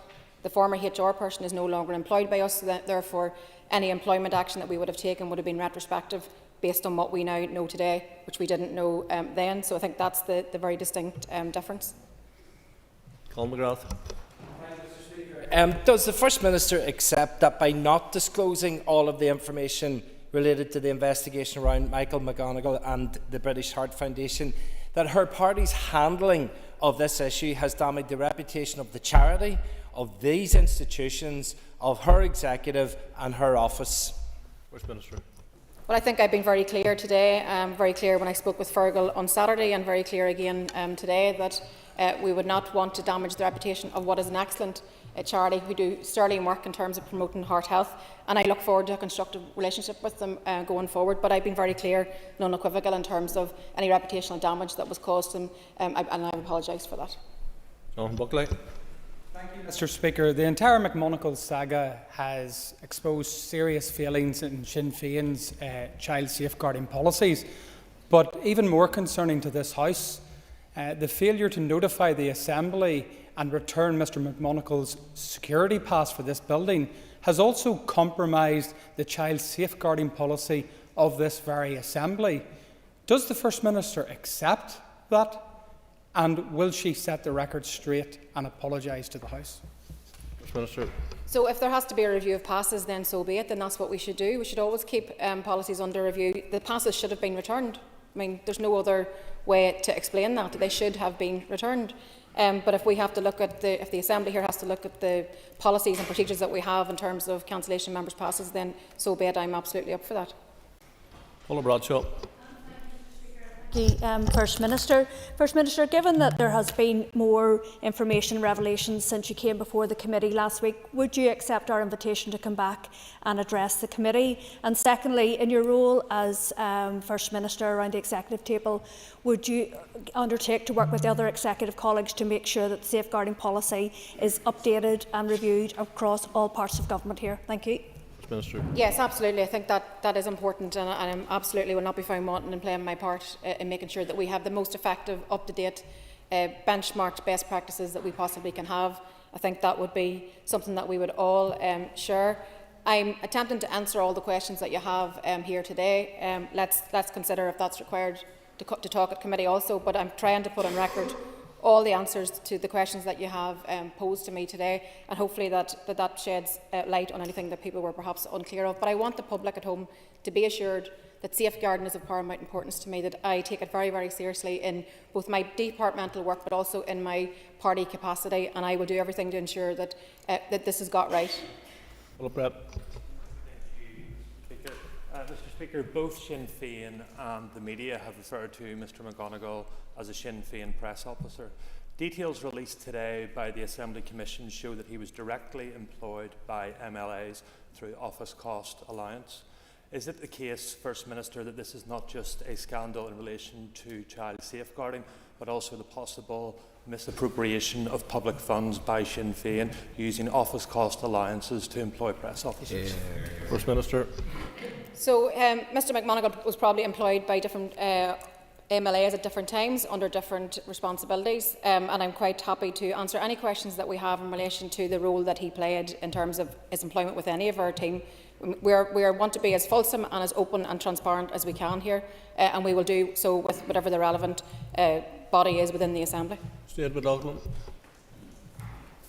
Mr Speaker, can I ask the First Minister what specific actions has she taken to review the safeguarding processes, and does she acknowledge that her party's actions has actually damaged these institutions and her office? And I'm really mindful of the role of the Executive Office in relation to supporting victims and survivors, including historic child abuse. And leadership and responsibility really matters when it comes to safeguarding our children. First Minister. Yes, absolutely. Leadership matters and responsibility matters, particularly when it comes to such sensitive areas as child protection, and I share that concern. We have our own child protection policies, we've got our human resources handbook, but there's no doubt whenever you reflect on the last week and everything that's been, we need to ensure that we make sure that that is as up to date and as best practice as we possibly can have it. So I'm very much committed to ensure that this does not occur again, do whatever I can, including in particular the issue of references. I think that's crucially important. But as I've said, that in this scenario, 2 people gave references without permission. They were not condoned, they were not endorsed, they were not given permission to do so, and they should not have done so. That is a wrong, an absolute fundamental wrong. They should not have been given the press or the references in the first place. Abrishkin. Speaker, safeguarding is of vital importance. In light of the HR manager still being a party member, can the First Minister give an assurance to the House that anyone who is engaged in or assisted in the cover-up of sexual abuse, or anyone who has shields a perpetrator by not passing on details of abuse, will be suspended from the membership of Sinn Féin? Minister. That is always the case. It doesn't arise just on this occasion. That is a fundamental commitment from our party in terms of our own child protection policies and our own HR rules, and I just would be careful in terms of not going straying too far into accusing people of something that we didn't know. In this case, a serious error on behalf of the HR manager in which to provide the information to me that British Heart Foundation had contacted the office, but outside of that, that's as far as that goes. Minister, you did say earlier that you couldn't answer all the questions here today. The difficulty that I have is I don't know before the end of play today how many more questions there will be. So would the Minister then consent to a full independent inquiry of the circumstances around this case of Michael McMonagall to ensure full transparency and accountability and to rebuild public trust in these institutions and government? First Minister. I think the member must have misheard me. I said I'm attempting to answer all of the questions today, and not that I'm running out of time to answer questions. I have put on publicly on record in terms of our own internal processes how we have responded to this issue, that I take it seriously, considerable seriousness in terms of the issues themselves. Michael McMonagall is a monster. Michael McMonagall did what he did, and he's being dealt with under the full force of the law, and rightly so. The 2 former press officers of Sinn Féin should not have done what they have done. They should not have provided references. They would not have been given permission to give references. I do not condone that by anybody's, for anybody, and particularly in this kind of case. And I will reflect on the issue of references in terms of our own HR guidance and our own policies. But outside of that, I am trying to give a full account today of all the questions that have been asked of me. Anne Kingston. Speaker, and I have to say the First Minister was less than clear in her response to the Chair of the Executive Office Committee. That committee has an important scrutiny role and the ability to ask more than one question, which we're limited to here today. So I will ask again, will the First Minister commit to accede to any request to return to the Executive Office Committee to answer questions on this matter in the interest of restoring public confidence in relation to safeguarding, and furthermore will cooperate with any investigation or inquiry launched by the committee or any complaint investigated by the Commissioner for Standards?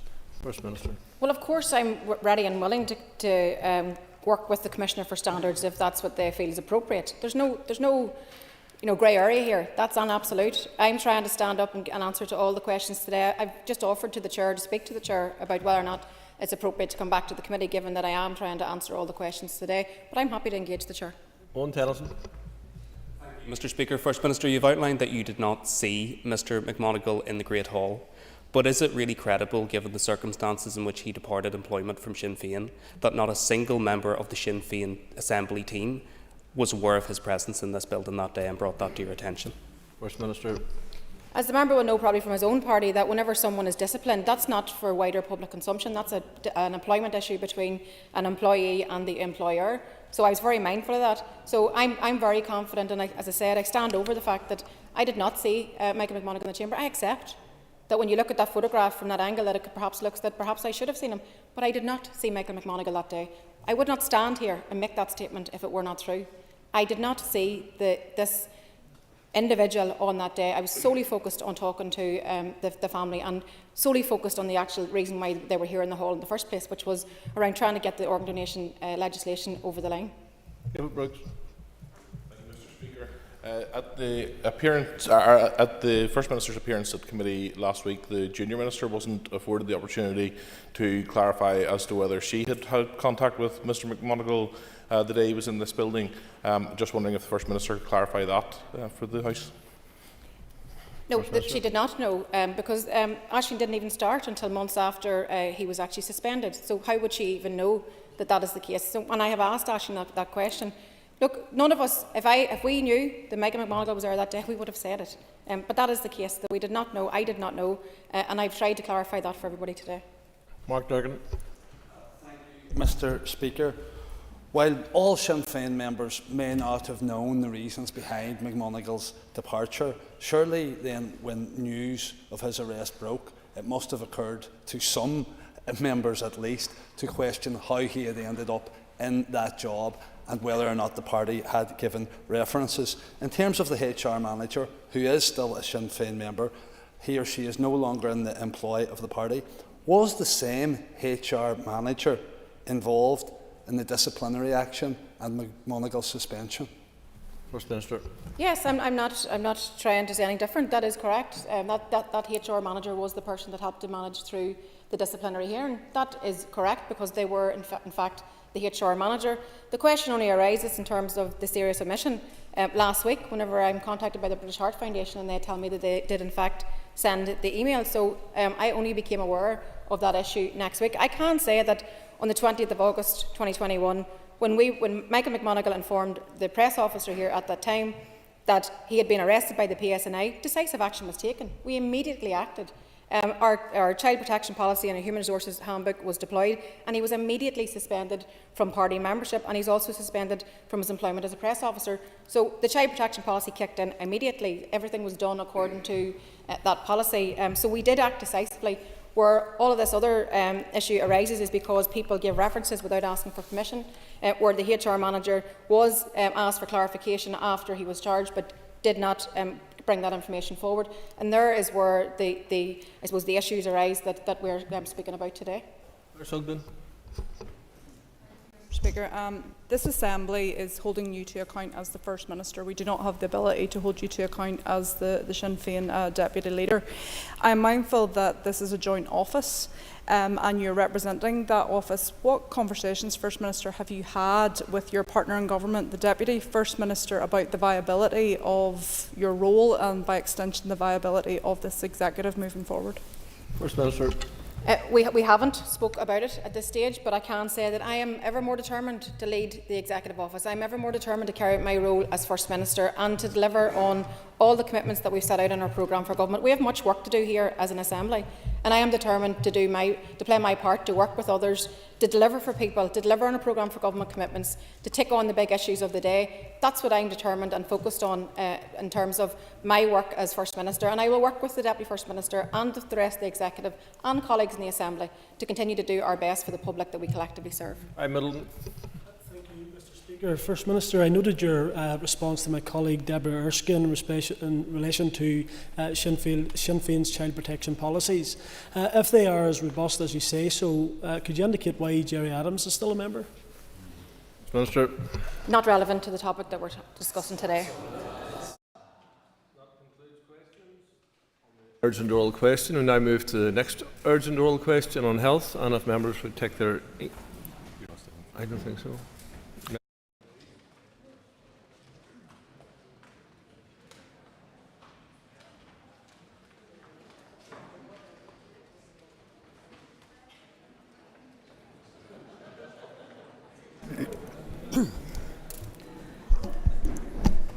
Nuala McAllister has order.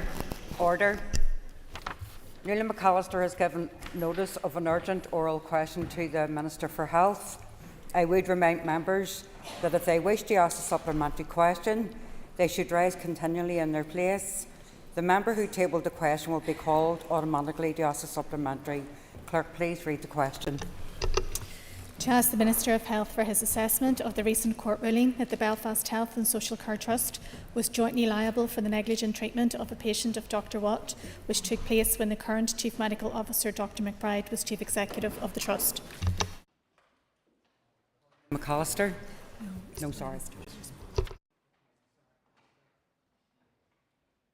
Thank you, Principal Deputy Speaker. And with your indulgence, before I move to address the substantive issue, I just wish to take this opportunity to reiterate, on behalf of the entire Health Service, the previous apology to all those who have been so badly let down. Whilst the independent neurology inquiry revealed some deeply unpleasant truths, following the neurology recall, it also served an incredibly important role in identifying and spearheading changes that have since been made to improve patient safety.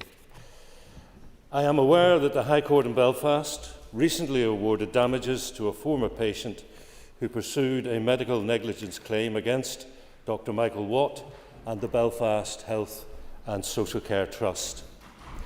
Members, I hope, will appreciate that it is not appropriate for any minister to comment on individual cases. But I can give the House an assurance that I am aware of the ruling and of its conclusions, and the ruling in this case will of course be carefully considered. On the 9th of June 2022, the then Minister for Health confirmed the arrangements for neurology compensation by way of a written Assembly statement.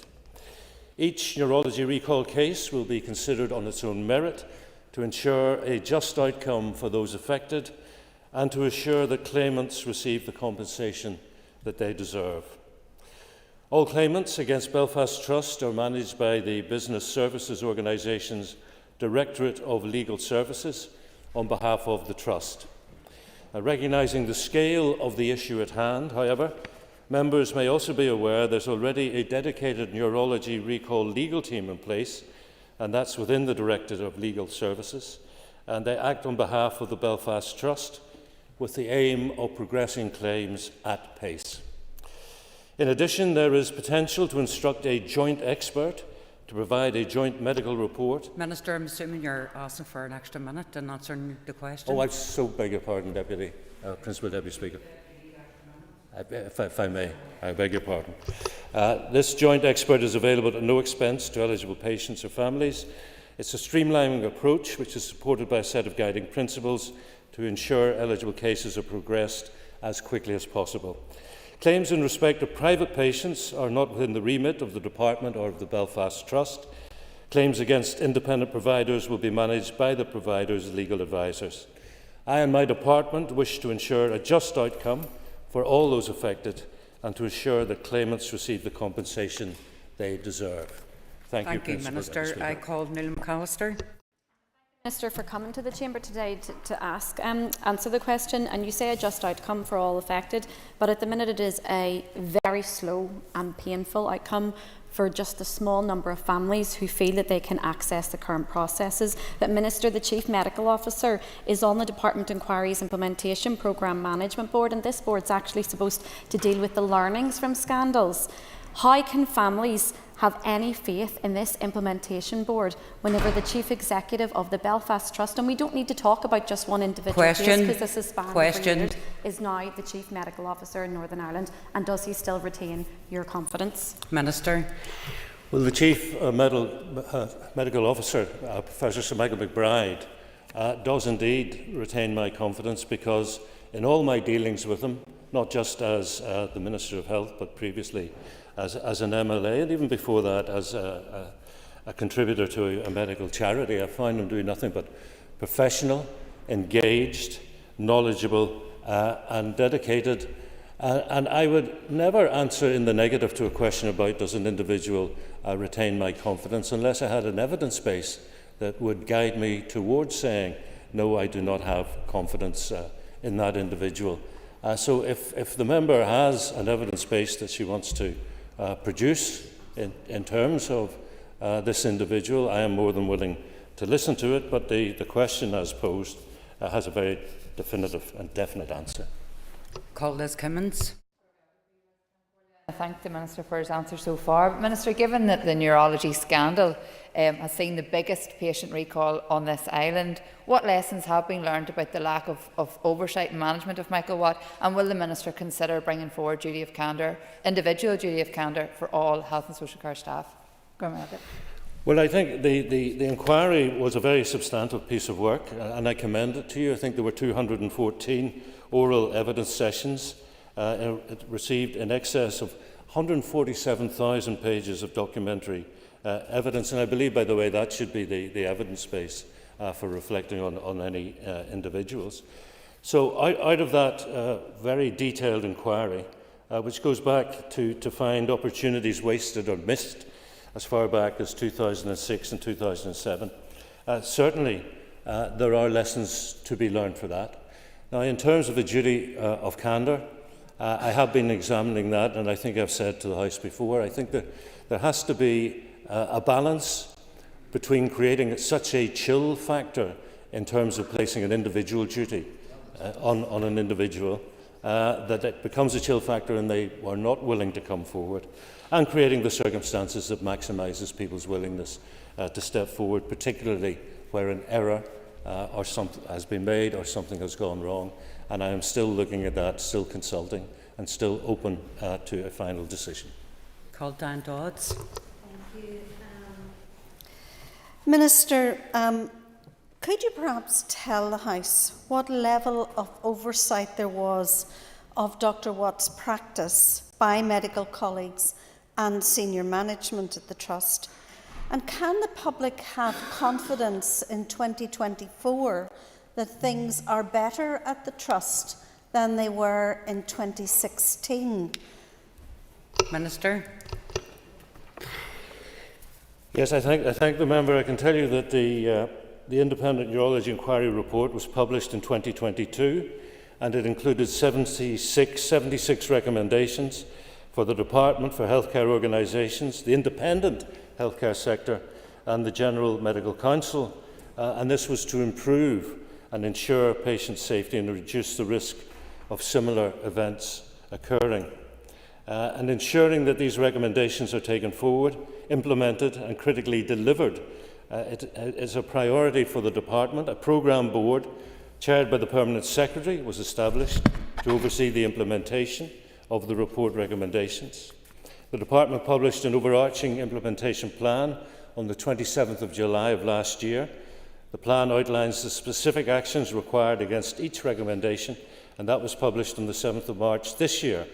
The work has been supported by two key independent groups, an assurance subgroup, the purpose of which is to provide the structure and process to provide an independent assessment and recommendations to the programme board in respect of actions required for each recommendation and whether each recommendation has been fully implemented, and also an independent urology liaison group, the purpose of which is to align with the work of the assurance subgroup to further enhance feedback and recommendations from the service user, carer and families on the assurance process and implementation programme. So, Principal Deputy Speaker, I hope that gives the member some assurance that a lot of work has been going on to make sure this never happens again. I call Alan Chambers. Thank you, Deputy Principal Speaker. I thank the Minister for his responses so far. The independent urological inquiry report was both extensive and detailed, but it also made some very difficult reading. Can the Minister give an assurance that its findings and recommendations are being taken on with appropriate priority? I thank the member for his question, and I would simply say to him that if he reflects on the answer I've just given to Mrs Dodds, that a lot of work is going on to ensure that the recommendations are implemented, and I will give him a personal assurance that this will happen at pace. Thank you, Minister. Can I call Matthew O'Toole? Thank you, Mr. Speaker. Minister, the actions of Michael Watt were appalling. Anyone in this House who is engaged with either victims or families of victims of Dr Watt know how serious this is. The award of £50,000 to one victim of Dr Watt will only reinforce to the others the sense that the painfully slow review process is not moving quickly enough, and they may not get justice. People are literally dying. So can I ask, will the Minister ensure that there's a proper resolution to those processes, and will he meet with some of the families to reassure them that he's committed to justice for their family members? Minister. Well, I thank the Leader of the Opposition, and on the last point, yes, I'm always willing to meet people who feel that they have had been badly treated by the health service, and in this case that is beyond any doubt whatsoever, and indeed extremely badly treated. I can only assure the member that this is a matter that I take extremely seriously. When the department started to offer briefings to MLAs, although it wasn't my particular area, I got very engaged and attended those meetings with the then Permanent Secretary and the Chief Medical Officer. It just should not happen that something like this should be allowed to occur. We put so much emphasis on safe practices that it should not happen, and therefore when it does happen, it's not only shocking, it is a scandal. And I am determined that we will follow this through. And we will not deliver everything for all the families involved, because many of the families simply want their loved ones back, and we cannot, of course, do that. Call Linda Dillon. And thank the Minister for your answers so far. Minister, you talked about the chill factor, and I accept that.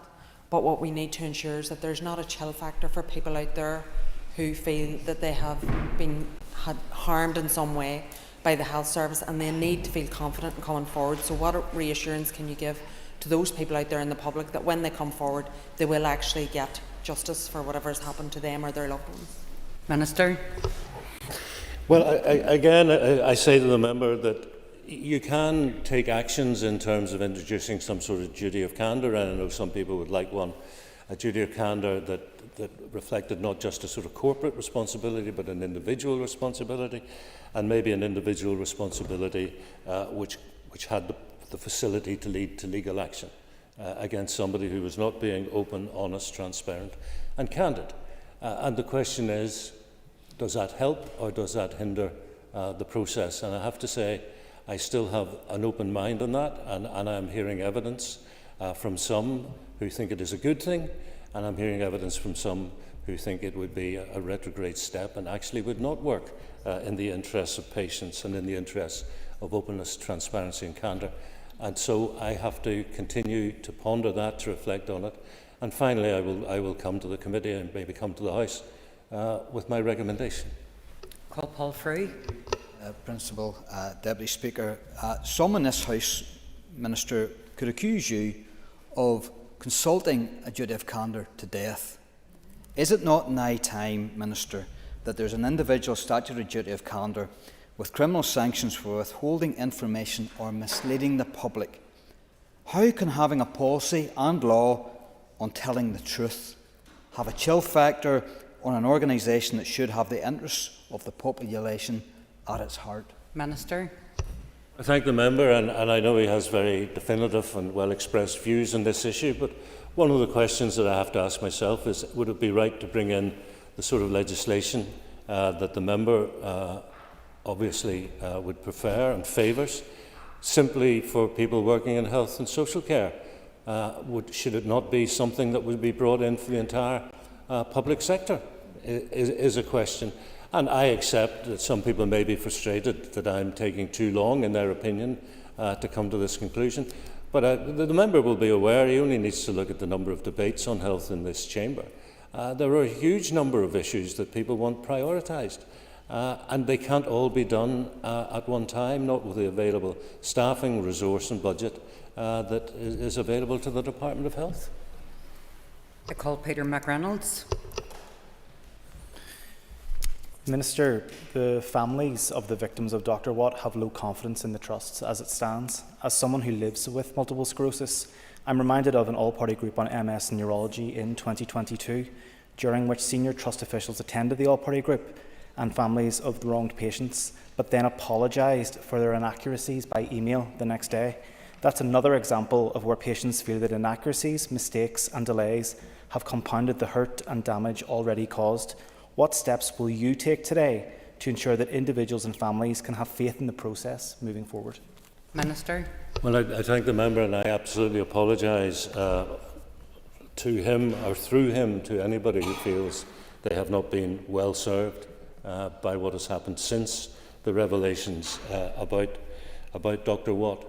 Where my mind is at the moment is this phase 3 of the dead patients review, and the member, I'm sure, will be aware that a third phase is beginning, and that will see a number of families, 18 in total, having expressed an interest in having a review of what happened to their loved one. And there will be a period between now and the end of the year when other families can come forward and ask for the same thing from the RQIA. The reason it's not being opened to everybody is I don't think it is right to force a family that don't want to be involved in a review process to do so, and that is based primarily on the patient or the family reviews that took place during phases 1 and 2. So I do want to be person-orientated and family-orientated in terms of this process, and very open to hear any valid criticism or recommendation for how we might do this better. Call Colin McGrath. Principal Deputy Speaker. Minister, neurology, urology, cervical screening. Will you be the Minister who gets to grips with all of these controversies that there are within our health service and ensure that those that are impacted, which are patients running to tens of thousands, get the information that they need when they need it? And what will you do to ensure that? Minister. Well, I would just assure the member that I am genuine when I say I am here to deliver better outcomes. It is not just a catchy phrase that I hope people will remember me by. It actually sets me up to be judged. Hopefully, I will be in post until May of 2027, and at the end of that time, I expect people will reflect and they will make a decision. Did he in any way deliver better outcomes? Now, is it possible in the time remaining, with the budgets, with the resources, with the staffing levels, to fix everything, to deliver better outcomes across everything? That is a valid question. It's something I'm going to try to do. But you have, in a way, defined the nature and the scale of the problem and the challenge. But I'm going to try to rise to it. That's all I can say to the member. I cannot give a guarantee. Deborah Erskine. Thank you, Principal Deputy Speaker. In response to Mrs Dodds, my colleague, the Minister listed a raft of things.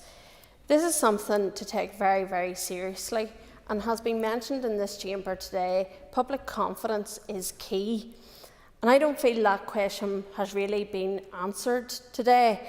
So I ask again, how can the public have confidence that the oversight of health professionals is any better today than what it was in 2016? Minister. Well, I regret the member feels that way, but and I will not, as she obviously put so little faith in the previous answer, rehearse it again. But I would simply ask her to reflect on the fact that health professionals are vocational people. They don't just do it for the money. They don't just do it because it's a job. They do it because they really, really want to do it. And yes, we get examples like Dr. Watt that disrupt public confidence in the way health and social care is delivered. But ultimately, it's down to people to decide whether what I have said gives them any confidence. And perhaps if you've had the bad experience of a Dr. Watt, or you've simply read about it and it has impacted you, perhaps even traumatised you for all I know, it's very difficult for a politician to stand in a chamber like this and reinstil public confidence. If people are not willing to give it a try and to accept that people are working genuinely and professionally to improve services. Donny Donnelly.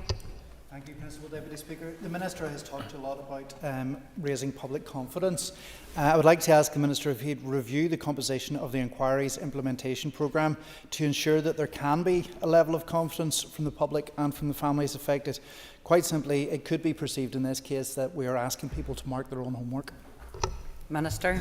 And I thank the member for his question. I am not quite sure what he would have in mind. I have confidence in the individuals who are conducting this particular bit of business, but if the member would like to speak to me offline about how he thinks it could be done better in a way that does not disrupt the workings of what is going on, but does add to public confidence, I'm willing to meet. Colin Robinson. Principal Deputy Speaker, and I thank the Minister for coming to the House today. Does the Minister agree that this scandal and this latest story last week shines a very bright light on how important it is that it is made as easy as possible for patients and staff, regardless of their role, to share their experiences, to normalise sharing their experiences, and that those in key positions act decisively when those experiences are shared? Minister. Yes, I thank the member for his question and his comment. And yes, I think as a generalisation, we have overcomplicated the delivery of healthcare, and I think in this case we certainly haven't made a really smooth and easy process available. I know that the work streams, the associated reviews, the investigations have been long, they've been very difficult processes, especially for the former patients of Dr. Watt and the families of his patients. I can say I am committed. I can repeat that. I'm committed to restoring public confidence. But it's making it as quick and as easy, but also as fair and as accurate as possible. That is always the challenge. And again, if there are frustrations, and I believe there are frustrations amongst families, I can only apologise for that and commit to try and continuously improve the service that we offer. Thank you, Minister. That concludes this item. So members take your ease, please.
Members, we return to the debate on the motion on the draft programme for government, and the next speaker is Connie Egan.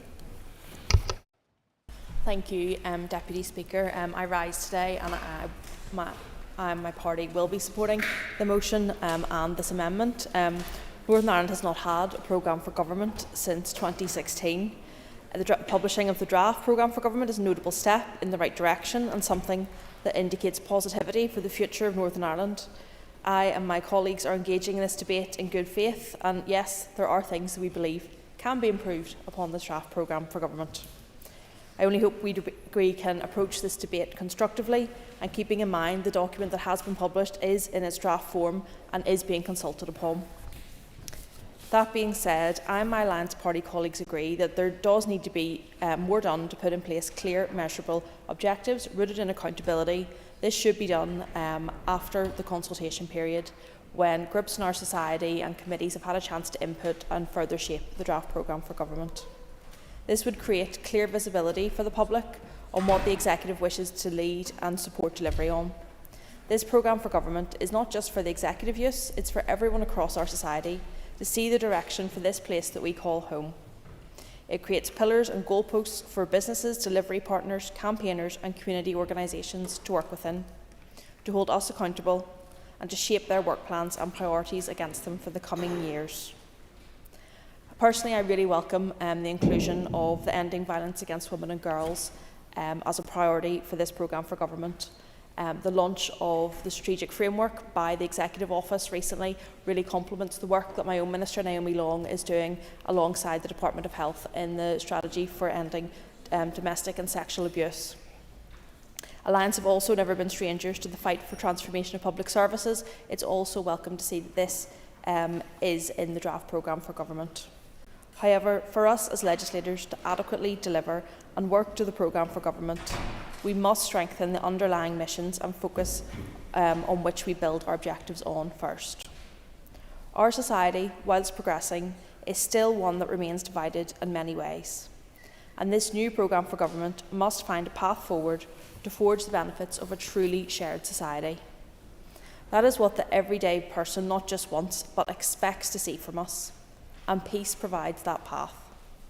The missions currently laid out in draft, people, planet and prosperity, does create a focus for delivery, but that focus will be restricted until we understand that peace is not just a cross-cutting principle, but a standalone mission of its own. The mission of peace is inextricably linked to the transformation of public services, many of which the motion notes are undoubtedly necessary to relieve the squeeze on our public finances they're experiencing. A mission on peace and peace building would ensure that reconciliation, diversity, equality and inclusion are embedded in everything the Executive does. Division manifests duplication, additional costs and opportunities for development.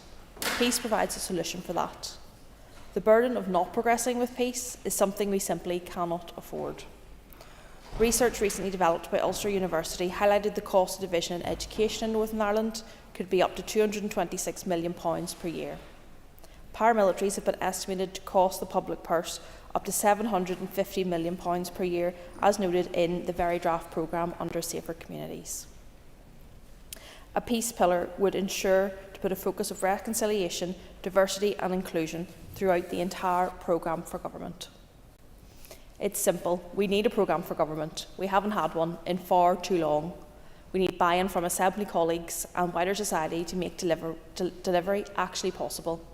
Measurable targets with outcomes that properly interrogate the issues we face as a society would aid in that delivery.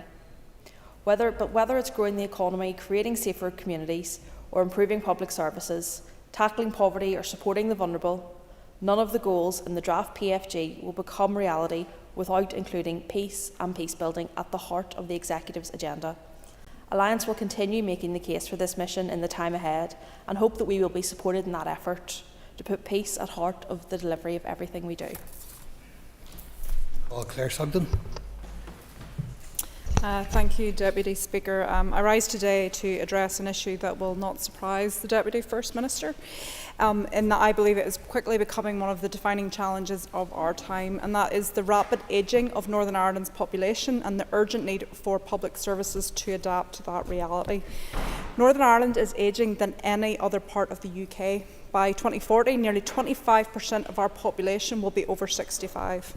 And while this demographic shift is a reflection of people living longer, which is absolutely a good thing, it does bring profound challenges that we are not yet prepared to face. If we fail to plan adequately, we will see public services crisis, one that will not only affect older people, but everyone in Northern Ireland, children, working-age families and future generations. The draft programme for government promises improvements in public services, particularly in reducing hospital waiting times, yet it fails to account for the most significant driver of demand, an ageing population with multiple long-term conditions. Already, 80% of social care packages go to older people. With the number of people over 65 growing by 49% by 2050, our health and social care systems are headed for collapse unless we take action now. Older adults living with conditions like dementia are projected to triple in prevalence in the coming decades. We will need intensive long-term care that our current system is ill-equipped to provide. A failure to act will lead to increased waiting times, overburdened hospitals and exhausted healthcare workers. Sounds familiar, and it will only get worse. Failing to respond to our ageing demographic will also create an economic strain that will be placed on younger generations. By 2040, Northern Ireland will have just 3 working-age people for every person of pension age. This will create a higher old age dependency ratio, putting unprecedented pressure on the workforce to support an ageing population. Younger generations inevitably will face these increased taxes that will have to cover the rising cost of pensions, healthcare and social care. These economic burdens will grow, increase poverty and deepen generational inequality. This is not just a future problem, it is happening now, and without significant policy change reflected in a programme for government, it will only get worse.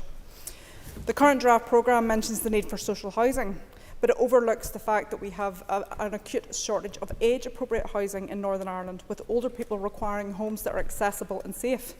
This shortage is a major social issue.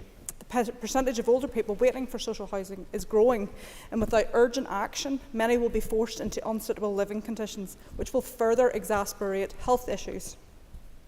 Social isolation and loneliness among older people is already at crisis level, and this issue will only intensify without intervention. The Commissioner for Older People, he highlighted the lack of transport and community services, particularly in rural areas, is isolating for older people from those communities, which again leads to deteriorating mental health and an increased burden on health services. Perhaps the most glaring omission is the lack of age discrimination legislation in Northern Ireland. We are the only region of the United Kingdom not to have this legislation in relation to goods, facilities and services. I, as a private member, hope to address this omission. However, it should be up to our government to put value on our older people and to close the gap of inequalities for this age group. We do need a specific outcome preparing for an ageing society in the programme for government. It would provide a roadmap for cross-departmental action, ensuring that all aspects of public services, from healthcare to housing, transport to employment, are equipped to meet the demands of a rapidly ageing population. The current programme for government does not go far enough. It lacks specific measurable outcomes that will address the growing crisis in healthcare, housing, social isolation and age discrimination. What we need is a clear, coordinated and well-funded strategy to adapt to our public services. Anything less will lead to a future where our systems buckle under the strain, our citizens are left unsupported and intergenerational tensions will deepen. The draft programme for government must have a specific focus on preparing for an ageing society, because if we fail to act now, we risk creating a society where older people are left behind, public services collapse and future generations are saddled with an unsustainable economic burden. The time to act is now, embedded in the government's overarching policy. Let's ensure that we are prepared for the future for all of us, young and old. Sinead McLaughlin. Thank you, Mr Deputy Speaker. I'd like to start by welcoming the publication of the draft programme for government. After a long period of stop-start government, it's right to recognise that this is indeed progress. And it's also right that we take the opportunity to debate the programme for government today, and I'm pleased that we have been able to bring this forward for the debate. There's plenty in the 88-page document to welcome, from the focus on childcare support to the commitment to end violence against women and girls. And I'm sure members will imagine I'm also delighted that regional balance has been included in the draft programme for government. It seems sounding like a broken record is actually worth it. But I also know the expectations of the public out in all of our communities and the change that they really truly want to see. The people we represent are impatient for change and really eager for delivery. They want to see and they should be able to expect serious detail, clear targets and a plan for how the Executive will deliver on its priorities. During the publication of the draft programme for government, the First Minister said that she would make no apology for being ambitious. I agree totally with that sentiment. And we were also told that the production of this document involved complex negotiations, but it would be hard to say that this plan can be seen as ambitious. Indeed, yes, okay. Thank you, my colleague, for giving way. She also reflecting the fact that, as well as the 8 months since the Executive, or the 7 months between the Executive being restored and this being published, there was also, we found out, more than 100 meetings between the 2022 election and the restoration between the Executive parties and civil servants. So there were literally hundreds of meetings to produce this plan. Members, an extra minute. Yes, I'm very well aware that this plan has been in the cooking pot for a number of years. Indeed, it has already been said that it lacks serious detail, timeframes and objectives. That can be seen clearly on the issue of childcare, for example. Of course, it's good that bringing down the absurd cost of childcare is a focus, but we are still none the wiser about the Executive's longer-term strategy to do this. Our plan sets out an ambition to cap costs and have them by 2030, so that no parent is paying more than they can afford. On regional balance, for example, while it is welcome to see a focus on regional balance, the steps contained within this document simply will not deliver it and limits action to the Department for the Economy. It is good to see that the Executive is starting to take notice of the importance of having an equal playing field between all areas in Northern Ireland, but we must go further than this. Our suggested legislation would create binding obligations on all government departments. The expansion of higher education in Derry is mentioned, and that is close, obviously, to my heart. But even on that issue, it's concerning the Executive has chosen to use wording that amounts to up to 10,000 students. We must not rewrite history. The commitment we all signed up to in the new decade, new approach, was 10,000 students. Many of us, including the SDLP, want to see it go much, much further. I'm also frustrated, as many of the public may also be, that no measures are included in relation to the unregulated flying of flags, no target for addressing waiting list times, and no specific commitments around the delivery of the anti-poverty strategy, which remains unpublished, dare I say, for 25 years. These are real issues affecting the lives of people across the North. On all of these issues, and many more, the public needs to see ambitious, time-bound and measurable targets. Of course, I'm fully aware that the Executive finds itself in a really difficult financial situation, which can limit the progress it can make. The failure to set multi-year budgets has a large influence, however, on the situation we currently find ourselves in, with chronic underfunding in all of our public services, whether it's Derry or indeed in parts of Belfast. But the public deserve a government that is willing to be clear about its ambition and innovative about how to deliver it. Families are struggling to make ends meet and public services are at breaking point. They deserve a government who will watch their backs. In summary, the programme for government, while only in draft form, is underwhelming. It lacks the seriousness and urgency that is required. And I hope that the final programme for government faces these issues and meets the challenge of our public services in a crisis, and a public that are very weary of false promises and a lack of delivery. Now is the chance for the government to revise its approach, improve its plan, and it must not be found wanting. Andrew McMurray.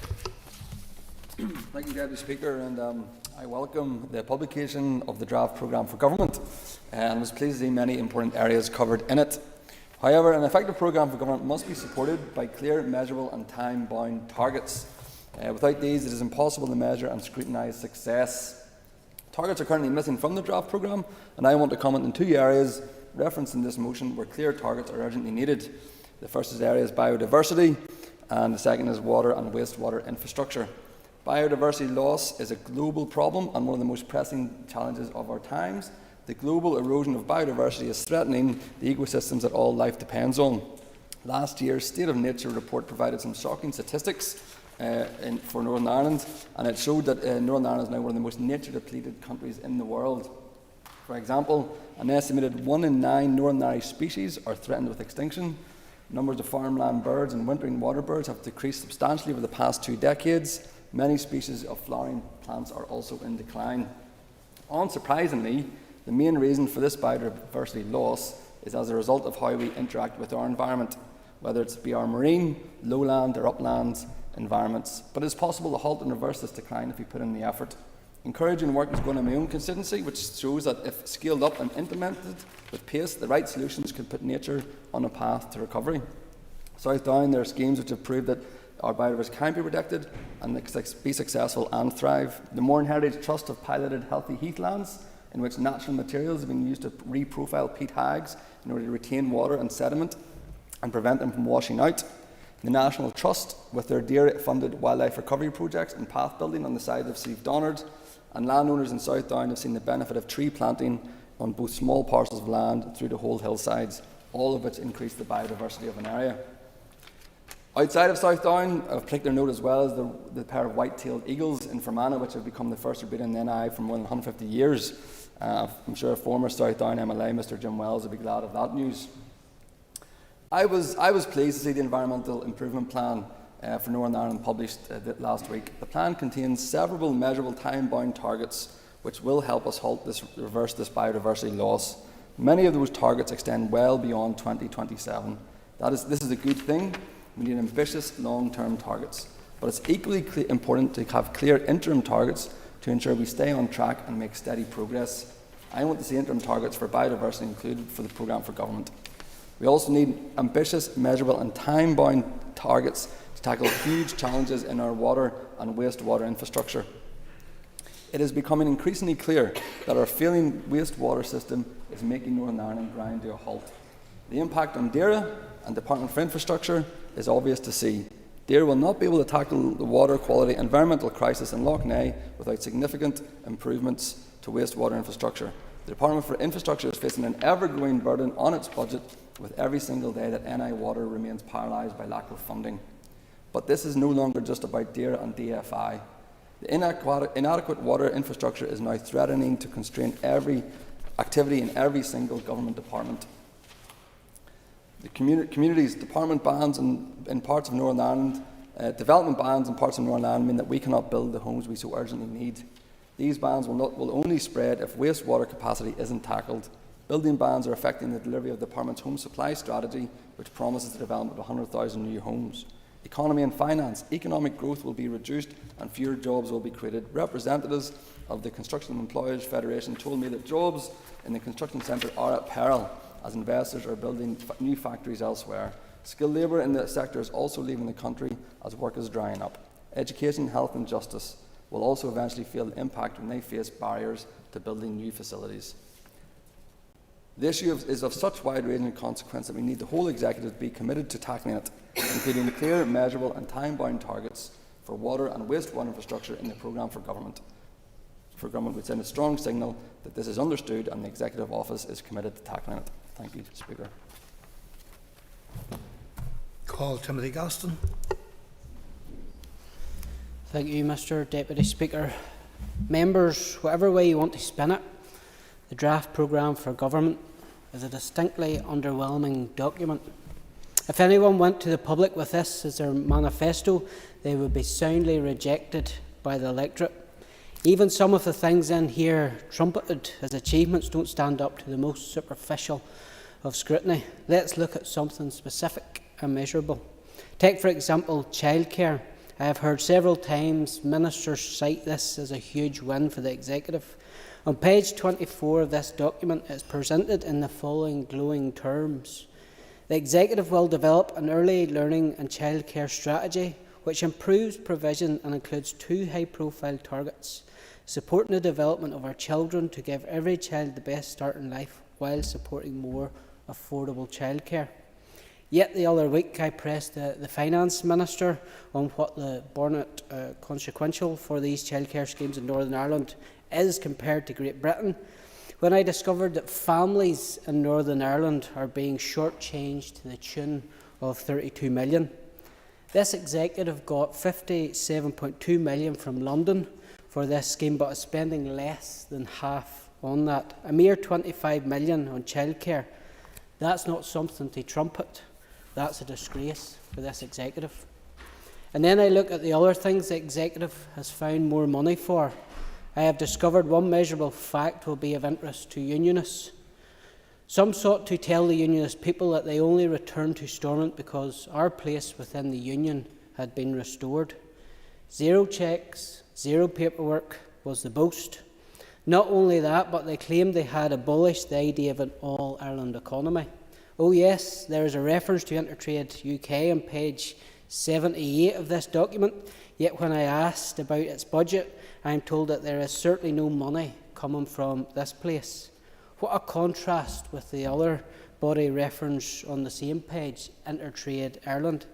Just this week I had confirmation in a written answer from the Economy Minister that since the introduction of the protocol, the budget for Intertrade Ireland has ballooned by 1.8 million. But what really takes the biscuit about this document is that one of its 9 priorities is ending violence against women and girls. Who is taking the lead in this? None other than our First and Deputy First Ministers. I was preparing for this debate on Saturday evening, and I decided to take a look at the people murdered during the period some gullibly call the Troubles on that date. I found one murder on the 5th of October 1974, particularly telling when it comes to this debate, that of Aisha Chopra. Aisha Chopra was a 25-year-old mother of 2, soon to be 3. She was pregnant. A member of Northern Ireland's small Indian community, one would have thought that she is the sort of person thought about when, on page 67 of this document, the executive commits itself to tackling racism. But what happened to her? She was shot in the head while sitting in a car with her family returning from a funeral. Shot, Deputy Speaker, by none other than the IRA. Can the executive really combat violence against women and girls? Can it really claim to be concerned about minority ethnic communities while being led by someone who tells us there was no alternative to the murder of Aisha Chopra? I think not.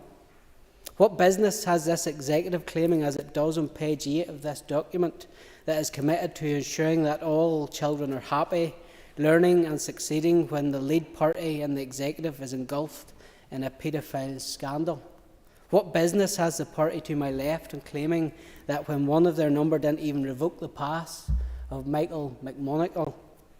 This is a document which is wafer-thin in policy, seeks to con the public when it comes to childcare, and is fatally undermined by the actions of those trying to sell it, sitting on the front benches over to my left-hand side.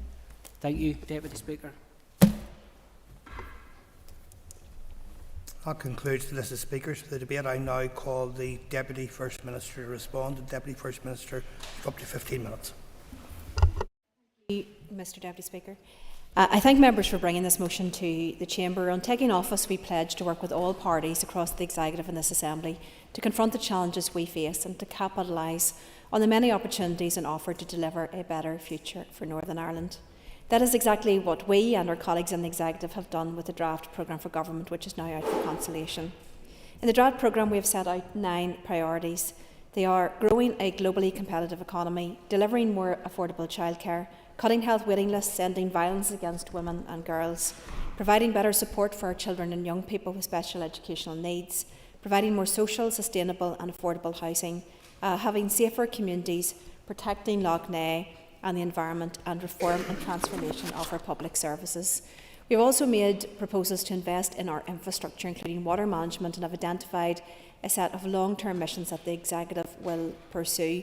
It's important to note at this point, and I welcome members referring to some of the big infrastructure challenges that we face, not least the water and sewage system, but we also have those pressures in terms of capital spend on public transport, on our education estate, on social and affordable housing, for example. And all of those, in fact, are tied in as well with our water and sewage system.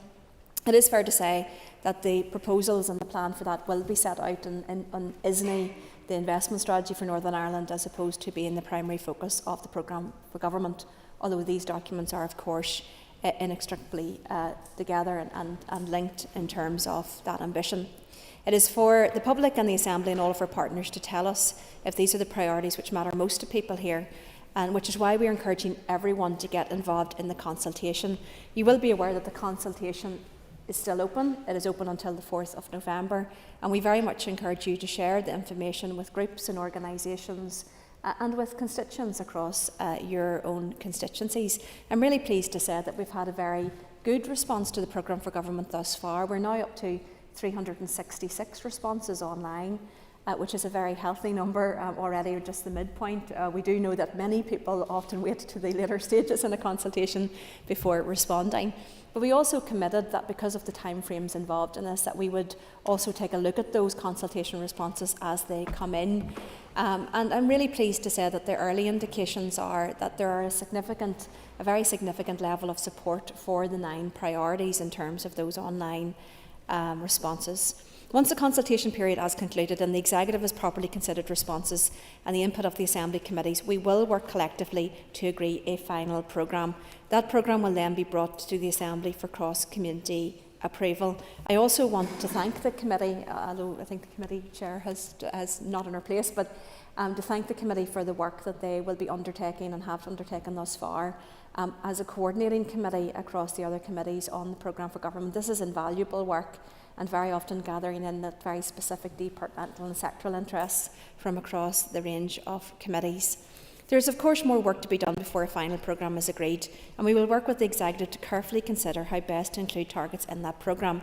Any targets will need to be specific, measurable and time-bound. Most of all, they will need to be meaningful and result in change that people want and need to see. We have already made a good start on that. There has been reference earlier in questions to our wellbeing framework and dashboard.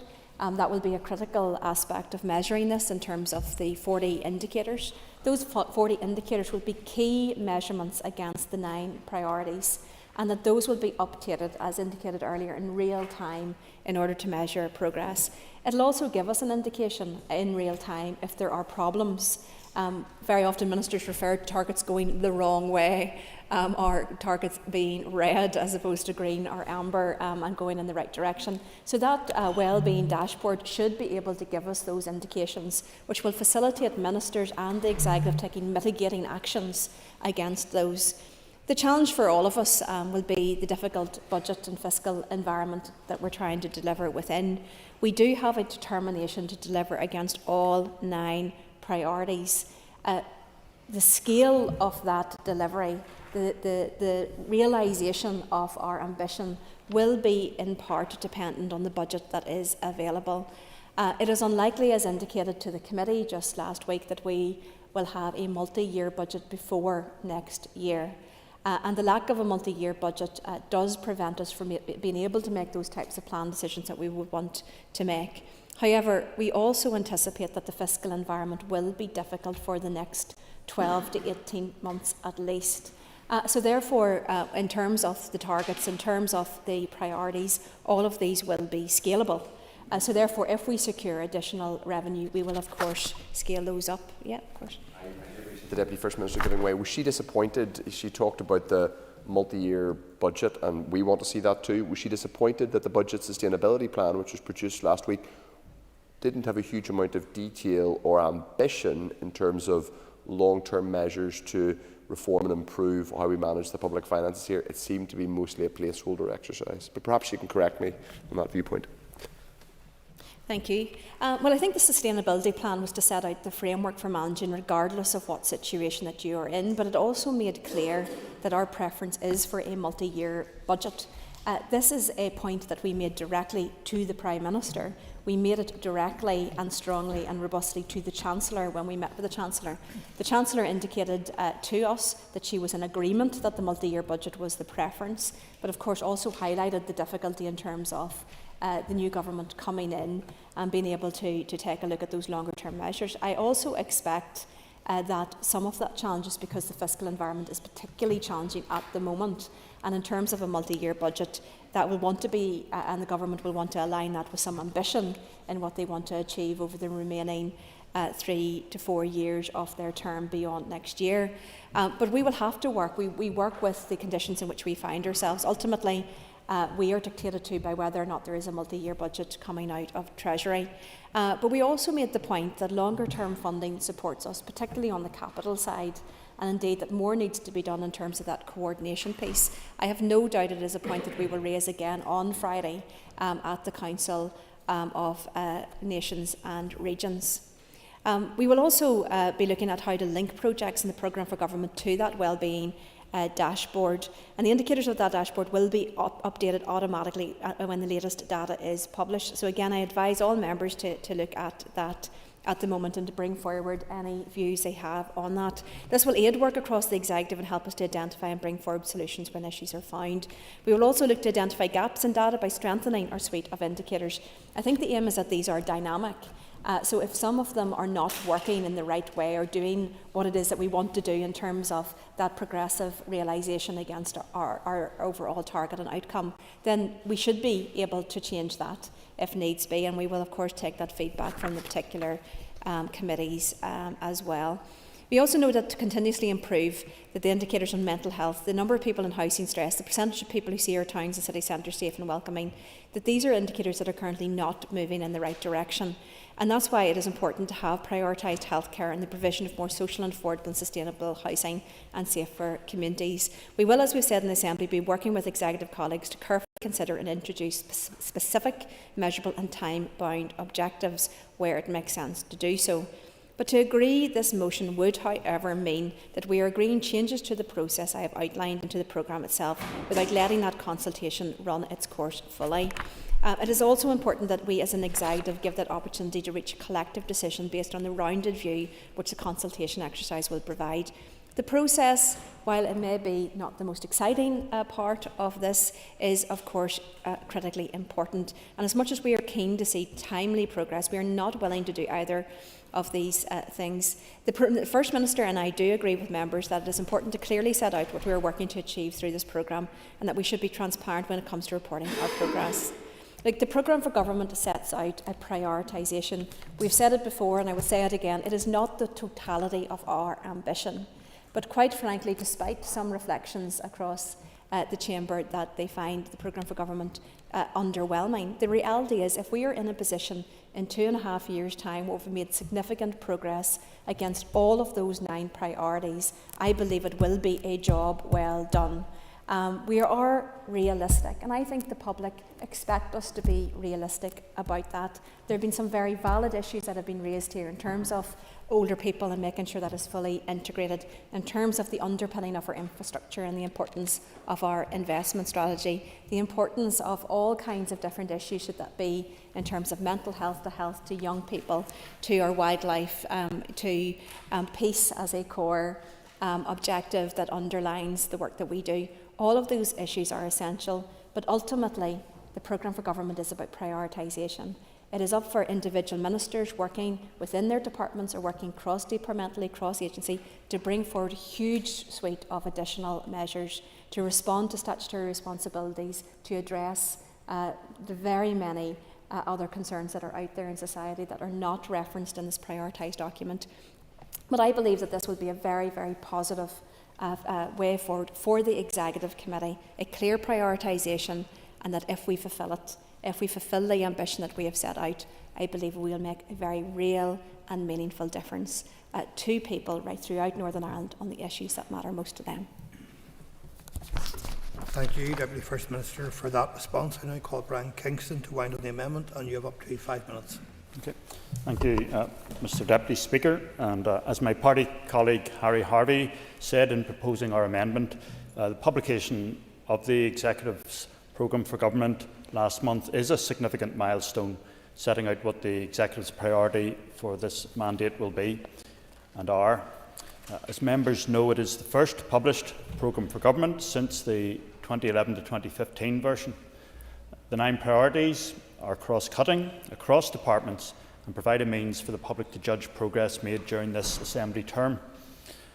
Of course, many other additional items of legislation are being and will be advanced by ministers during this mandate, but the 9 priorities in the PFG are key matters in which the Executive has committed to. Turning to the motion, the DUP amendment recognises the importance of keeping track of delivery against the objectives in the draft programme for government. It calls on the First Minister and Deputy First Minister to publish an annual delivery report and to monitor progress against a selection of statistical indicators, and to work with their executive colleagues to introduce additional, specific and time-bound targets in relation to the draft programme for government. So you see there an annual delivery report, monitoring progress against the 40 indicators, statistical indicators, and working with executive colleagues to introduce those SMART targets. The statistical indicators referred to in our amendment are the PFG Wellbeing Framework, which can be found on the NISRA website at dataviz.nisra.co.uk. These are based on the Executive's missions of people, planet and prosperity, and peace also as a cross-cutting commitment. There are 10 strategic domains of well-being. These are happier children, cleaner environment, equal society, healthier lives, brighter futures, stronger economy, safer communities, caring society, better homes and living peacefully. Each domain of well-being is supported by a selection of 40 indicators, and as the Deputy First Minister has said, data will constantly be updated in live time. So we're very much supportive of real-time monitoring and of targets being introduced and the progress of this Assembly and this Executive being tested against those. Just to refer, so we would urge people to support our amendment and see that there is a desire and a willingness to work on those targets. Just commenting briefly on some of the comments during the debate, Matthew Toole, in proposing the motion, said again he wanted to see targets and a timeline and plans. Harry Harvey highlighted some of the achievements of the Executive to date and said that objectives must form the basis for delivery over the next 2.5 years. Emma Sheeran said the publication of the draft programme for government was a key date for the 4-party Executive and that she's keen to see delivery across the province. Paula Bradshaw, as chair of the committee, reminded the public that consultation continues until the 4th of November. She said the Alliance Party, in her capacity as Alliance MLA, will support the motion and the amendment, and the voters need to be able to measure progress. And along with colleague Connie Egan, said they want to see a standalone mission for peace and reconciliation. Claire Sugden highlighted the needs or the increasing older people demographic in Northern Ireland, both the cost of that and the pressures on public services resulting in providing for that section. Sinead McLaughlin recognised that publication of the draft programme for government did represent progress and said it would be judged on delivery, and particularly she highlighted she wants to see delivery in Londonderry, though she probably said Derry, and she highlighted areas needing that delivery. Andrew McMurray highlighted particular need for targets around biodiversity and water and wastewater infrastructure. Timothy Gaston was not a fan of the programme for government, but nor of the Assembly in general, but that's nothing new. And the Deputy First Minister highlighted a commitment to a better future for the people of Northern Ireland, encouraged everyone to take part in the consultation, said response so far has been positive. Members' time is up. And said that measures will be specific, measurable Members' and time time-bound. is up. Thank you. I now call on Mark Durkin to conclude and wind up the debate on the motion, and you have up to 10 minutes. Thank you, Mr Deputy Speaker. After 7 months, the publication of this Executive's draft programme for government was welcomed. However, it quickly became apparent, and is becoming more apparent by the day, that a document which should provide a roadmap for a better, fairer Northern Ireland lacks any detail whatsoever on how to get us there. Remarkable only in its vagueness, not ideas, this plan lacks ambition and measurable targets, which this place so desperately needs. In the face of deepening crises across healthcare, housing, poverty, this programme is a hollow promise where missed opportunities echo through its empty shell. Budget pressures has become the tagline of this executive, rolled out when seeking urgent updates on critical services. We'd like to do it, but, budget pressures.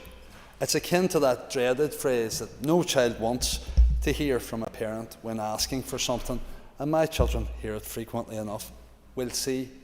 A phrase that, even as children, we understood meant no, a way to dodge responsibility, but not be the person to say no. We think the amendment does a bit of that, so we won't be supporting the amendment today. That's not to say that financial precarity is not an issue. Budget pressures are a huge, harsh reality, and we don't downplay the challenges ahead. However, they cannot be used as a constant excuse for this executive's lack of creativity. Real leadership demands innovative solutions, not simply pointing to financial constraints as a barrier to progress. Much of what is included isn't new or has already been committed to. For example, £76 million new money to tackle health waiting lists was in fact old money allocated to address red flag cases and won't make a dent in our growing waiting lists. The Environment Improvement Plan is required by law under the Climate Action Plan and should have been actioned already, yet that too has been presented here as some sort of novel concept and radical aim. Mr McMurray outlined the cost of damage to our environment, as well as pointing out environmental exemplars that we could and should aspire to. But what we have here is a practice and acknowledgement, not action. We have acknowledgement of our ever-growing housing waiting list, increased poverty rates, the need to protect the planet. What we don't have is a tangible plan or indication of timeframes for any of the priorities outlined. While I welcomed housing, or the SDLP welcomed housing as a priority within this programme, the PFG merely notes that it will prevent homelessness by making it brief, rare and non-recurrent. What it negates to mention or address is that the Executive hasn't seen fit to fund homelessness prevention in the last financial year. Services are on their knees facing closure. Service users are on their knees facing into an abyss. It promises to deliver affordable homes, to bring forward the housing supply strategy for 100,000 homes over a 15-year period, at a time when fewer than 600 new social homes will be built this year, falling woefully short of targets. Addressing Northern Ireland water issues and its impact on housing development barely gets a mention. The Executive commits to tackling poverty with zero mention of delivering an anti-poverty strategy, which has been 20 years in the making. Commits to private rented sector reform when we've already witnessed a rollback on previous commitments. I was raised with the Communities Minister earlier on no-fault evictions. Managing our water, one of the most pressing and historically neglected issues, gets a 38-word mention. It encompasses water supply, maintaining infrastructure, addressing pollution and biodiversity loss and preventing flooding. Yet there's absolutely no detail of how the Executive intends to address it. I could go on, but I believe I've painted a clear enough picture. You get the idea. The PFG lacks the bold ambitions and actions we need to achieve meaningful progress for the people that we all serve. We need to see specifics. People need to see specifics, including a statutory obligation for collaboration across government departments and the effective utilisation of north-south opportunities. The Leader of the Opposition has outlined that we're not being negative. obviously, you'd be forgiven for thinking I didn't get that memo before the debate started.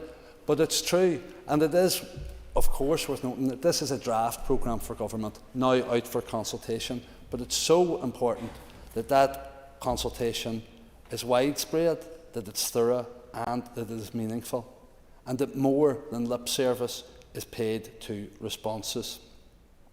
The SDLP does acknowledge and appreciate positive things within the PFG, and indeed the positivity of actually having a programme for government.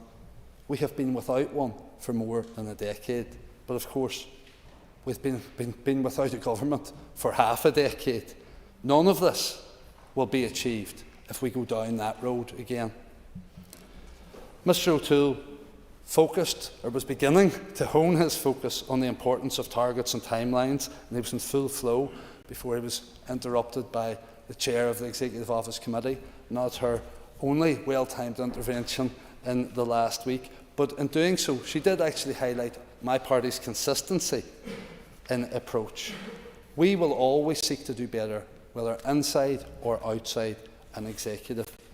Ms Sheeran, when she was speaking, spoke of water quality and the action plan for Lough Neagh, welcomed a cross-departmental approach, but the scope of our ambition shouldn't be limited to dealing with just one environmental crisis at a time.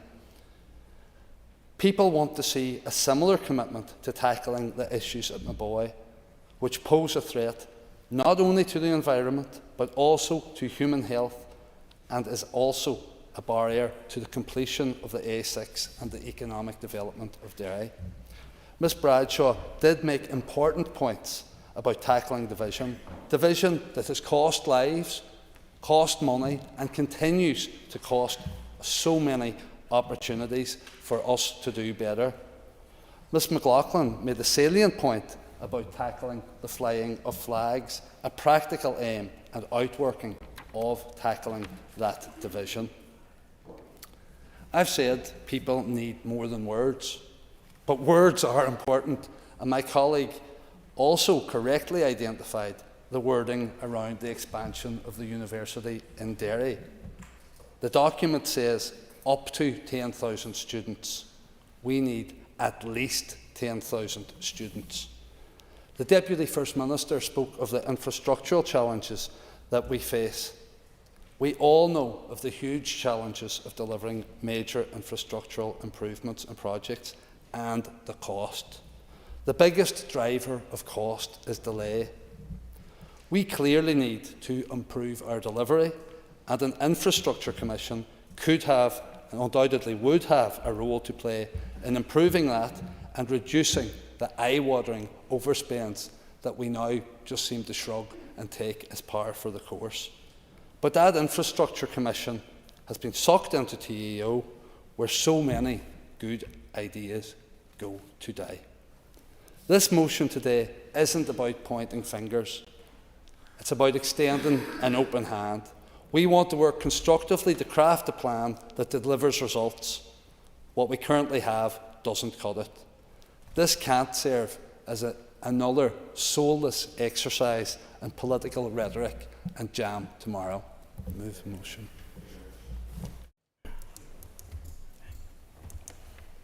The question is, members, that the amendment standing in the name of Brian Kingston and Harry Harvey be made. All those in favour say aye. Aye. Contrary, no. No. Aye.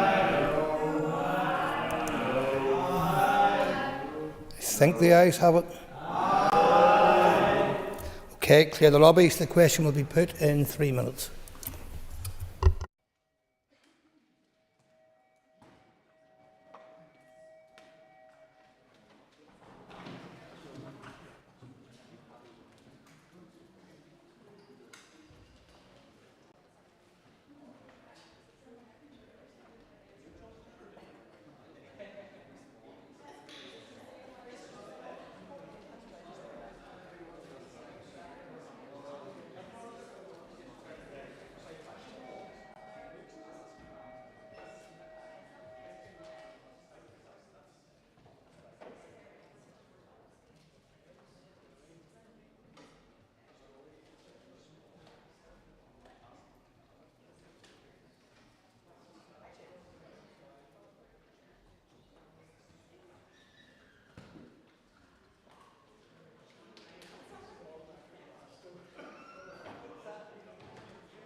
Members, order.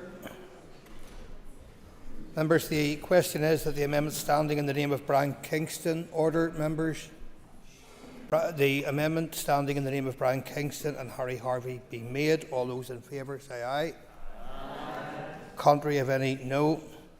No. I think the ayes have it. Okay. Do we have tellers?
Order. Order, members. Order. Tellers have been appointed as follows. Tellers for the ayes are Harry Harvey and Brian Kingston. Tellers for the noes are Mark Durkin and Cara Hunter. Clear the lobbies. The Assembly will divide. Ayes to my right, noes to my left.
Secure the doors.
Members, order.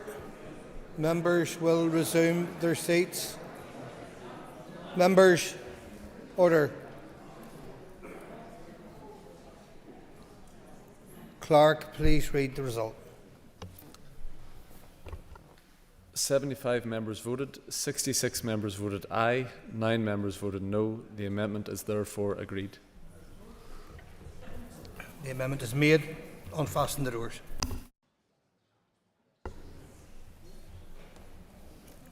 Members, the question is that the motion as amended be agreed. All those in favour say aye. Aye. Contrary, no.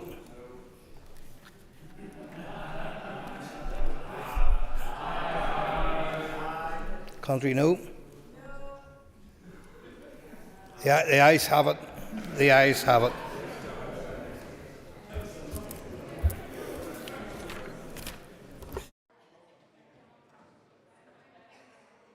Members, just take your ease for a moment or two for a change at the top table and before we move on to the next item.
Order, members.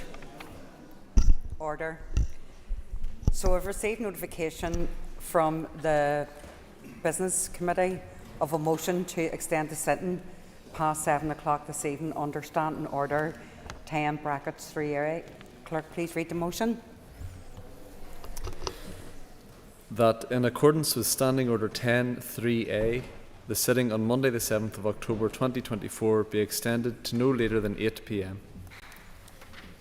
Call Colin McGrath, move a motion. Deputy Speaker.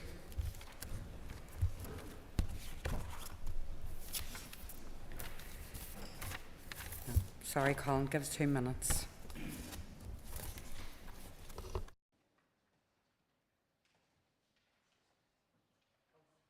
So the question is that the motion standing in the name of the Colin McGrath be agreed. All those in favour say aye. Aye. Contrary of any noes? The ayes have it. So the motion is carried and the Assembly may sit until 8 o'clock this evening if necessary. So the next item of business is the actual motion itself.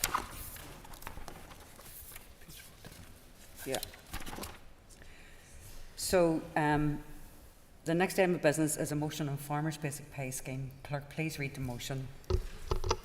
That this Assembly recognises the significant investment in rural communities and businesses and the wider economy derived from the single farm payment under the EU Common Agricultural Policy, CAP, agrees that CAP single farm payments were critical to supporting farms to be financially viable and more environmentally sustainable, particularly small family farms, is concerned with the significant uncertainty facing our farming community with the loss of CAP single farm payments as a result of Brexit and the end of the replacement basic payment scheme worth £300 million a year beyond 2024, and calls on the Minister of Agriculture, Environment and Rural Affairs to urgently press the British Government to set out what replacement funds will be put in place to support our farmers and the wider agricultural sector.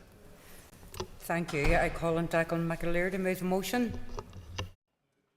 Thank you, Declan. The Business Committee has agreed to allow up to 1 hour and 30 minutes for this debate. The proposer of the motion will have 10 minutes to propose and 10 minutes to wind.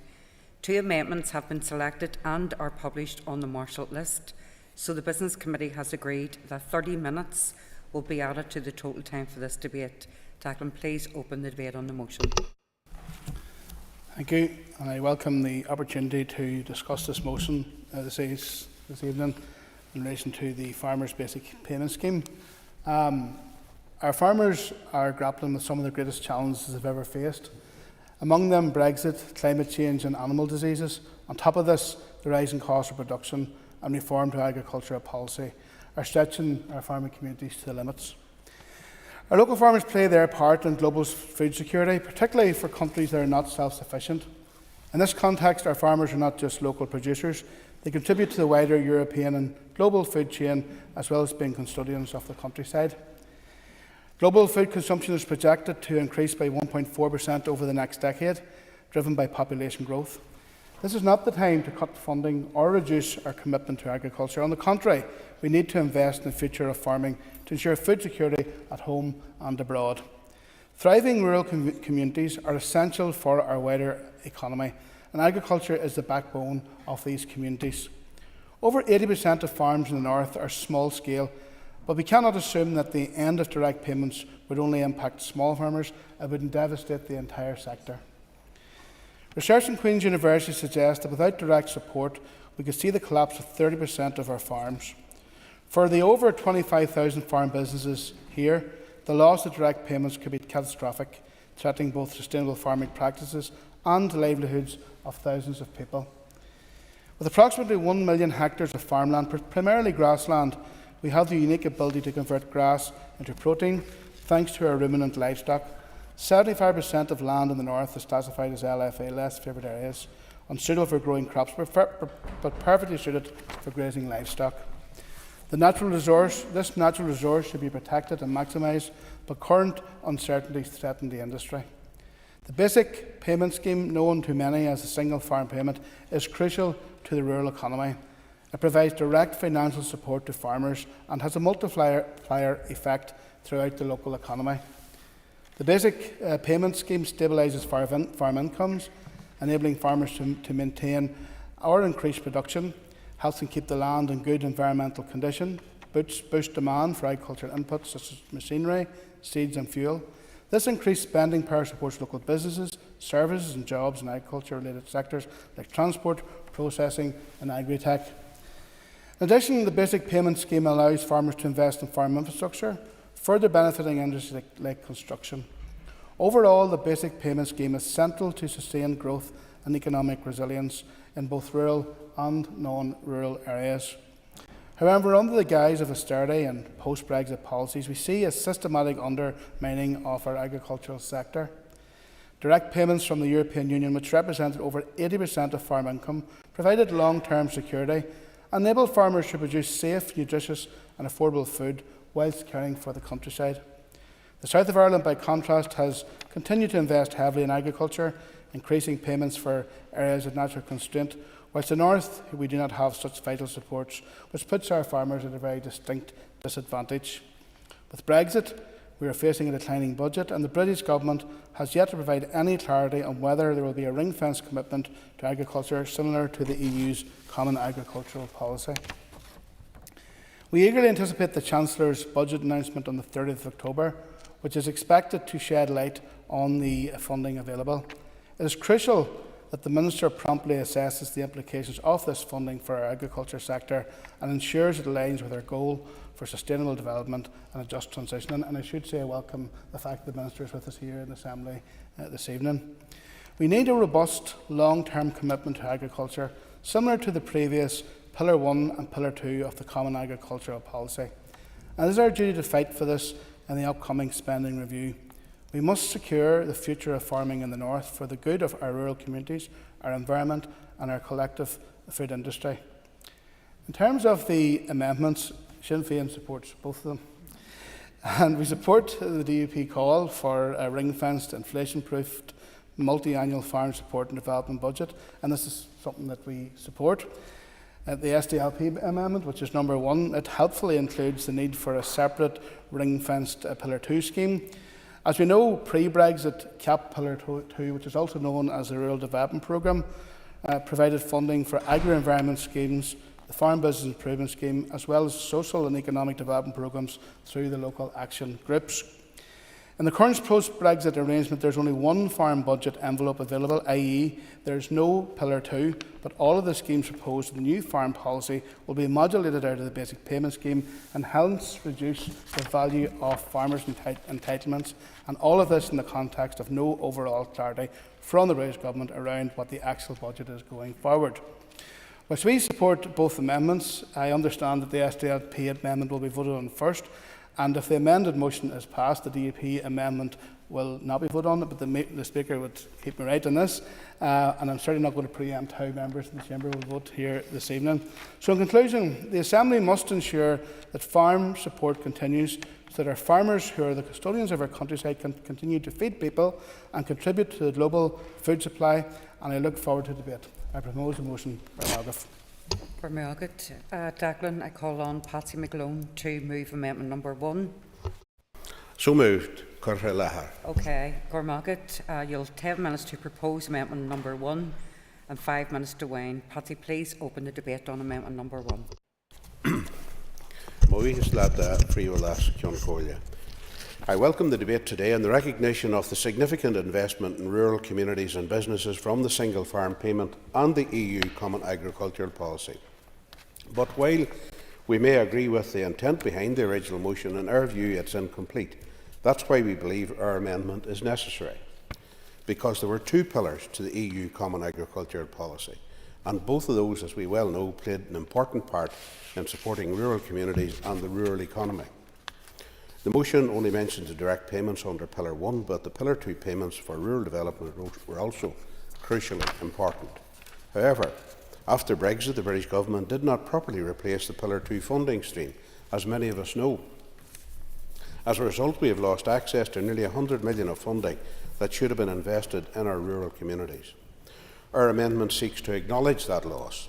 And let us be clear, excuse me, the reason why this issue is up for debate today is directly because of the Brexit that the DUP campaigned for, a Brexit that the SDLP and others opposed. Simple fact. We all know the importance of the agri-food sector to our rural and wider economy. It is one of our most vital industries, supporting tens of thousands of jobs and generating over 2.87 billion in output in 2023. And the bedrock of that sector is farming. Many small farms, most of them family-owned and run, dotted across the rural landscape. For years, those farmers have been supported by EU funding made available through our membership of the European Union. Funding that, whatever problems some may have had with it, ensured a level playing field for farmers across the EU and between these islands. Funding that was consistent and, importantly, allowed farmers to plan ahead financially. But that was all thrown into chaos by Brexit. And previous friends of the DUP and the British Conservative Party promised to match EU agricultural funding. They have not matched that with the inflationary pressures that followed. That has led to cuts in real terms to the funding available, cuts that, more than any other party here, the DUP bear some political responsibility for. The annual funding allocation to replace the EU's Common Agricultural Policy payments has been capped since 2020 at approximately 330 million. Within that, there's around 300 million in direct payments to farmers. The Ulster Farmers Union have calculated that to maintain the real value in real times, which is referred to in our motion, of this funding, the overall funding should be increased to 389 million by the end of this year, 2024. Without that increase in funding, there will be a shortfall of around 60 million this year, a real terms cut in the available funding that has been experienced each year since 2020. Meanwhile, farmers are under increasing pressures while that financial support has been cut and is reducing. It is expected that the figures will show a drop in total farm income from 609 million in 2022 to 341 million in 2023. So it isn't enough to maintain the direct payments at pre-Brexit levels. That funding must be inflation-proofed, in real terms, as our amendment says, and guaranteed for at least 10 years, as the UFU have called for. That would restore the certainty that accompanied the EU funding. It must also include replacement funding for the Pillar 2 payments. that, as I said earlier, many of us in our rural areas know that they're crucially important for rural development, for small businesses, for micro businesses, and for community groups in general. That was lost when we had Brexit. Replacing that lost investment for rural development is essential if this executive hopes to deliver in total for our rural communities. It is right that the argument for this is led by our Minister for Agriculture, but it is also a message that the Joint First Ministers must take to London too. Agus sin é Tammy ansasta é a chorba lahar. Thank you, Afriolash Concordia. From Ragad Shin Patsy, I call on Michelle McElveen to move amendment number 2. Madam Deputy Speaker, and I beg to move the second amendment. I'd like to thank the movers of the original. Oh, sorry. We're on a roll, you're okay. So the Assembly should note that the amendments are mutually exclusive. So if amendment number 1 is made, and the question will not be put on amendment number 2. So with all that understood, you have 10 minutes to move. 10 minutes to propose your amendment, which is number 2, and 5 minutes to wind, and all other speakers will have 5 minutes. So go ahead, Michelle. Thank you. Thank you. I'd like to thank the movers of the original motion for bringing the important matter of financial support for farmers before the Chamber. The majority of Western countries support farmers directly or indirectly. These are our competitors in terms of sales and inputs. Not addressing the issue puts our farmers and our economy at a competitive disadvantage. I acknowledge the inclusion of Pillar 2 in the previous amendment. The importance of rural development funding and the difference this has made to our rural communities is an oversight that this was not explicit in our amendment. However, what is missing from both the original motion and the first amendment is the call for increased ring-fenced, inflation-proofed and multi-annual farm support and development budget to support our farmers and the wider agricultural sector. It's worth repeating the importance of farming and the agri-food sector to our local economy. Food and drink production is worth £6 billion to the Northern Ireland economy. It's our largest manufacturing sector and supports a workforce of around 113,000 people and served by a range of other sectors such as transport, animal health and construction. Farms are being required to undergo massive changes to meet huge challenges to become financially viable and more environmentally sustainable, including the targets set by this Assembly under the Climate Change Act. The costs of production have also increased massively, and of course farmers are also facing the impact of changes in our climate. The basic farm payment is a hugely important means by which farmers manage and cushion such market volatility. In the latest set of farm figures for income, this has been reduced by around 46%. There are around 26,000 active farm businesses in Northern Ireland which employ about 51,000 people. It's therefore a cornerstone of our local economy. The UFU recognises, and I quote, the long-term resilience of Northern Ireland's agri-food sector hinges on targeted investments in local food production and sustainable farming practices. So let us consider the challenges facing local farmers. For more than 10 years, inflation has not been factored into the agricultural budget. This has been a cut year on year in real terms. Government is expecting farmers to do more for less. 10 years ago, the CAP budget was in place to help support the production of cheaper food. However, now farmers are expected to use the budget to reduce ammonia emissions, reduce their carbon footprint and produce food to a higher welfare standard while somehow still keeping food prices low. A policy which started as a food policy, then expanded to a rural development and agri-environment policy. Now we have climate change, biodiversity, water and air quality, animal health and welfare issues to factor in. Whilst there is a strong argument that the UK Government increases budget, local ministers can and must do more to help the sector. There is a need for major capital investment on farms to meet the challenges being faced by the demands placed on farmers to improve efficiency, reduce carbon footprints, invest in technology and to develop expertise. Future support from DAERA needs to go towards productive farmers and help them to efficiently produce food in an environmentally sustainable way. If this minister walks away from previous commitments, it will result in a real danger that farmers will turn their backs on the support scheme and not claim any support from government. This will mean that the government has less ability to influence the sector and to deliver necessary change. It's evident that maintaining the level of direct support at 2020 levels is not sustainable. It ignores inflationary increases and does not take cognizance of the other pressures now facing farmers. We need to see future allocations being inflation-proofed to ensure that farm businesses are protected and treated equitably. This is vital for our food security, particularly given how uncertain and volatile global markets have been seen to be. Safeguarding direct farm support needs to be central to government policy towards promoting food production and food security. For example, the cost of keeping EO has increased by £24 per animal since 2020. Vaccinations have increased by 175%, worming and fluke by 75%, and machinery cost by 100%, all in the last 4 years. A tonne of lamb pellets has increased from £200 in 2020 to £320 in 2024. And in that time, a 580 kilogram straw bale has gone up from £40 to £130. One small Armagh dairy farm has 60 cows as its main enterprise. Its BPS total was £7,700. It will lose £700 from the 2024 BPS and a further £650 in 2025. This money would have covered corn acre costs, which have now increased from £160 per acre to £280. Milk prices are just slightly above break-even at present, but as I've noted, input costs have increased significantly. So how can small holdings, how are they meant to survive? However, in addition to the much-needed financial support, there is so much more that this minister could do to help farmers to create sustainability and to effect necessary change. Inaction stymies progress. The minister must be mindful of the need for generational renewal.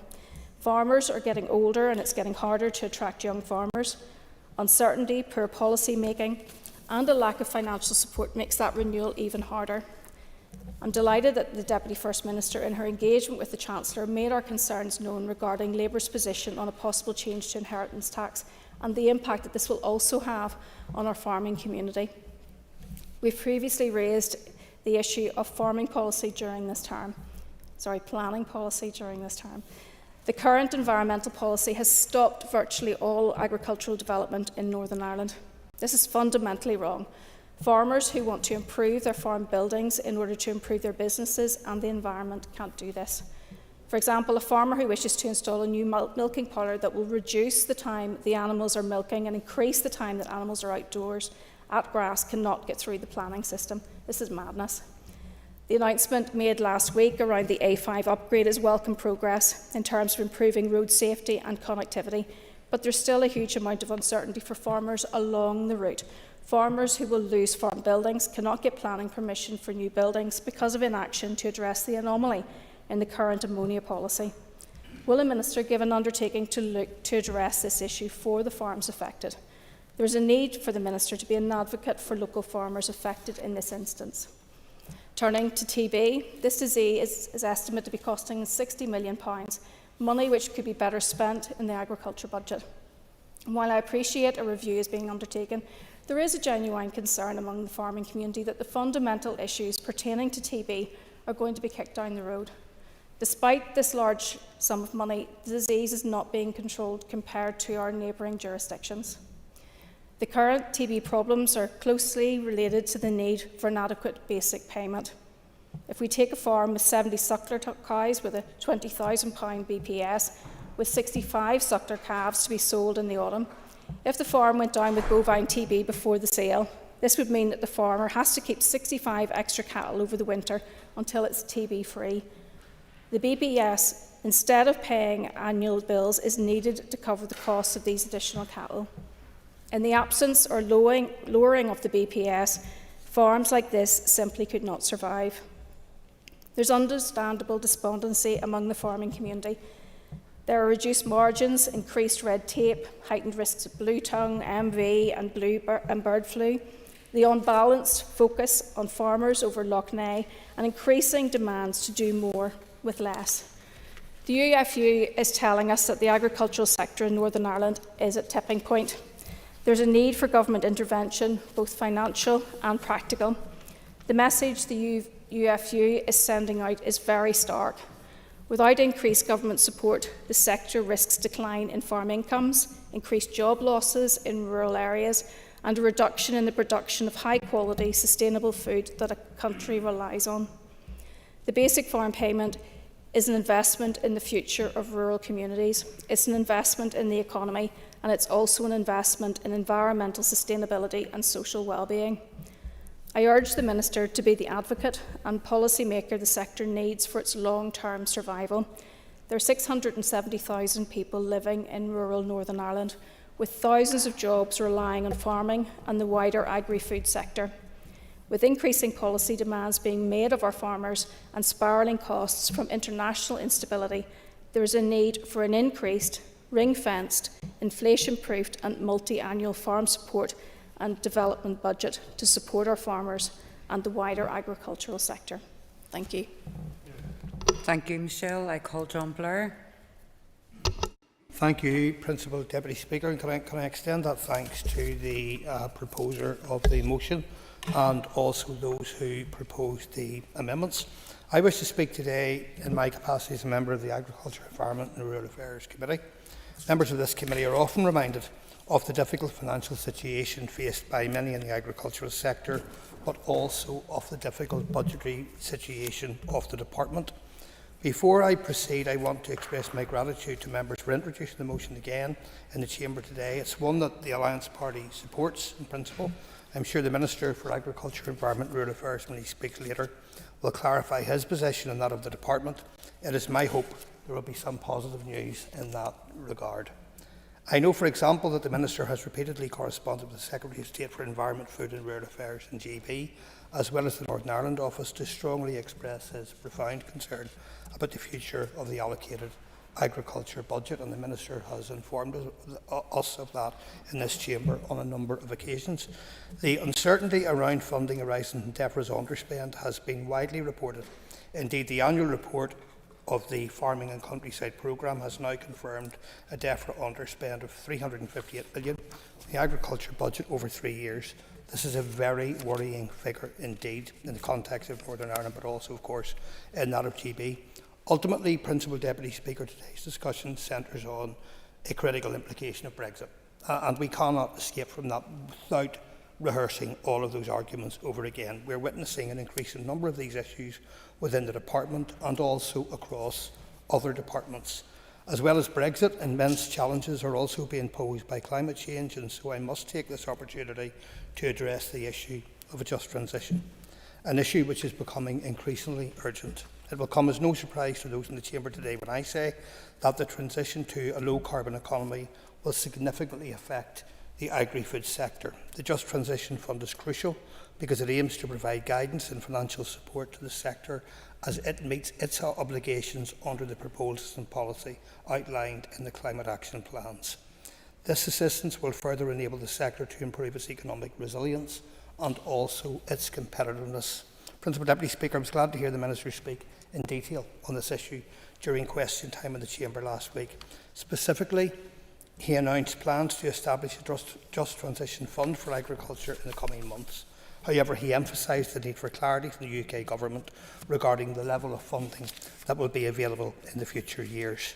I understand that the Minister has consistently emphasised to the Secretaries of State for Northern Ireland and also for Environment, Food and Rural Affairs the importance of funding decisions reflecting the need for a just transition. The Minister has advocated, and I'm sure will continue to advocate, for a similar approach to be taken to that of the EU, where separate and additional capital funds are provided to support the just transition in agriculture outside of the Common Agriculture Policy. This includes aid interventions to reduce greenhouse gas emissions and improve air and water quality. Farmers require the UK Government's support and investment to transition to regenerative farming practices, ensuring a sustainable livelihood and stability for the future. The UK Government needs to take decisive action to ensure the provision of clear and consistent funding for our agriculture sector, which plays a critical role in maintaining the UK's food security. Future funding must also be regularly adjusted to keep pace with inflation to guarantee its long-term sustainability.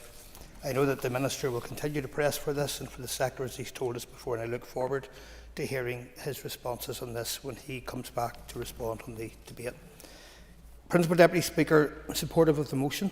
I have no major problem with either amendment. I note that neither fully mentions just transition or any detail that no one does allude to it, and I'm slightly disappointed that another, perhaps not coincidentally, doesn't reference the Brexit challenge at all, but overall no major challenge with any of the proposals before us. Thank you. Thank you, John. I call Robbie Butler. Thank you, Madam Deputy Speaker, and thanks for your clarity in regard to how the motions and amendments will be taken and how we'll vote on that. And I welcome the motion from the member from Sinn Féin and the amendments that have been tabled, because they're all pitching in the right direction. That is in support and recognition of the hard work that our farmers do. So I rise today to speak on this issue, which touches not only the heart of rural communities, but also what I would consider to be the backbone of our economy. We're here to address the uncertainty surrounding the future of agricultural funding following the end of the CAP single farm payments and the looming conclusion of the basic payment scheme in 2024. But let us first acknowledge the tremendous value that the CAP payments provided. They ensured that our farms, particularly small family farms, remain financially viable. They also promoted environmentally sustainable farming practices, allowing our farmers to adopt greener technologies and to protect our rural landscapes. And this support system, in place for decades, not only helped our farmers but also had ripple effects throughout the rural communities and the economy. But now our farming community stands at a critical juncture. With the loss of the $300 million annually from the basic payment scheme, the uncertainty of what may follow hanging over the agricultural sector, and the tension is palpable. And it's not just about numbers. This uncertainty fuels stress and anxiety, contributing to a mental health crisis amongst farmers and their families. The weight of not knowing how they will make ends meet or how they can plan for the future takes a significant toll on their well-being. So in response, we support the call for increased farm support and development funding. Specifically, we need to adjust the annual ring-fenced allocation for agricultural funding from the $324.9 million to around $390 million, reflecting the effects of inflation, which has been picked up by a number of members already. Because farmers are already operating in increasingly competitive global markets, and it's essential that they have the resources needed to remain viable and competitive. Moreover, we must commit to long-term sustainable funding. That is why we must develop a more robust funding strategy that adjusts annually for inflation. We cannot afford to revisit this crisis of uncertainty every few years. And Northern Ireland's agri-food sector, which plays a vital role in feeding our communities and supporting rural economies, needs a stable and predictable funding model. So as we look at the volatility of global food and energy markets, investing in local food production and sustainable farming practices becomes even more critical. Failure to invest in these areas will jeopardise our food security and increase our reliance on costly imports. And our long-term resilience depends on empowering our farmers with the resources they need to innovate and thrive and provide locally. In addition, I urge us to increase investment in renewable energy and energy efficiency within the agricultural sector. Agriculture can and should be part of the solution to our energy challenges, but only by supporting farmers in adopting renewable energy sources we can then only reduce energy costs but also contribute to a greener economy. However, Madam Deputy Speaker, the impact of this issue extends beyond the farms themselves. Thousands of supply chain companies across Northern Ireland depend on the spending power of our farmers. These businesses provide essential services, from machinery suppliers to food processors. Many of them are located in rural areas where alternative employment opportunities are limited or indeed non-existent. Any reduction in future agricultural budgets would have a significant ripple effect, threatening the livelihoods of countless rural businesses and families. The socio-economic impact of underfunding our farmers would be devastating to the broader rural economy. These farmers and supply chain businesses are the lifeblood of rural Northern Ireland, and their success is directly linked to the prosperity of our rural communities. It is vital to understand that any reduction in support would endanger the upstream benefits that these businesses provide: jobs, economic activity and social stability. We must protect the livelihoods of rural communities by increasing the agricultural funding, therefore ensuring the continued economic vitality of our rural areas. And finally, let us not forget, as I've already mentioned, the mental health toll that uncertainty brings. Farmers already face incredible pressures: weather, fluctuating markets and rising costs. The added uncertainty over future funding compounds this stress, leading to increased anxiety, depression and sometimes worse. This Assembly has a duty to mitigate that stress by providing clarity, stability and support for our farming community. So in closing, Madam Deputy Speaker, we must now focus to secure the future of our farmers, our rural businesses and our food security. We must secure the funding necessary to ensure that our farms remain competitive, environmentally sustainable and resilient against the challenges ahead.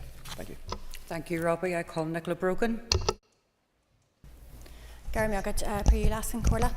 speaking here today as a member of the ERA Committee, and I'd like to welcome Robbie Butler as the new chair of the committee and wish him very well in the new role. I want to take this opportunity to thank our farmers for the work that they do for producing food and stewarding our environment. Farmers play an essential role in producing high quality, nutritious food, contributing significantly to food security. Agriculture is not just an economic driver, but also delivers crucial social, economic and environmental benefits. Farmers and the agriculture sector are the backbone of our rural economy, supporting jobs and sustaining local communities. DERA must take all necessary steps to retain the basic payment scheme beyond 2024. The upcoming UK spending review is critical, especially for our farmers who need certainty to plan for the future. The pressures on the agricultural community are immense. Rising feed, fertiliser and energy costs are crippling their incomes. Inflation is hurting every sector, but farmers are particularly vulnerable.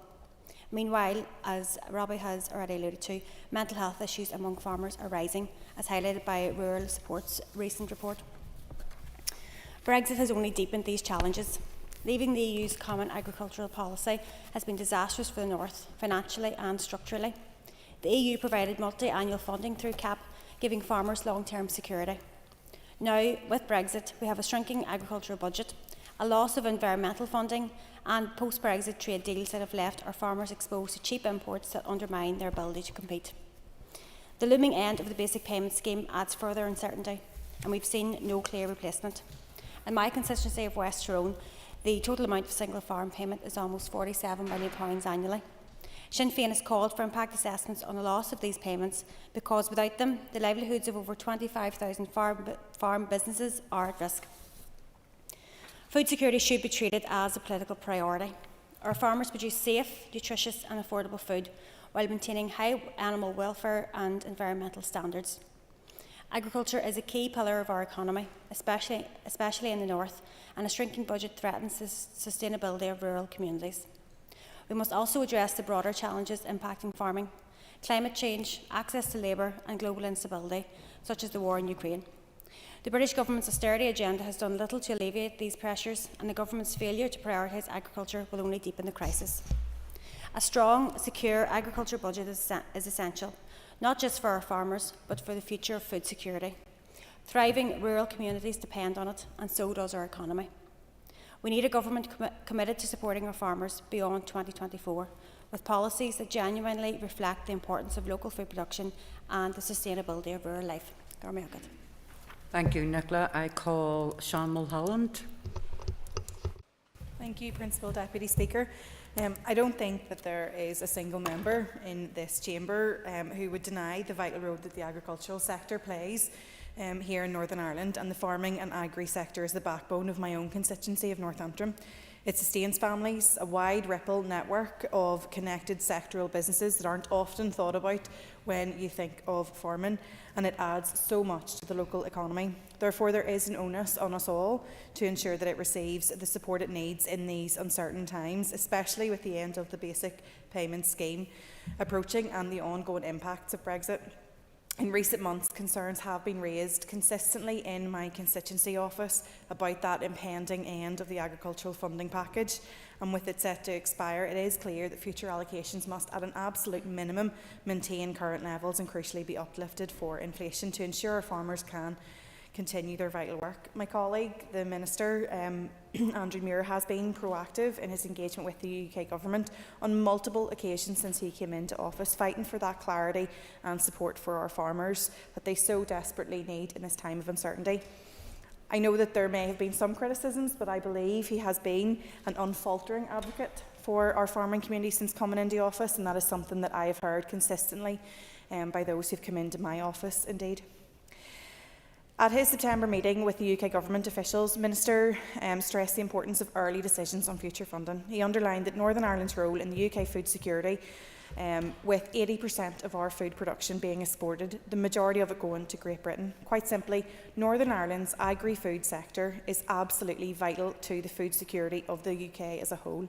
With 4.3 billion worth of exports annually, it is absolutely critical that any future settlement recognises this and recognises the important and vital role that our farmers play in our economy.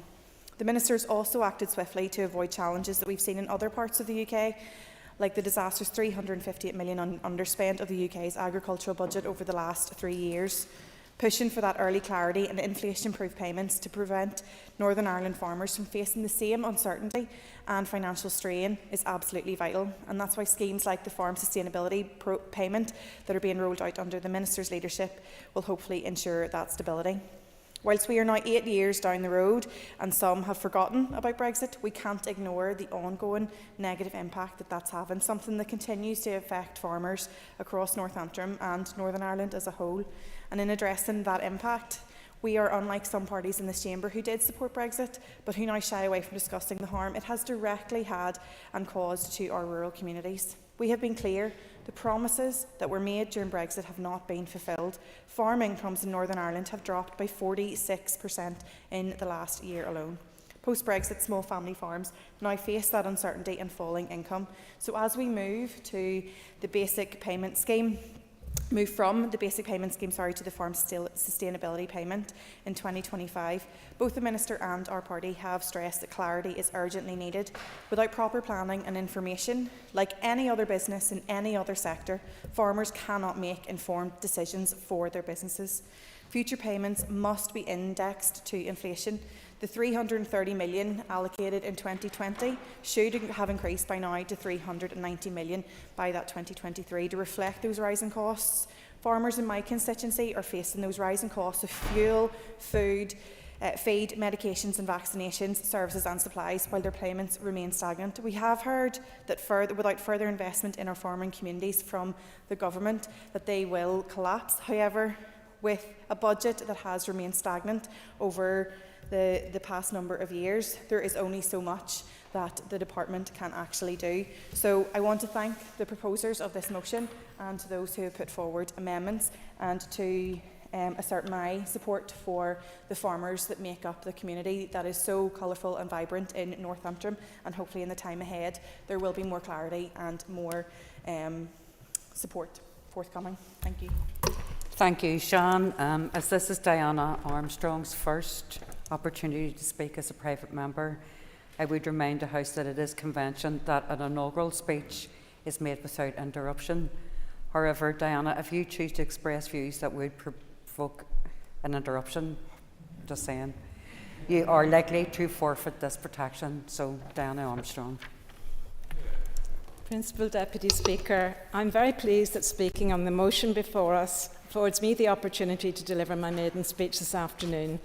It is with immense pride and a deep sense of responsibility that I rise today as the Ulster Unionist MLA for Fermanagh and South Tyrone, a place I've always called home and where I raised my family. This is a truly humbling moment, and I'm deeply honoured to have been entrusted with the opportunity to serve the people of this constituency, a region steeped in history, resilience and community spirit. I would like to take this opportunity to pay tribute to my predecessor, Lord Elliot of Ballinamallard. His service to Fermanagh and South Tyrone has been marked by dedication, dignity and an unwavering commitment to his constituents. His work on behalf of our community will not be forgotten, and I intend to build upon the strong foundations he laid. Lord Elliot's leadership and integrity have set a high standard, and his presence will be missed here at Stormont by many. However, he will continue to make a valuable contribution to Northern Ireland and unionism through his work at the House of Lords, and I wish him well in that role. Representing Fermanagh and South Tyrone is not just a political role for me, it is a deeply personal one. As I drove up to Parliament buildings on my first day as an MLA, I felt a great sense of pride for my family, as I was following in the footsteps of my late father, Harry West, former MP, Minister for Agriculture, leader of the unionism and a representative for the people of Fermanagh and South Tyrone. My father tirelessly advocated for rural communities and farmers whose livelihoods do form the backbone of our economy. As I stand here today in this chamber, I'm motivated by the values he held dear and determined to continue his legacy of service to the people. My politics has been shaped by the people in the community where I work. I believe that politics is a tool for delivering positive outcomes, and the well-being, aspirations and voices of the community should be at the centre of every decision we make. Throughout my career, whether at the European Commission, in advertising, merchandising, or as an elected representative, I have consistently demonstrated this commitment to prioritising the needs of the people I serve. My message to Fermanagh South Tyrone is simple. I want to be a voice for all. It is my pledge to represent every one of you, regardless of where you stand in the political spectrum. We may not always agree, but I believe that through dialogue, respect and understanding, we can deliver and build a better future for everyone in our community. Naturally, coming from a farming family, my heart is in the countryside. I value very much the land beneath my feet. It is a rich and productive land, and in Fermanagh and South Tyrone there are many successful agri-food businesses and companies who supply national and international markets.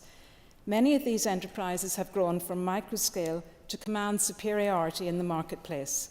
I want to see these success stories continue with added support such as from the motion we are debating this afternoon. Now I'm moving to the motion at hand. I would like to thank members for bringing this motion and the amendments. Following the contribution we have just heard from other members, I too acknowledge the vital role the Single Farm Payment Scheme and its successor, the Basic Payment Scheme, have played in supporting agriculture in Northern Ireland. These schemes have been essential in sustaining farm incomes and ensuring the viability of the industry. Agriculture is a significant factor to the local economy and plays a key role in the social fabric of society, with farming being Northern Ireland's largest sector, employing around 51,000 people and utilising 75% of our land. Ring-fenced and future-proof funding is critical for its survival. Farm incomes have already dropped by as much as 44% in 2023, creating serious challenges for producers. Local farmers I've spoken with are concerned about the uncertainty surrounding what will follow the Basic Payment Scheme, particularly with rising costs and interest rates threatening the viability of their businesses. The lack of a roadmap of funding for the long term is leading farmers to question the viability of continuing in the profession. This uncertainty is taking its toll on farmers' mental health and well-being. Many farmers were encouraged to develop their businesses and have invested heavily in expansion. Now they face repayments with high interest rates, soaring input costs, and uncertainty in future funding to make farming a viable profession, as well as the ongoing regulatory restrictions with the Windsor framework. Farmers are resilient, but their ability to plan and grow is being tested by external pressures like fluctuating markets and global instability. The member's time's up. Thank you. Sorry, Diana. Okay, could I call Timothy Gaston, please? Could I just start by welcoming Diana to the Chamber and congratulations on making your maiden speech. I was there a number of weeks ago and understand the pressure that you can be under. But well done. I enjoyed listening to the comments that you made. Moving on to the motion before us. Members, recent global events have highlighted starkly the need for food security. As the government has itself stated, food security is national security. With an increasingly aggressive Russia and turmoil in the Middle East, there has never been a more important time to support our own farmers. With over a third of our population living in rural areas, we can ill afford not paying attention to the needs of our farming community. All too often in this House, their concerns are overlooked or glossed over. One has only to look at the current state of our waterways to see how the farming sector has become a scapegoat, while Northern Ireland Water is the biggest cause of the problem. In advance of this debate today, I received a briefing paper from the Ulster Farmers Union. In that paper, under the section entitled Sector-Specific Support, they highlighted the vexed issue of sheep farming support. As they observe, The sector has been overlooked in previous support packages, and the UFU urges the Agriculture Minister to implement the recommendations from the Northern Ireland Sheep Industry Task Force to support this sector. We have a beef support scheme, the Beef Carbon Reduction Scheme and a separate cow scheme. Those contribute to environmental enhancements on the direct payment scheme, but there is no scheme for sheep farmers. The Task Force recommendation since early last year is still sitting there with no action by the Minister. From 2025, sheep farmers farming only sheep are set to lose 17% of their basic payment unless they change to include protein crops and cattle. For many, that is just not possible. So there is an urgent need for the Minister to address this issue. We need to see that the DAERA Minister is a Minister for farmers and not just a Minister for the environment and net zero. In closing, many of the speakers I speak to don't want to rely on subsidies and handouts from government. They want to be paid a fair price for the produce they produce on their farms. For a sustainable model, that's the direction of travel we need to go. We shouldn't solely be reliant on subsidies, but we should be paying the farmer the money that they deserve for the product that they pour their heart and soul into producing. Thank you. I call William Irwin. Mr. Speaker, can I first of all declare an interest in a partner in the farm business that is in receipt of a basic farm payment? There's no question that the scheme, basic farm payment scheme, has been an absolute pivotal part of farming in Northern Ireland, and it's something that our industry could not have done without over the years. It is a continual theme in our agri-food industry that at the bottom of the supply chain we have the farmer. And that farmer, as an individual, has to absorb disruption associated with the global marketplace and still be able to function as a business. That is not easy, and we can think immediately of the crisis over the years that has beset the industry. We had BSE, we had foot and mouth, we had COVID, and at the moment, serious issue with TB, to name but a few. And yet, through these very challenging times, our farmers had to somehow function and find a path through in order to maintain a highly quality supply of food to our nation. Profitability is certainly not guaranteed for any farmer. It continues to be a challenge, even squeeze on our industry by processors and retailers who continually tighten the screw on our farming community.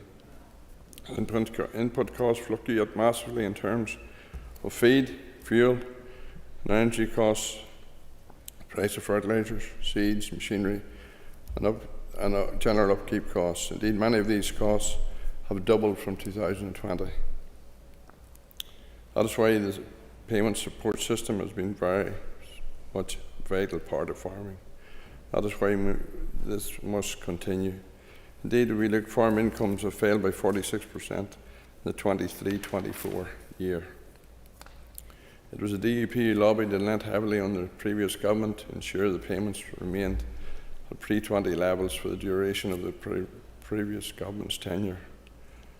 That was important to provide security and confidence for producers. Coming down the tracks are extremely challenging targets, climate change, changes that I am on record as saying much too large to challenge and much too costly.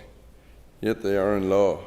Those requirements will of course apply to all aspects of industry in Northern Ireland, including the agricultural industry. However, agriculture is unlike any other industry, as costs cannot at a stroke of a pen be passed on. Farmers sadly do not have the power at their disposal.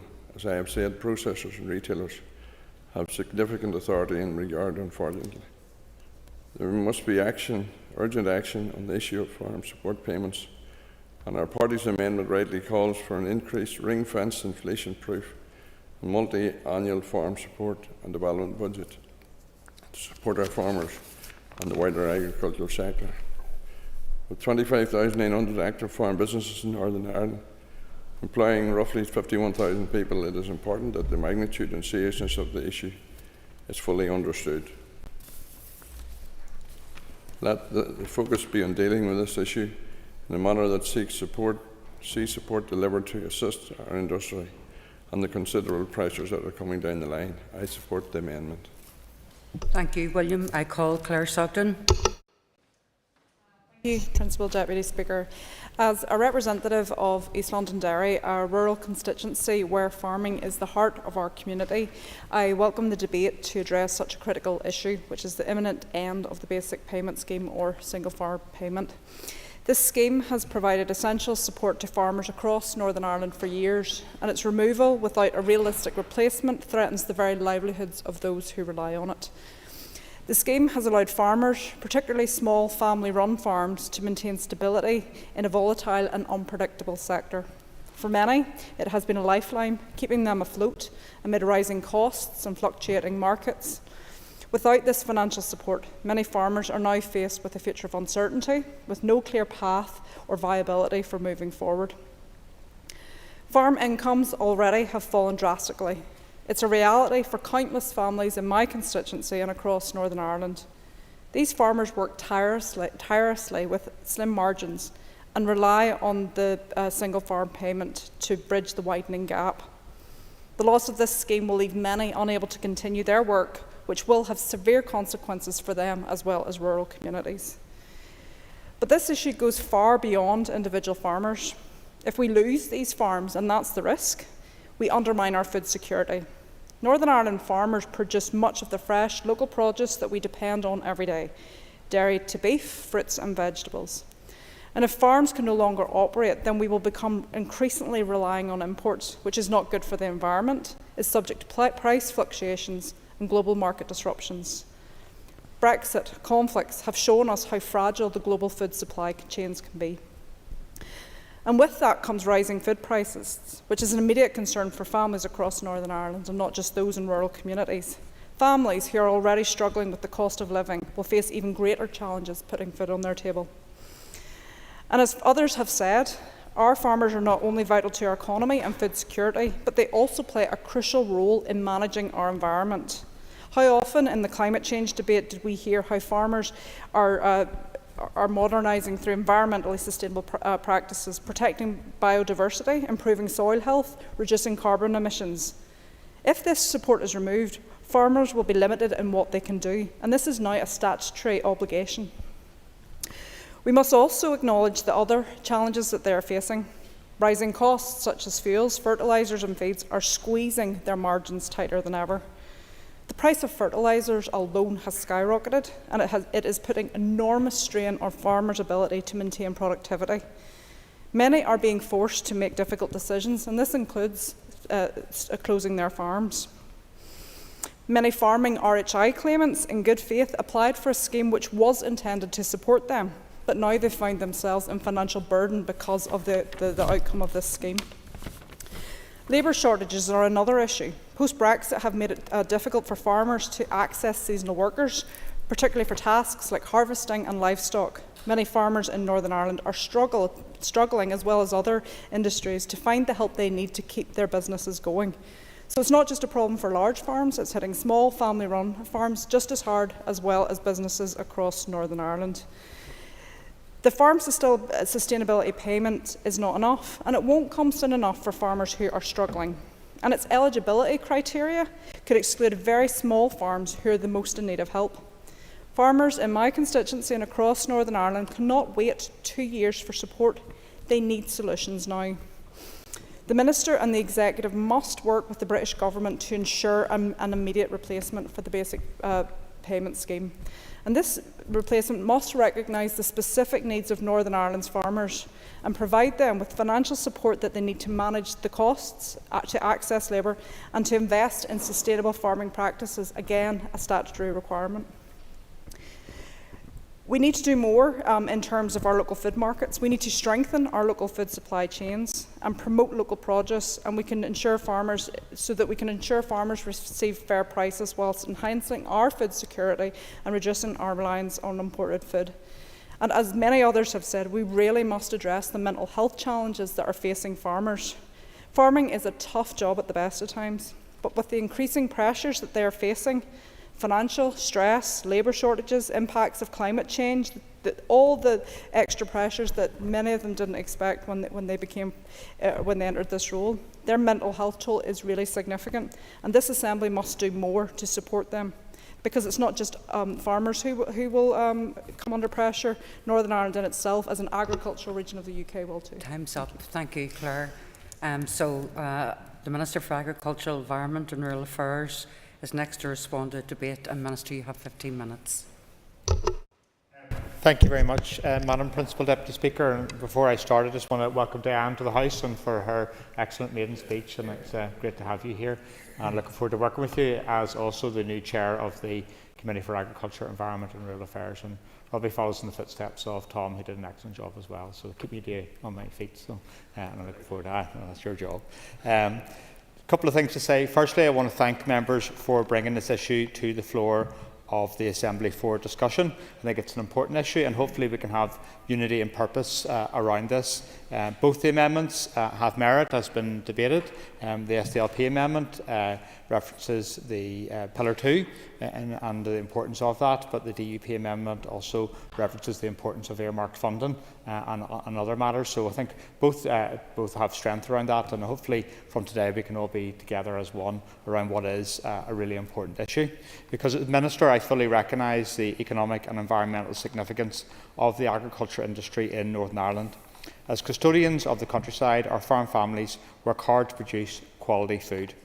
What farmers produce is literally life-giving in terms of sustenance to millions of people, and life-affirming in terms of the sector's value to communities, businesses, our environment, indeed the very social fabric of everyday life in Northern Ireland. I wholeheartedly agree that it is vital that our local farm businesses and rural communities are supported going forward. I also highlight that the agriculture sector in Northern Ireland makes a significant contribution to UK food security. Although we have a population of nearly 2 million, Northern Ireland produces enough food protein for 10 million people, and a large portion of that is supplied to other parts of the UK. However, our environment carries the impact of that agricultural production, particularly through excess nutrients, which have caused deterioration in water quality, biodiversity and our valuable habitats. The blue-green algae crisis in Loch Ness is a historic example which is impacting across society and the economy. I must therefore stress at the outset that we are on a journey of change. I have set out my priorities. We have many environmental challenges, and we need to support sustainable, resilient and productive agri-food and fishing sectors. As has been outlined, I recognise a significant investment in rural communities and businesses and the wider economy derived from the single farm payment under the EU Common Agricultural Policy. I agree that single farm payments were critical to supporting farms to be financially viable and more environmentally sustainable, particularly small family farms. I acknowledge that the closure of the 2014 to 2022 Rural Development Programme is of concern to our rural communities, and are considering the future of rural policy post-EU exit. I have recently established a new rural policy unit, which I met today, which will focus on reviewing and evaluating previous rural policy initiatives and engaging with other Northern Ireland civil service departments, local councils, public authorities and stakeholders to inform collaborative policy proposals which are mindful of the changed rural landscape and the current and future needs of rural communities. And I'll be meeting some of those practitioners tomorrow. As the members have highlighted, we currently do not have confirmation of funding for future agricultural support beyond March of next year. I share the concerns expressed about the significant uncertainty facing our farming community. I must stress that the future provision of funding for agriculture, agri-environment and wider rural support is a matter for the UK Government, and we must be able to justify to Treasury that all future agricultural support payments deliver value for money. It is my view that maintaining the status quo for any farm business is no longer a viable option. Change is needed, but I am determined that we do this change together. Through my department's new Farm Support and Development Programme, I am seeking to transition to a more sustainable farming sector by seeking to implement policies and strategies that benefit our climate and environment, whilst also, very importantly, supporting our economically and socially significant agricultural sector. The programme is being co-designed, and that co-design is important, in consultation with the Northern Ireland agricultural industry and other key stakeholders to target farm support to meet the bespoke needs of Northern Ireland. I strongly believe in that this partnership approach is critical to our collective success in tackling the challenges and seizing the opportunities that lie ahead. My ambition is high. Great work has already been done in the agriculture sector and has to be built upon. Positive solutions are required in order to deliver at pace, and there is much for us all to do. The Farm Support and Development Programme is made up of a range of schemes and actions, some of which are already seen as exemplars by my counterparts in the rest of UK and Ireland. For example, the groundbreaking Soil Nutrient Health Scheme. The schemes to be introduced through this programme will be essential levers in contributing to Northern Ireland's statutory obligations under the Climate Change Act and achieving what I believe should be a genuinely just transition. I firmly believe that we can strike a balance which allows our agriculture industry to thrive and be sustainable, while at the same time protecting our environment. Yes, no problem. My ignorance in this, because obviously I'm just chipping into this discussion, but I'm intrigued in this one because I think we're all facing the same direction in terms of our environmental credentials and the ambition of farmers. But as a former butcher, I do remember Brazilian beef coming in, and would there not be a risk that we replace and increase globally the impact on our environment if we don't handle this sensitively, given that we do produce some of the finest produce in the world here locally? I do agree with you that that's carbon leakage, and that's something that was debated at the time of the passage of the legislation, and we need to be conscious of that because we can't essentially move the problem around. We need to address it here and now, and that's why I'm very keen that the Future Farm Support Development Programme addresses those concerns that you have raised around that, and it's a legitimate issue to raise. The delivery of the Farm Support Development Programme will be essential in addressing ammonia and phosphorus-related issues and incentivising and enabling actions to ensure environmental sustainability in Northern Ireland by contributing to water and air quality, soil health and biodiversity. Whilst agriculture has partially contributed to the nutrient loading in Lough Neagh over the past century or more, today's farmers should not be blamed for the actions of previous generations. Rather than engaging in a blame game, we should be focusing upon solutions and working together with others. We should also be conscious that the nutrient overload was not just from agriculture. It is from wastewater infrastructure, from septic tanks and from industry, and everyone needs to play their part in relation to this, and that means that we need to face up to the issues around wastewater infrastructure, for example, which is having an impact on our environment, but also in terms of economic development and house building. So I'm not into a blame game, I'm into working with people on this, but we have to be fair in all what we do. The Farm Support Development Programme will also deliver on my priority of supporting sustainable, resilient and productive agri-food and fishing sectors by securing sustainable productivity within Northern Ireland agriculture and assisting the development of effective, functioning supply chains, ensuring food security and high standards of disease control, public and animal health. As part of the programme, it is currently planned that the current basic payment scheme will be replaced by a farm sustainability transition payment next year, and with the full farm sustainability payment coming into operation in 2026. As they announced in March 2022 by my predecessor, the new farm sustainability payment will provide a balance between providing a safety net which will help a farm business withstand shocks that are beyond its ability to manage effectively, and also encouraging farm businesses to be sustainable, efficient, competitive and able to manage risk proactively.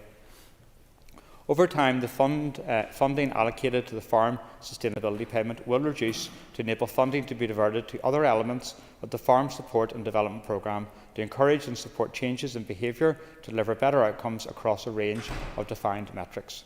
CAFRE will provide training to farm businesses to help them navigate this period of change. The programme is supported by a full programme of communications to inform and motivate stakeholders to participate and establish the understanding required to support the necessary behavioural and attitudinal change.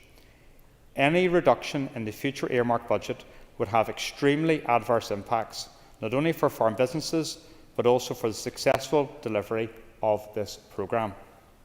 I note that members have called upon me to urgently press the UK Government to set out what replacement funds will be put in place to support our farmers and the wider agricultural sector. Be assured that I have written to the Secretary of State for Environment, Food and Rural Affairs on a number of occasions expressing my concerns about the future of the earmarked agriculture budget. Given Northern Ireland's important role in food security, I consider that it is fair and reasonable that there should be adequate funding to support us to deliver both environmental sustainability and food security.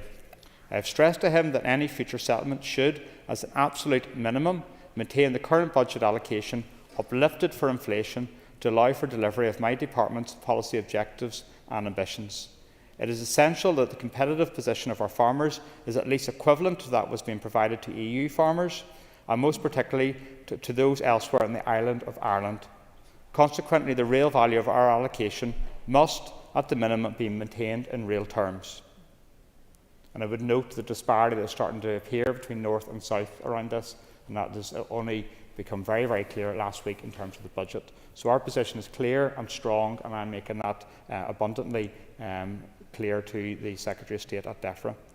Most recently, we discussed this in person at the Interministerial Group for Environment, Food and Rural Affairs meeting in London on the 16th of September. And following that meeting, I wrote again to stress the importance of receiving early clarity on future earmarked agricultural support funding for next year and beyond. In my letter, I also highlighted the significant contribution that the agriculture sector in Northern Ireland makes to UK food security. I have also recently stressed to the Secretary of State for Northern Ireland and DEFRA the need for funding decisions to reflect the importance of a just transition, and also made the case that there should be a separate, specific and additional capital fund to support just transition in agriculture. We need to ensure that the work that we carry out to reduce greenhouse gas emissions and reach net zero will be fair, and that we support people on that journey through a just transition. That is why we need to provide those incentives and support. Funding for the Just Transition Fund for Agriculture will need to be considered in the context of budgetary pressures and priorities across the Northern Ireland Executive, and that's why I have made the case to DEFRA. My department is engaging with the Department of Finance on raising these issues with Treasury as part of broader budgetary processes, and I think it's fair to say that there is regular engagement informally and formally to myself and the Finance Minister. I thank the members for bringing this motion and for the interesting and challenging discussion which the debate has stimulated. I will endeavour to keep members informed of the outcome of the future earmarked budget allocation. A couple of things in closing, which I've got a few minutes in terms of the queries that were raised. I think it's very clear that this issue, in terms of the earmarked funding, is primarily a responsibility of DEFRA and Treasury, and I think it's important that we as a House speak together united on this point, because it's absolutely critical that we send that message of the importance for this funding in Northern Ireland. We are facing a cliff edge at the end of March of next year, and that is where the concern is arising from this. But also that concern arises because of the underspend by DEFRA, and that's quite regularly reported in the Farming Press and also Farming Today on Radio 4. And that money being passed back and surrendered back to Treasury, we shouldn't feel the consequence of that. As Minister in the Department of Agriculture, Environment and Rural Affairs in Northern Ireland, I send a very clear message that there is no surrender from us in terms of sending money back to Treasury. Just because others have done that doesn't mean that we should be punished as a result of that. A couple of other issues which were raised in terms of sheep support. I met the Sheep Industry Task Force last week around that, and I've tasked officials to engage with them around what further support we can provide in terms of that sector. There is challenges around that, but we're going to look at that, and we're going to work as a process of co-design in relation to that. In terms of TB, we are taking action in relation to that. I'm not kicking any cans down the road, because I do believe that we shouldn't be treating waste like that. We need to deal with it correctly. We need to deal with TB, and that's why Brian is looking at that issue, and I've tasked him to bring forward some recommendations to me in the next number of weeks. And in terms of ammonia, people will know that there's a report that's been published today by the Office of Environmental Protection around that. Whatever I do has to act in line with the law, but I've had a number of stakeholder engagements around that, and I'm having another one later on this month. So I'm committed to working with people around these issues. But the most fundamental thing I say from here today is that we need the funding so we can support our farmers to deliver the change that we require in our society, but also to support food security across the UK. Thank you. Thank you, Minister. Tom Buchanan to wind on amendment number 2. And Tom, I just want to advise you had 5 minutes. Thank you.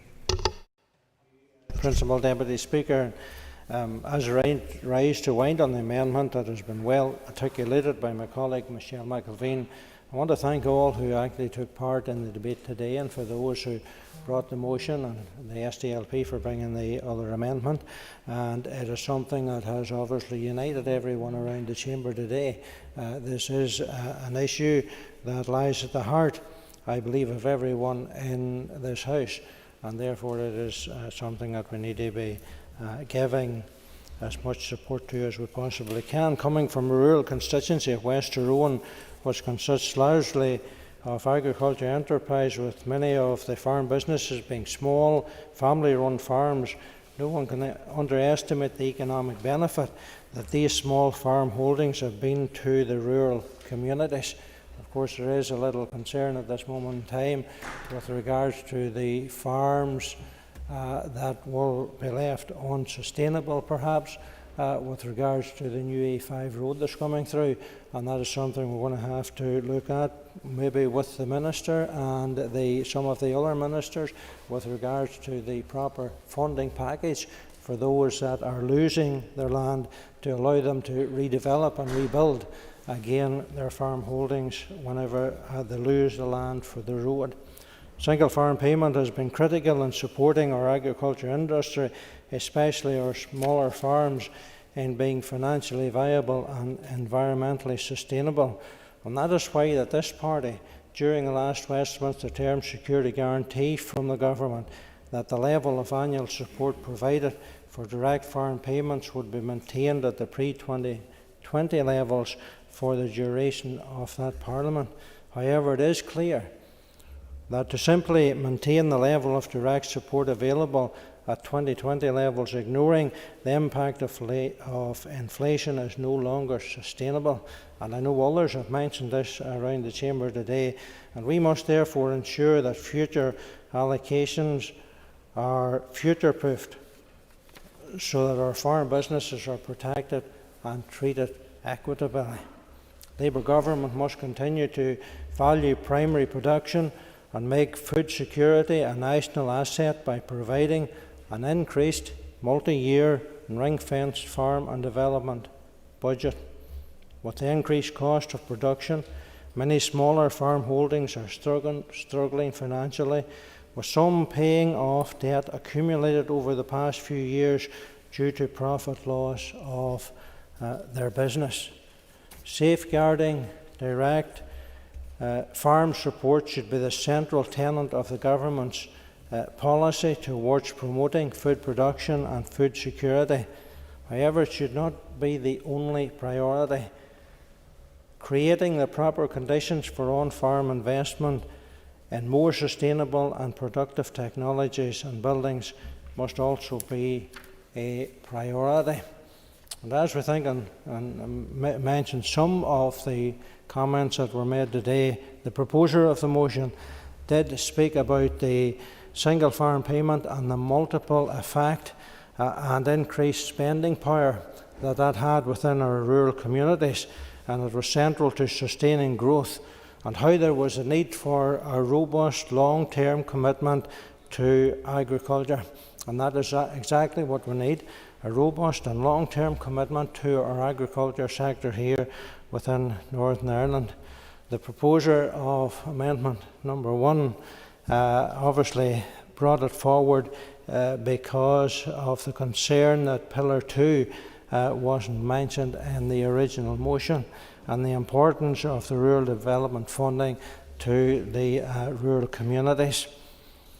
My colleague Michelle McIlveen spoke of the various policies that are now in the mix, and of course the policies within the agriculture industry and farming are increasing, and therefore that is something that sometimes can be of a bit of a concern with all these new policies that are coming in, and where that is actually going to end.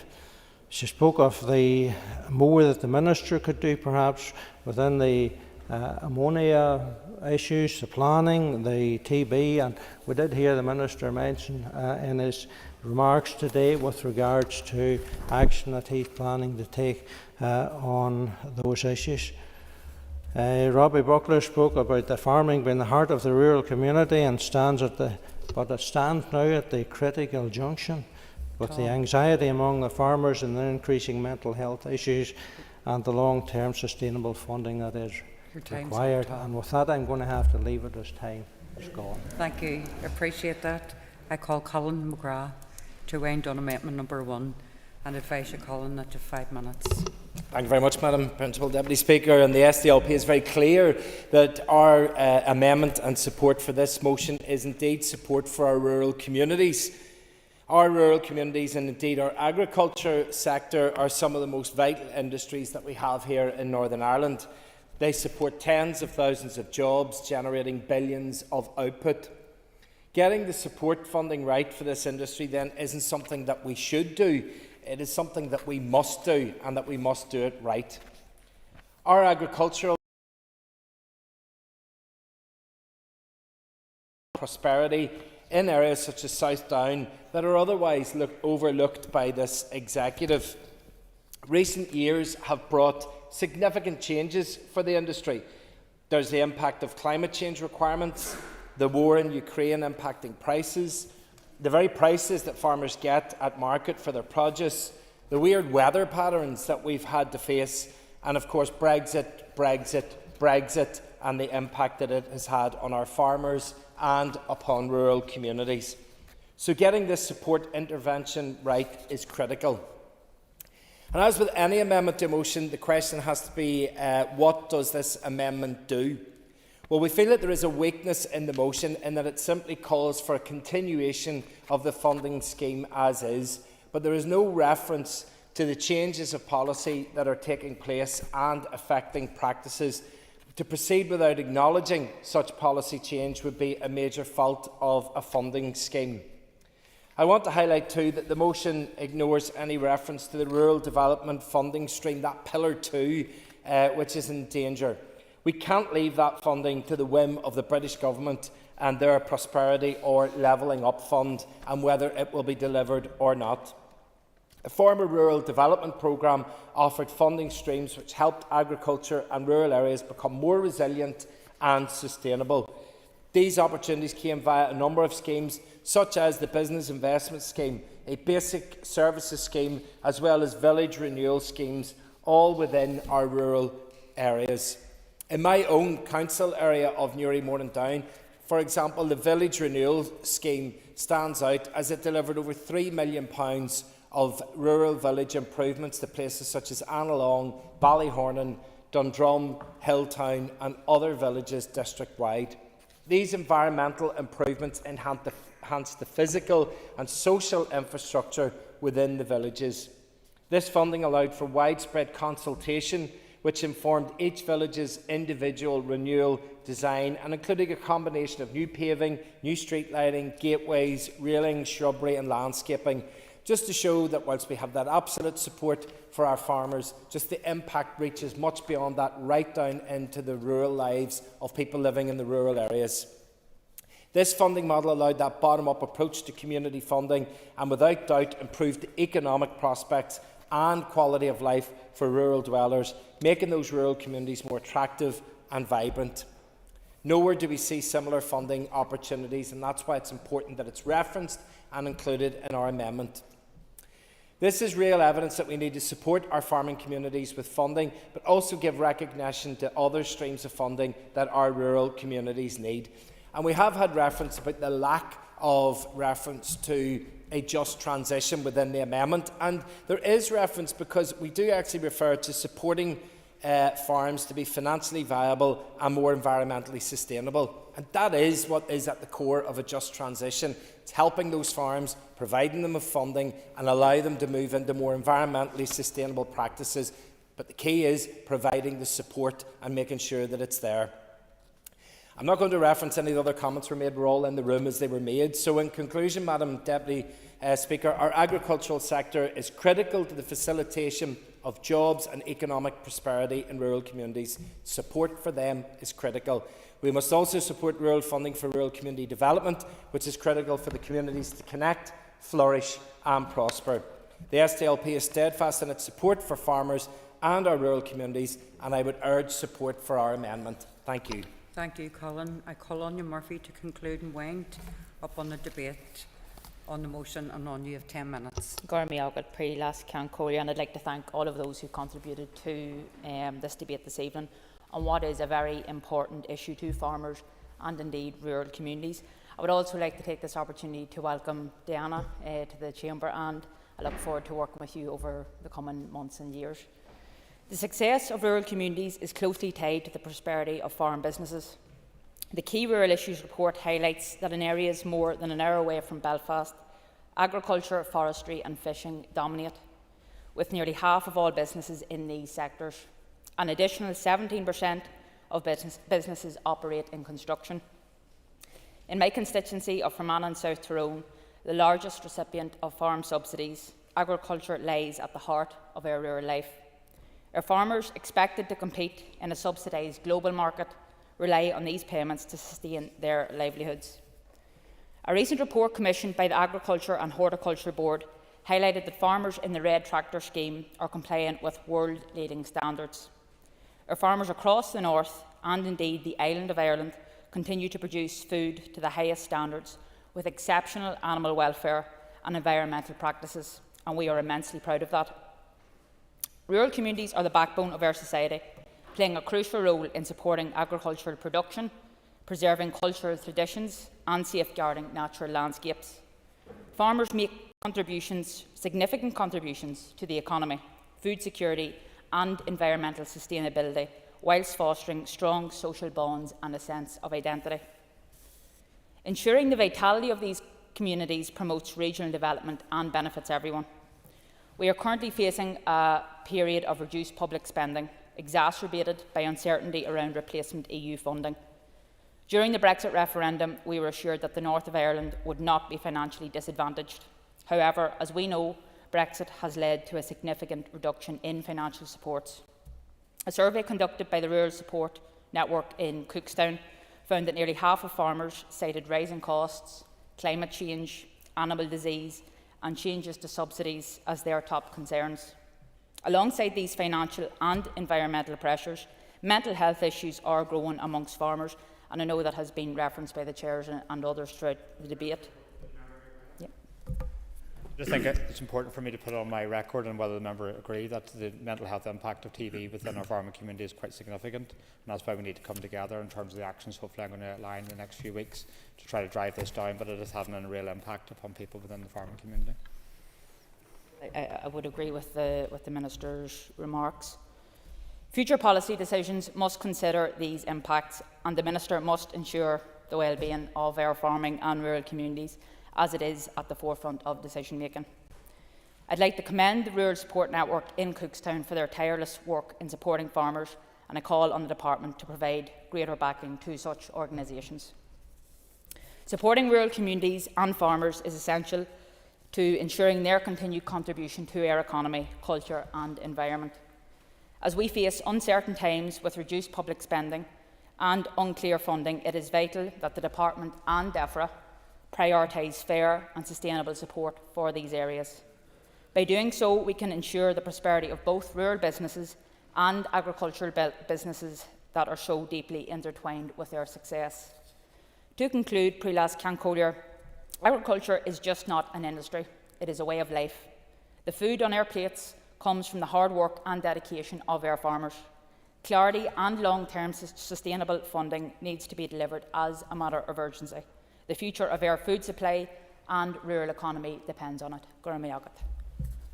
Thank you, Anya. So before I put the question on amendment number 1, I want to remind members that if it is made, I will not put the question on amendment number 2.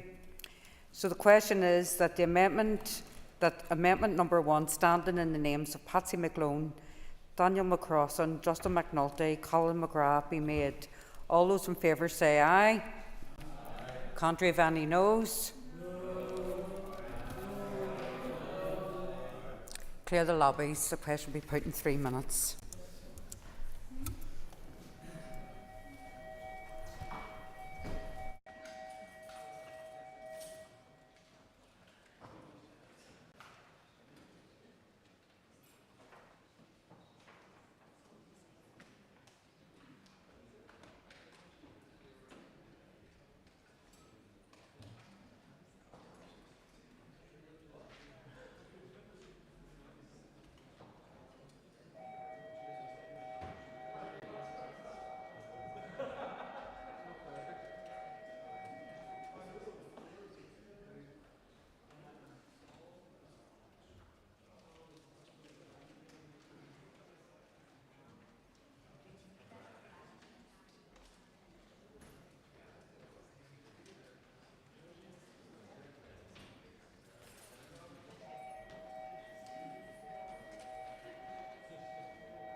Order, members.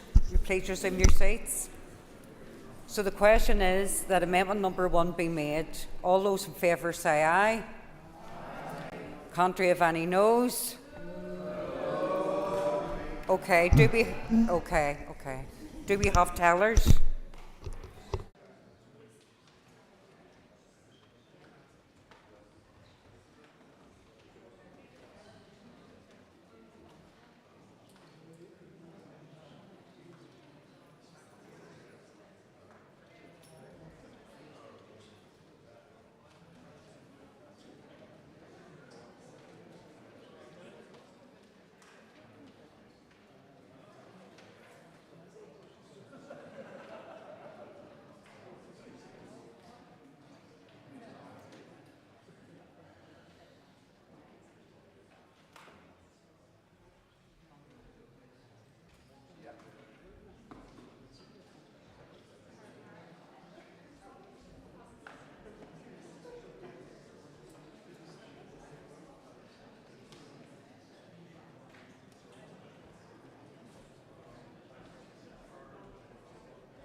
Okay, members.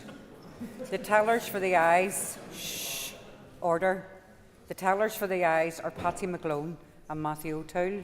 The tellers for the noes are Tom Buchanan and Harry Harvey. Clear the lobbies. The Assembly will divide ayes to my right and noes to my left. Sinead.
secure the doors.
Order, members.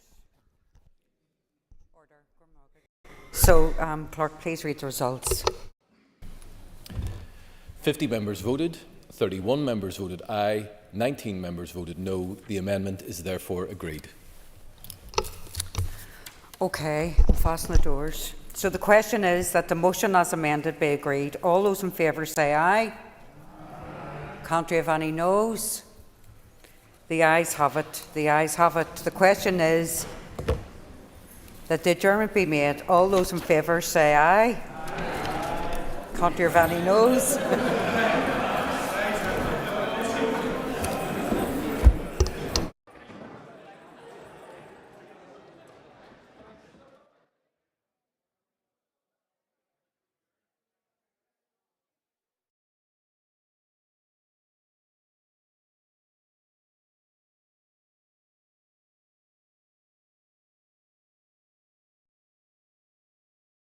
Assembly Chamber. Sound.